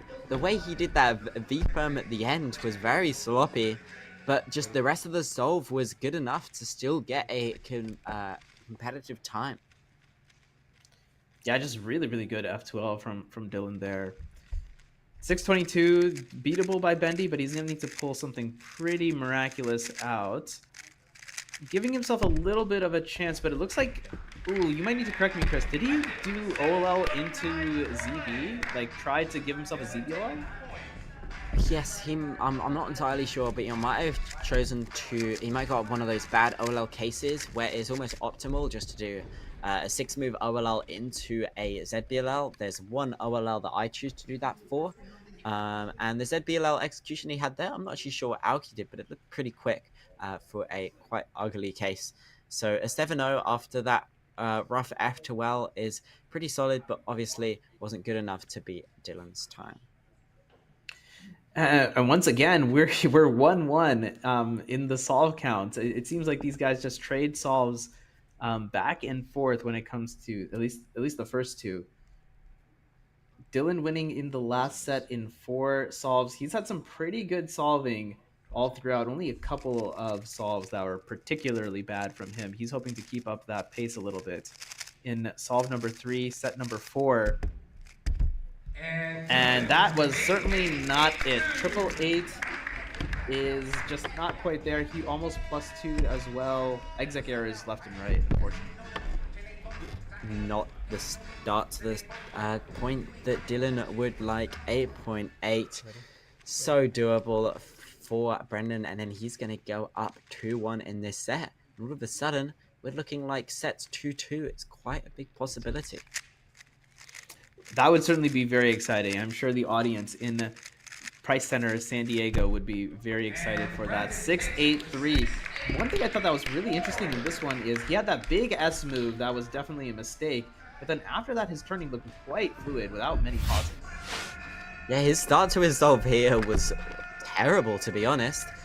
Yeah, taking that middle layer when he didn't want to, and then some more mistakes in F2L, somehow recovered to get a sub-7, given quite a nice last layer again. He's been getting lucky with his last layers today, and well, he's taking good opportunities, taking the opportunities he's given, and he's up 2-1 in this set against Dylan Miller. Good position to be if your name is Brendan Dunnigan right now. Wow, lots of those yellow edges are oriented. Depending on how they're permuted, they might have a chance. Dylan not even considering that. Looks like he is probably going to end up sticking with white cross. Yeah, white cross is the play at the end of the day. And that's a TZB 560. Great solve from Dylan. That's going to be tough for Bendy to beat. What a solve from Dylan. Very clean F to L into a TZBLL executed flawlessly. Dylan's ZBLL knowledge really paying off now. This is not one of the easiest cases, but executed like a pro. 5.6, good solve. What's nuts is that it looked like he messed up the very first move.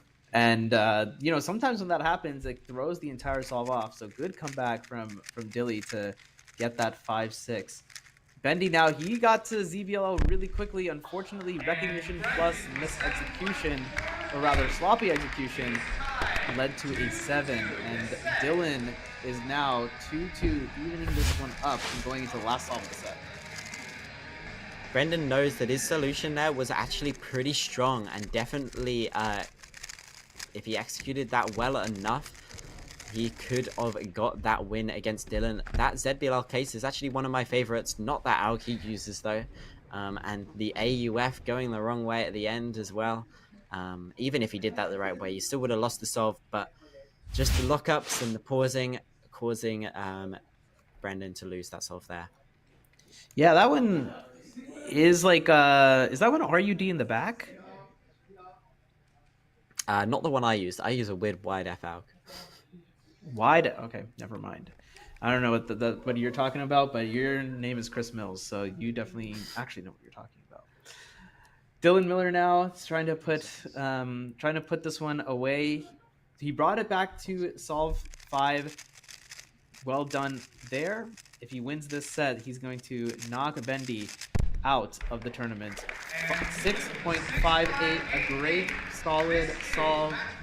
And it's really going to come down to if Bendy can just execute and not make a mistake. And this is it. This could be his last solve of the entire tournament. Honestly, Dylan's solve there was pretty poor. That F to well was not executed well. But a gift from the heavens, a 6-move OLL into a U-perm could just make that 6.5 good enough to take this match. It all comes down to this. What can Brendan do? Needs to beat 6.5. Attainable, but looks like a huge F2L mistake is going to cost him his tournament life. 8.87. And Dylan Miller being down 2 solves to 1, wins the set and takes the match. And our winner in the lower finals is Dylan Miller! Brendan has been eliminated, and Dylan gets to meet Timon Golosinski in the grand finals. We are taking a 2-minute break. A back and forth set ended up 3-1 for Dylan Miller. You have to think, man, if these guys just locked in a little bit more on some of their exec, we could have been in for a very special one where every set went to 5 solves. Unfortunately, not quite in the cards, huh, Chris? No, Brendan just not quite locking on that final solve. Start of it looked good, but towards the middle of F to L, he lost track of his pieces and lost track of the match. Brendan going to go out in 3rd place. Very respectable and a much better performance than I reckon most people, especially me, would have expected from Brendan. So kudos to him. 3rd place at PSL San Diego. A great effort. We're certainly very, very proud of Brendan Dunnigan here in Southern California, and he's backed us up. An amazing performance from him overall, and a good 3rd place finish. He'll be up on to take some podium pictures with. I think he's got a nice little check waiting for him. But what's waiting for you all is grand finals. Timon versus Dylan. Dylan gets to come back on the loser's side. He will need to reset the bracket if he is going to win this one against Timon. Will it happen? Won't it happen? It's all going to go down here on Speedcubing TV right after this ad break. Moving to one of the shelters that I lived in, just going outside, you'd realize and notice all the people and how dangerous they were thinking, the thoughts that they were thinking of doing. I think the worst thing that I've been through was watching my dad get arrested in front of me. Well, it was really hard seeing my mom be broken. And I just hated seeing her like that. Join For the Need in breaking the cycle of homelessness for children. Together, we can make a difference. Donate today at fortheneed.org.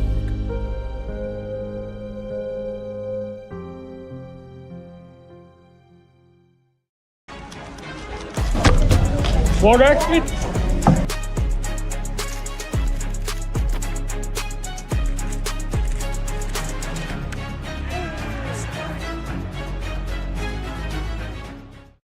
Cubecast is a weekly speedcubing video podcast from Speedcube New Zealand. Each week we take a look at what's happening in the world of speedcubing. Whether it's hardware, records, competitions, rule changes, drama, whatever's happening, I'm gonna yap about it. I stream once a week and release daily VODs, so there's always something for you to watch. Find us on YouTube at SpeedCubeNZ. Cubecast is a proud sponsor of the first season of the Premier Speedcubing League. Have fun, solve cubes. All right, ladies and gentlemen, welcome to the Premier Speedcubing League Grand Finals. Introducing our second seed from Baton Rouge, Louisiana, Dylan Miller. Let's go.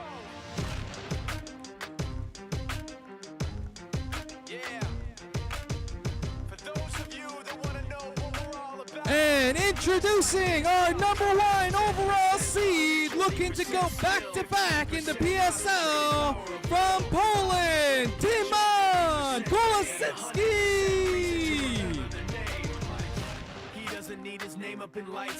Competitors in this grand finals is going to be best 3 out of 5, first to 3 sets. You are each allocated 1 2-minute timeout with a 30-second set break in between. If Dylan wins, the bracket will reset and we'll have to go again. If Timon wins, you will be crowned the grand champion for San Diego.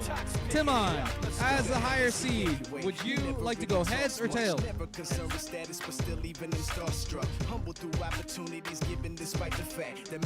And Dylan has won with tails. Dylan, first or second? I'm sorry. Dylan to the solving station, Timon to the bench. And we're off, everyone. Grand finals getting started here. Except for that one time, we're going to talk about that one time. Probably a predicted matchup for most people. Timon versus Dylan Miller. The other one you could have thought was likely to happen. Timon versus Luke Greiser. Greiser getting knocked into the loser's bracket by Dylan. Unfortunately, unable to seek his revenge, getting knocked out earlier than expected by Varun Mohan Raj. Manu Singhal, Chris Mills on the mic, bringing you this grand finals on Speedcubing TV. And it's going to be an uphill battle for Dylan Miller against one of the greatest solvers of our generation, Timon Kolasinski. He's going to get started here.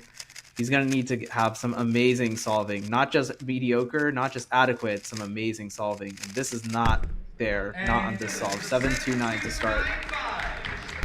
Too many mistakes in that solve for Dylan, and when you're going up against Timon Kolasinski, mistakes are not allowed. He's going to have to iron out those creases if he wants to get anything against Timon. We know when they were up against each other in the winners final, he had an opportunity to get a set but couldn't capitalize. Hopefully he can get one here. 8 seconds. Yeah, we'll have to see. I mean, Timon's going to need to make some pretty major errors in order to get a 7-second solve. Although his turning does not look the most fluid, but a good ZBLL gives him a 6.32. Playing it safe towards the end of the solve there, just ensuring the cube is solved.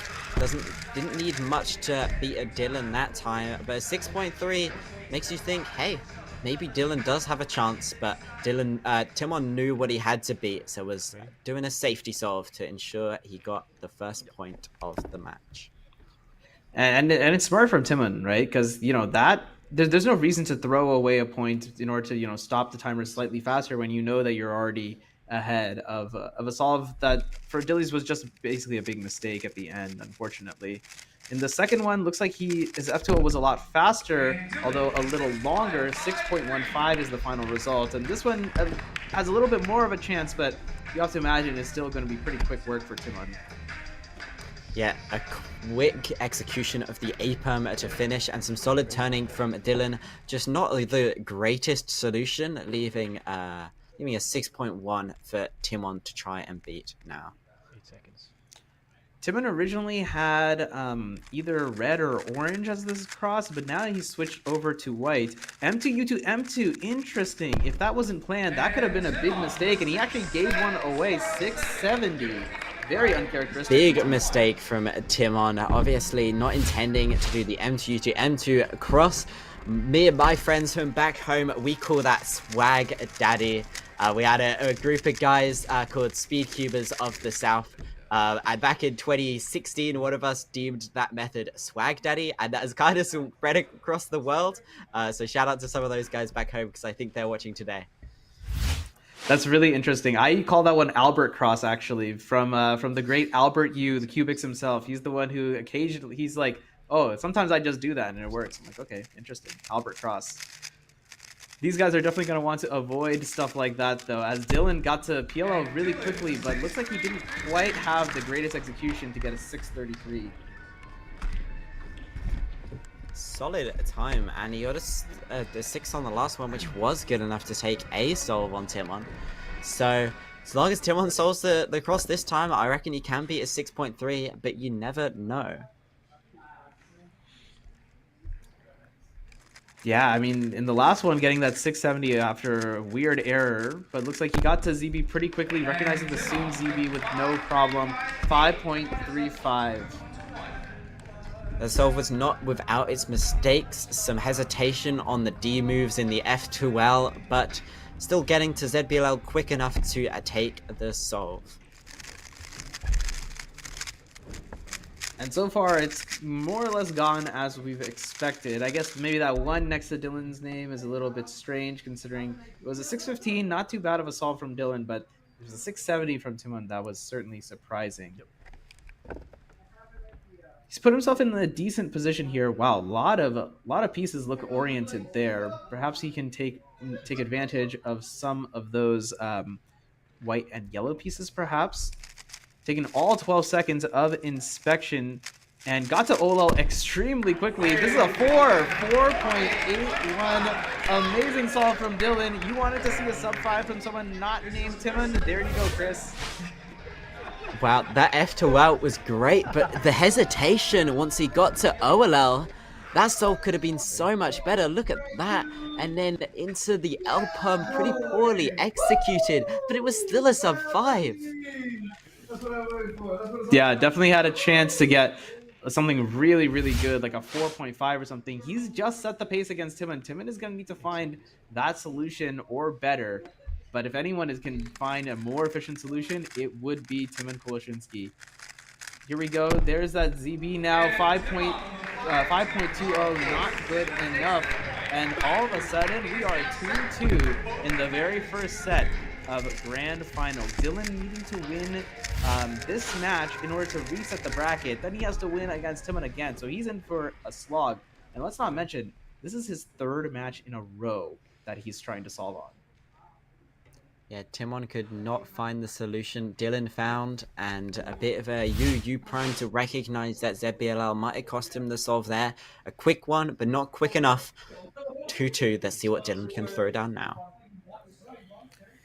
He's going to need to do something very similar to what he found in that last solve if he wants to get a chance at resetting the bracket. 4.57, oh my goodness!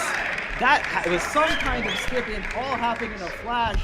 And ladies, gents, and our friends beyond the binary, we have a match. Let's watch this. So back-to-back 4s for Dylan. And what happened here? Just, yeah, a PLL skip. Hey, like I said, it's not a crime to get lucky. Someone was going to get some kind of skip today. Can Timon beat 4.5?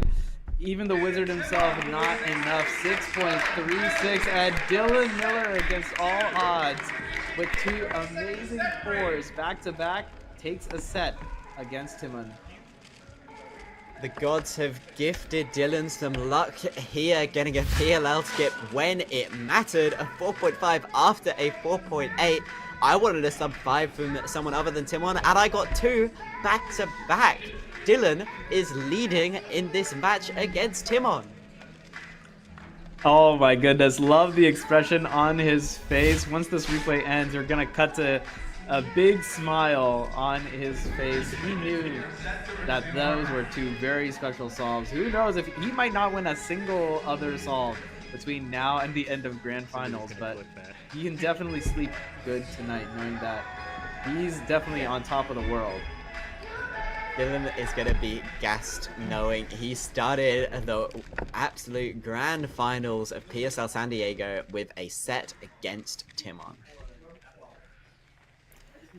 Ooh, Timon looks like he's kind of locked in on this particular orientation. White cross is the choice. Fast turning, and now here's the ZB. RUD, not as clean as we'd like to see.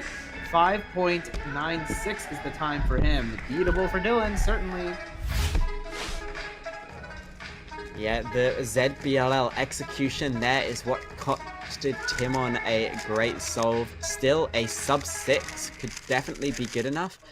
But just a long ZBLL AUG and the lockup with a few moves to go, leaving the door open for Dylan to start this set with a win. You know, I'm out here talking about like Dylan might be fatigued or whatever, but on the other hand, you know, he's got the hot hand right now. And sometimes when you're solving well, you just want to keep going. Maybe that's what Dylan's trying to channel. And another... Oh my goodness! 3.49! Dylan Miller with a 3.49, a sub 3.5. Incredible solve from Dylan. What was that? A 4, and then a 3. Dylan is on fire. This solve was incredible. Look at that. He's finished F2L so quickly. This solve was full step. Full step? No full skip. step? That was a full step. Oh my goodness. And an incredible pop off. Wow. Absolutely special stuff from Dylan Miller. He picked the right time to peak. Grand finals of all places against Timon Koloshinsky. Timon now 5.16. Dude, even if you're Timon, how do you answer that when the opponent has taken 3 solves from you with sub 5s and you haven't managed to get a single one yet in this match? Honestly, it's incredible that after the hype of that 3.49 from Dylan, Timon managed to come out here and get a pretty flawless 5.1. It's easy to just feel the pressure of the crowd and the aura that Dylan is swimming in right now after those 3 incredible solves. Let's see if he can keep it up.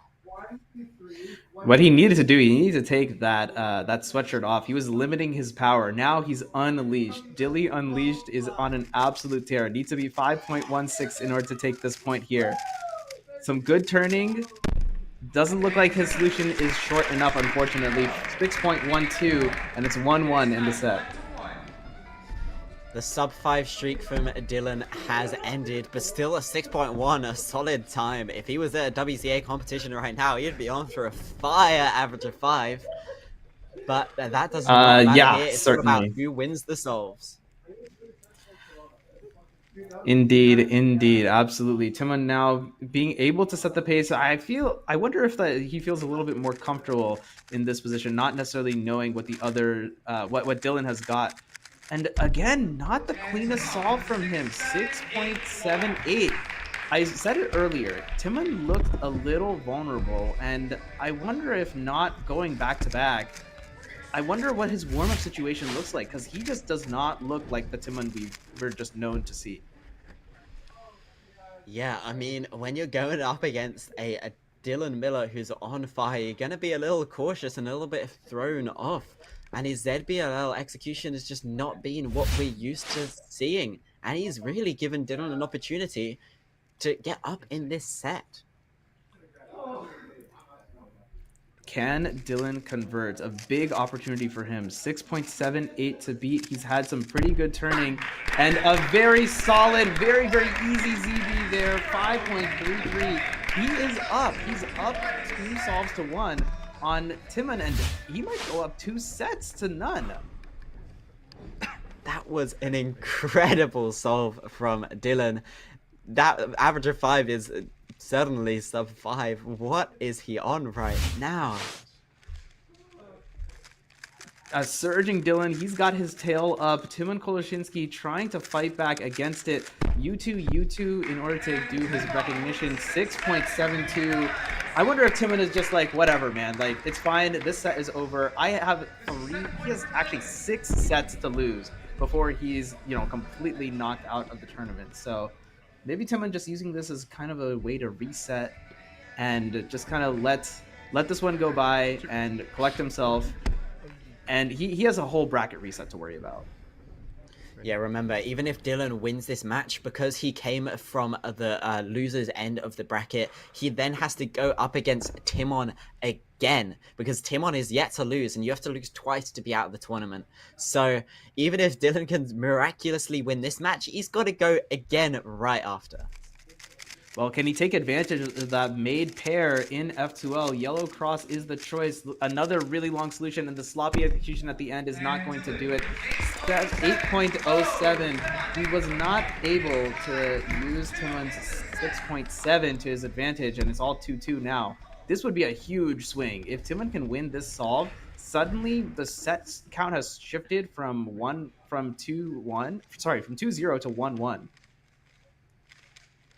Yeah, Dylan giving up a great opportunity there, given that OLL once again, but then the nerves of knowing that he could be up 2-0 against Timon Koloshinsky. Wow, and this is his, folks.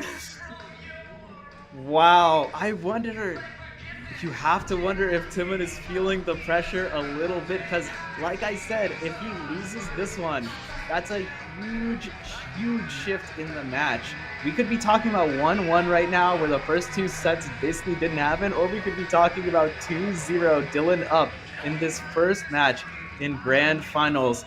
Chris, let's just talk through the last 9 solves that we've seen. Dylan Miller, with his tail up against the best, one of the best in the world, is on fire. Absolutely on fire. Looks like we're going to watch this 3-second solve right now. Remember, this solve was a full step. Okay, no, this is one of the fours from earlier on, where he got a PLL skip. That was the second four, the 451. And we were already talking about how no one had got another a sub 5 apart from Timon. Then Dylan got a 4.8 with some mistakes in the last layer. Then another 4, and then this absolutely flawless 3.49. Look at the reaction from them there. Full step. The second fastest solve we've seen in the PSL so far by Dylan Miller. Who would have thought? And yeah, he's up in this match against Timon right now. Is 2 solves each in this set. Timon obviously not feeling it, making probably the correct call to take a timeout, as he has not been doing some great solves in this set so far. Got lucky on that last one that Dylan didn't manage to beat a 672. And yeah, he's got an opportunity to even up the match now. I mean, I think lucky is exactly right. I think Timon did get away with one there. Just not the cleanest ZB execution from him that we've seen. And 516 is really the best one that we've... 516, the one that he got in the second solve, was quite good. But apart from that, it just hasn't been as clinical as it was in the winner's final match. And you have to wonder what happened. I mean, the timeout is ending now, so Timon back in the seats, and that timeout could be very, very pivotal. Like I said, Dylan might not win another solve for the rest of PSL San Diego.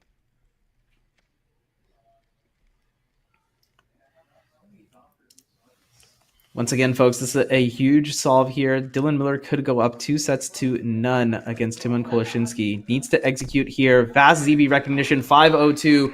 Very, very, very solid. That is the type of time Timon needed, and that is going to put Dylan in a tough spot. He's going to need something magical. You'd think that is locked him in for this set, but Dylan in this match so far has already had 3 solves faster than that, and 2 of them didn't even have skips. So Dylan is on fire. He could beat this, but it would take a monumental feat. You have to wonder how Dylan reacted to that timeout, if he kind of got iced a little bit. Surely Timon was just looking to do well himself, and unfortunately the long last layer was not able to do it. Dylan actually had a huge chance there of potentially taking this one. Not sure if it was a +2. It doesn't really matter at the end of the day. And Timon got away with this one. How did Timon win this set? Just crazy. Just crazy. Yeah, that solve from Dylan was a +2. It looked like he actually had a chance to take that solve, which is incredible against a 502. Dylan is going to be kicking himself on that solve before this, where all he had to do was beat his 6.72, and his solve was looking good enough. Then the nerves hit him when he was executing the PLL. And this solve here, some pretty seamless execution, but the +2 at the end, and also just wasn't quite fast enough nonetheless. And Timon has evened it up at 1 set each. And you're going to think maybe that's the end of Dylan's absolute pop-off. Timon is back in it now with a low 5 in, just securing that set.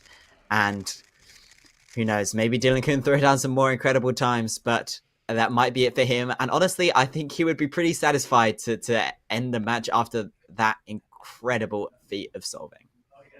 I mean, that 3 definitely had to make his day. I'm sure this is basically as far as Dylan was expecting to go, having practiced a ton against Timon this entire week in between Berkeley and San Diego. But his turning is just looking so good in the F2L stage right now. 5.87, a great solve. Very, very comfortable for Timon to do if he can just lock in. And maybe this post-timeout Timon is going to show up and just completely end this show right here. That solve had so much potential from Dylan, but the lockups in the PLL might have just cost him this solve. 5.87 to beat. One of the best in the world. Soon ZB is the play. 5.54. Little fist bump from Timon. Timon is back, ladies and gents, and all of our friends beyond the binary. And he's up 1-0. He's won now 3 solves back-to-back against a surging Dylan Miller. As I said, yeah, those lockups in the PLL for Dylan on the last solve might have cost him the win, and it suddenly did. Timon only 0.3 seconds faster. It's amazing. Dylan has gotten really close to taking a set off of Timon. Also in winner's final, don't forget that. That was also huge. And his smooth execution, unfortunately, falling apart here. 6.99, not quite good enough to get a sub-6. And this might be it. Like I said, that solve that that Dylan won, that might have been the last one. Yeah, the solve there for Dylan, just a little bit choppy on the last layer. Looks like he did something twice when he wasn't supposed to.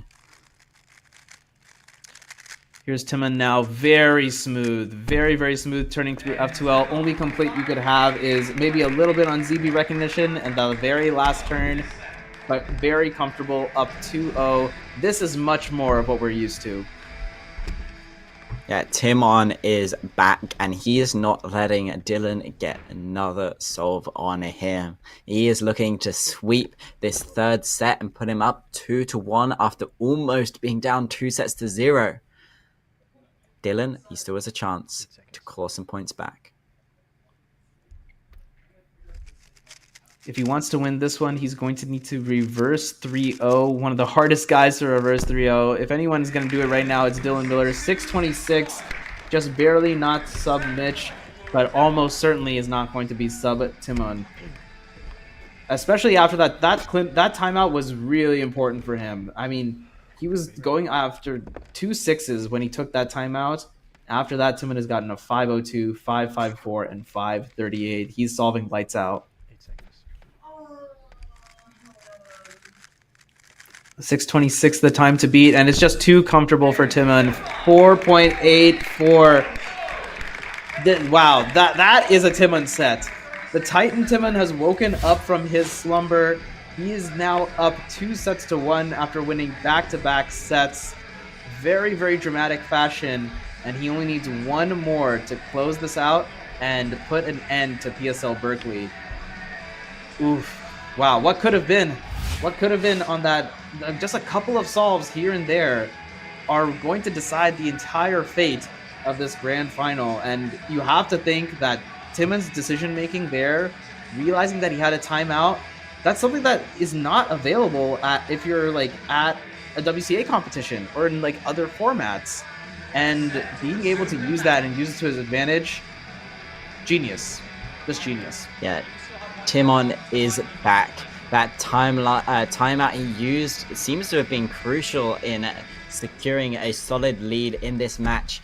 Timon only needs one more set to become the champion of PSL San Diego, going back-to-back after winning Berkeley last weekend. It's not over yet, but it's looking like it may go Timon's way. Of course, both these competitors using this as huge preparation for the World Championship, and this type of stage is exactly what you want to do if you want to prepare for that. Not sure if it was H or Pi, but he ended up with a Mitch 625. Surely that deserves a large applause from the audience, but Timon definitely not happy with that. No, if I'm not mistaken, I think he might have got to OLL accidentally and then done Furuf to get to his ZBLL. And then getting an H case, which is not ideal, just leading to a not great time. Must have made a mistake at the end of his F2L there.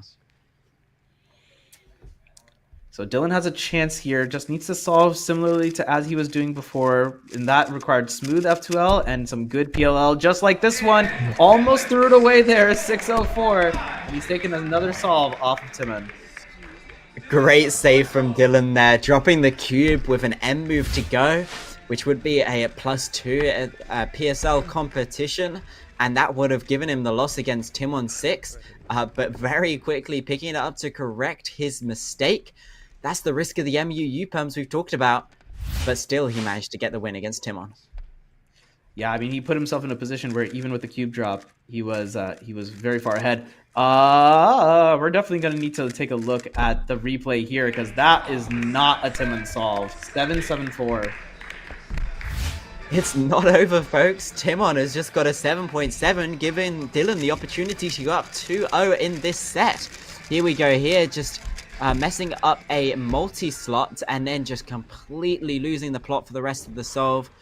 The ZBLL was not quick enough to recover, and Dylan's given an opportunity. Dylan is he's a highway robber right now, and Timon just let the door is wide open. The CCTV cameras are completely off right now. It's his to lose this solve. Just needs to beat 774, and he's going to do it comfortably. 5.7, and he is up 2-0. He might take this set again. He's in another good position. He is stoked to be in this position right now. It only had to beat a 7.7 and had an almost flawless solve there. A very clean 5.7. Great turning in the last layer and nailed that R-perm for the first time this competition. Now, can Timon reverse sweep and end the entire competition right here? An incredible solve from him, 4.37. He's pumped. It means so much to him because Dylan is almost certainly not going to beat that. Just incredible. Just when you think Timon's out of it, he comes swinging back. A 4.3, a flawless solve, doing a ZBLS, which gave him a PLL case. And a good celebration from him there. He knows how much that means. It's not over, folks. Dylan does still have a chance. 437, very, very difficult to beat. He's going to need to find a miraculous solution and have good turning, but he's going to get a pretty solid one himself. 5.64, 2 solves Dylan, 1 solve for Timon. That's back-to-back 5s for Dylan, actually. Even though that one lost, it was still a very good solve with his notable Y-perms. They're very quick. But Timon, obviously, with the 4.3, he's going to take that solve and look to take this one as well. I feel like it's a good position that Timon is in, is solving first. Not having to know what the other person is getting means that he can just focus on himself and try and get the best possible time. And this one is pretty solid, although a couple of uncharacteristic mistakes leads him with a 6.24. 6.24, this is so beatable for Dylan. He's just got 2 5s before that. If he just gets another one of those, the sets will be up 2-2 and we'll be tied for this match. This is so much closer than anyone would have thought. Actually wild, right? Like I did, low-key, I'm sorry, Dilly, I thought he was going to get swept 3-0. And like I thought each one was going to be 3-0. But this is very, very interesting. Dylan up on set point. And this is a great start. Exactly what you want if you need to beat a 5.67. The characteristic bang right there. And we're all tied up, folks. 2-2. Dylan Miller, Timon Koloshinsky, grand finals. Bang, bang, but Timon is not dead yet. It is 2-2. And remember, although this is the grand final, Dylan came from the lower bracket. So if he beats Timon, they reset the whole match and they go again. Because you have to lose twice to be knocked out of this tournament. And Timon has been flawless so far, beating all of his opponents. Until maybe now, 2-2. This is so close. Is it one thing that's wild is Dylan in this environment has pushed Timon further than Maddie pushed Timon in their grand finals match last week.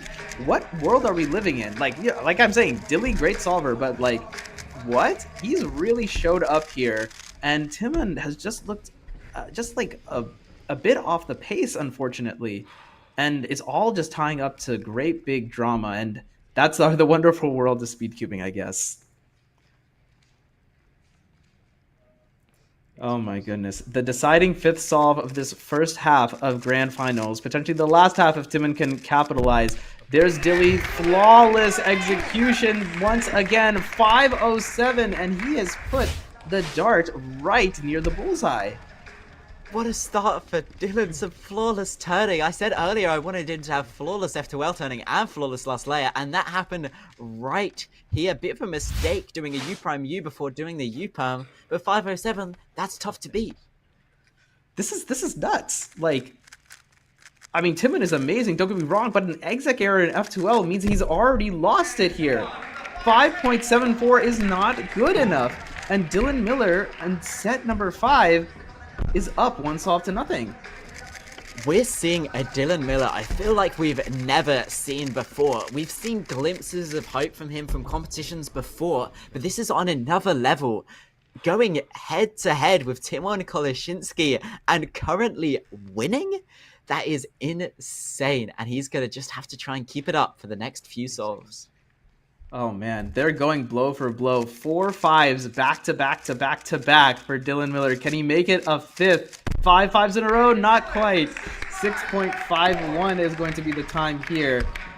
And who knows? I mean, at this point, I would have been like, oh yeah, Timon, comfortable, very easy. Doesn't need to worry about it. He might need to worry a little. 651, you still gotta worry. It's not like if you just make a mistake, if he does the wrong ZB or if he takes a little bit too long to recognize it, that's good enough to lose the solve. So it's not a free win for him.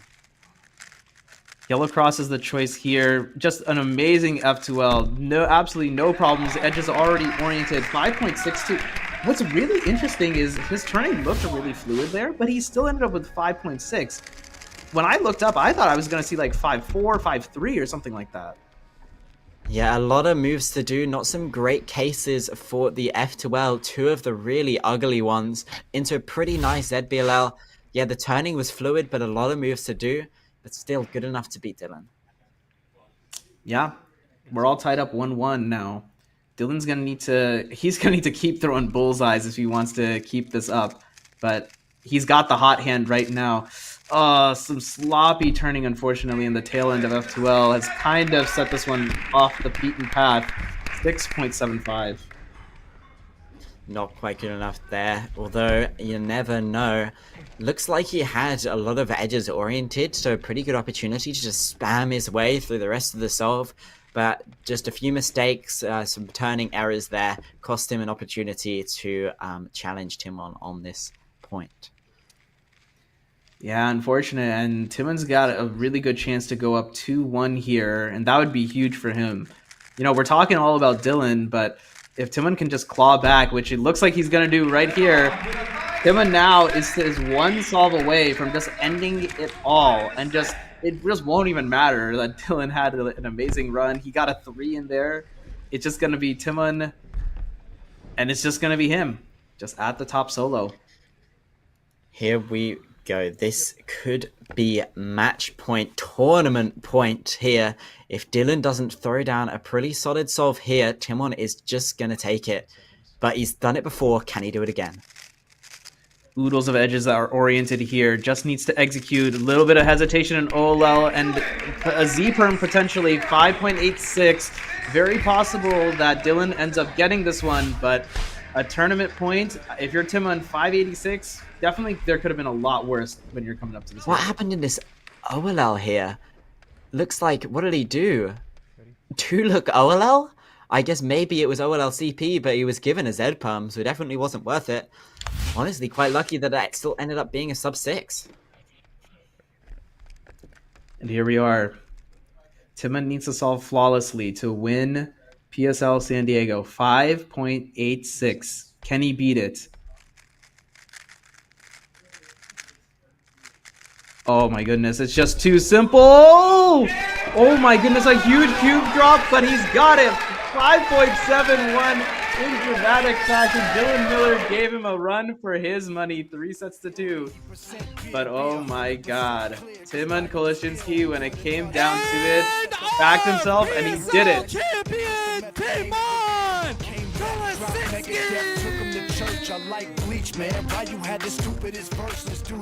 Just when you thought it was over. Wow. Just amazing. Here's the solve that won it. Go for it, Chris Mills. Yeah, the solve was looking flawless, and then as he got to the last layer, it was looking like it was all over for Dylan. This ZBLL, bit of a pause, but great execution. But towards the end, he drops the cube one turn away, grabs it, looks like he's lost the solve, but he gets it done just in time. A bit of a sloppy way to win, definitely not quite as flashy as he finished last week, but still, a win for Timon is a win for Timon.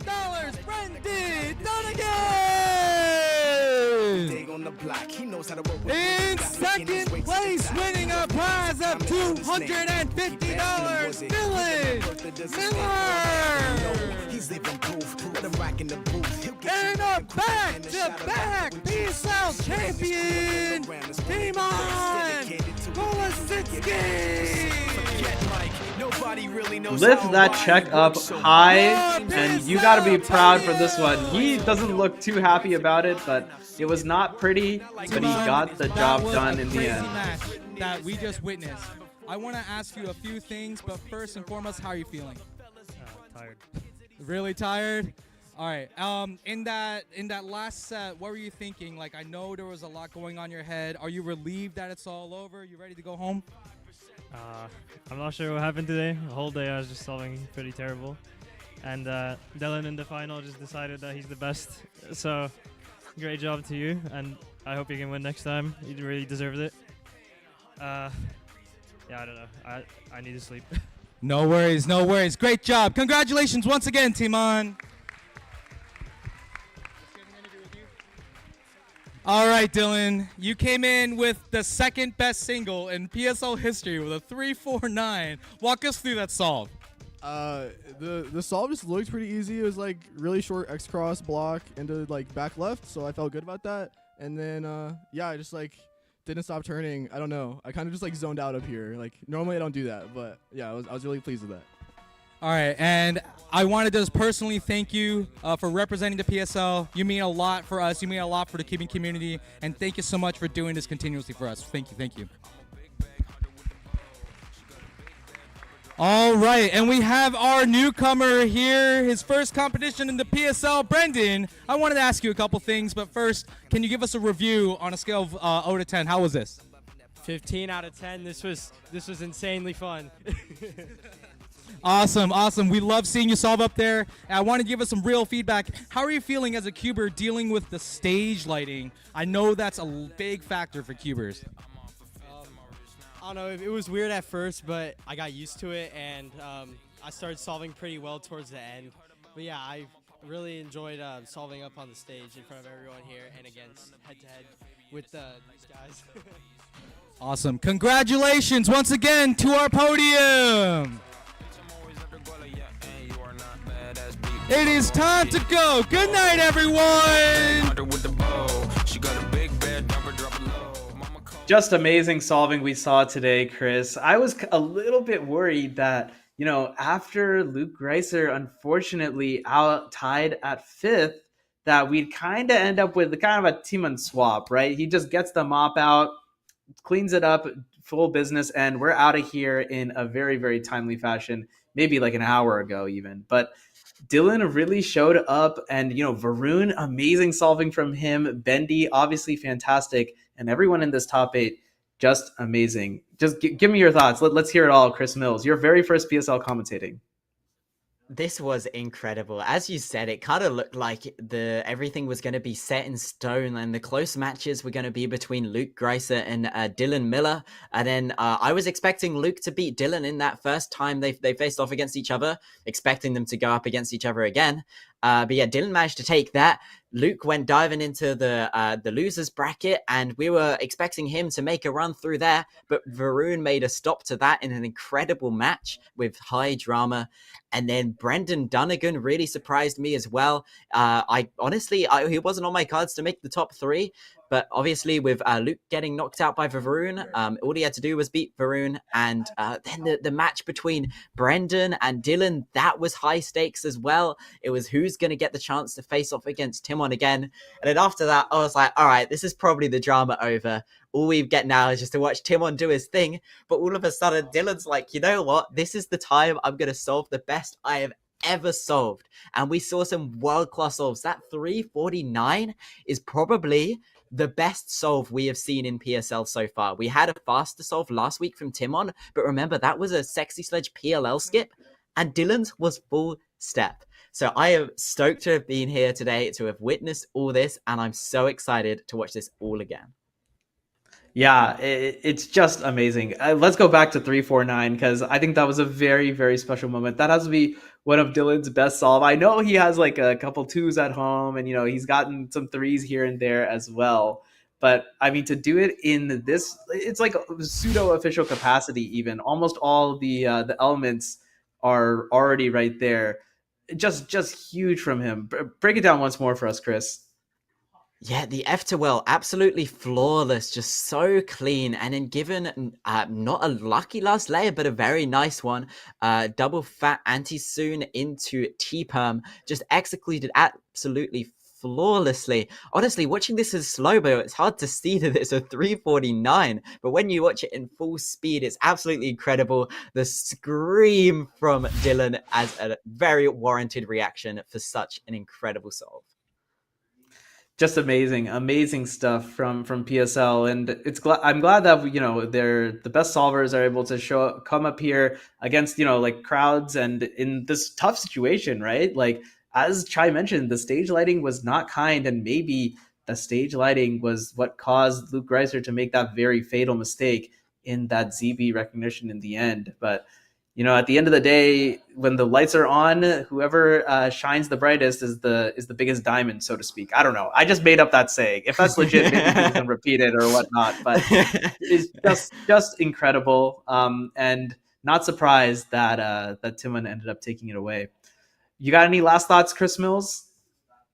Nah, I'm honestly in disbelief. These guys have taken the words out of me. So excited to watch more PSL competitions. Thank you to everyone who's put this together. This was an incredible event. Shout out to Speedcubing TV and everybody else involved. Man, he is an absolute professional. He stole everything I was going to say right out of my mouth. So we're wrapping it up here. Thank you, everyone, for watching. Manu Singhal, Chris Mills on the mic here, and many, many people behind the scenes. We're signing off. See you next time. Job and skate, hold up, skate. I might quit my job and skate, hold up, skate. I might quit my job and skate, hold up, wow. I might quit my job and skate. Dude, fucking fire. Love it.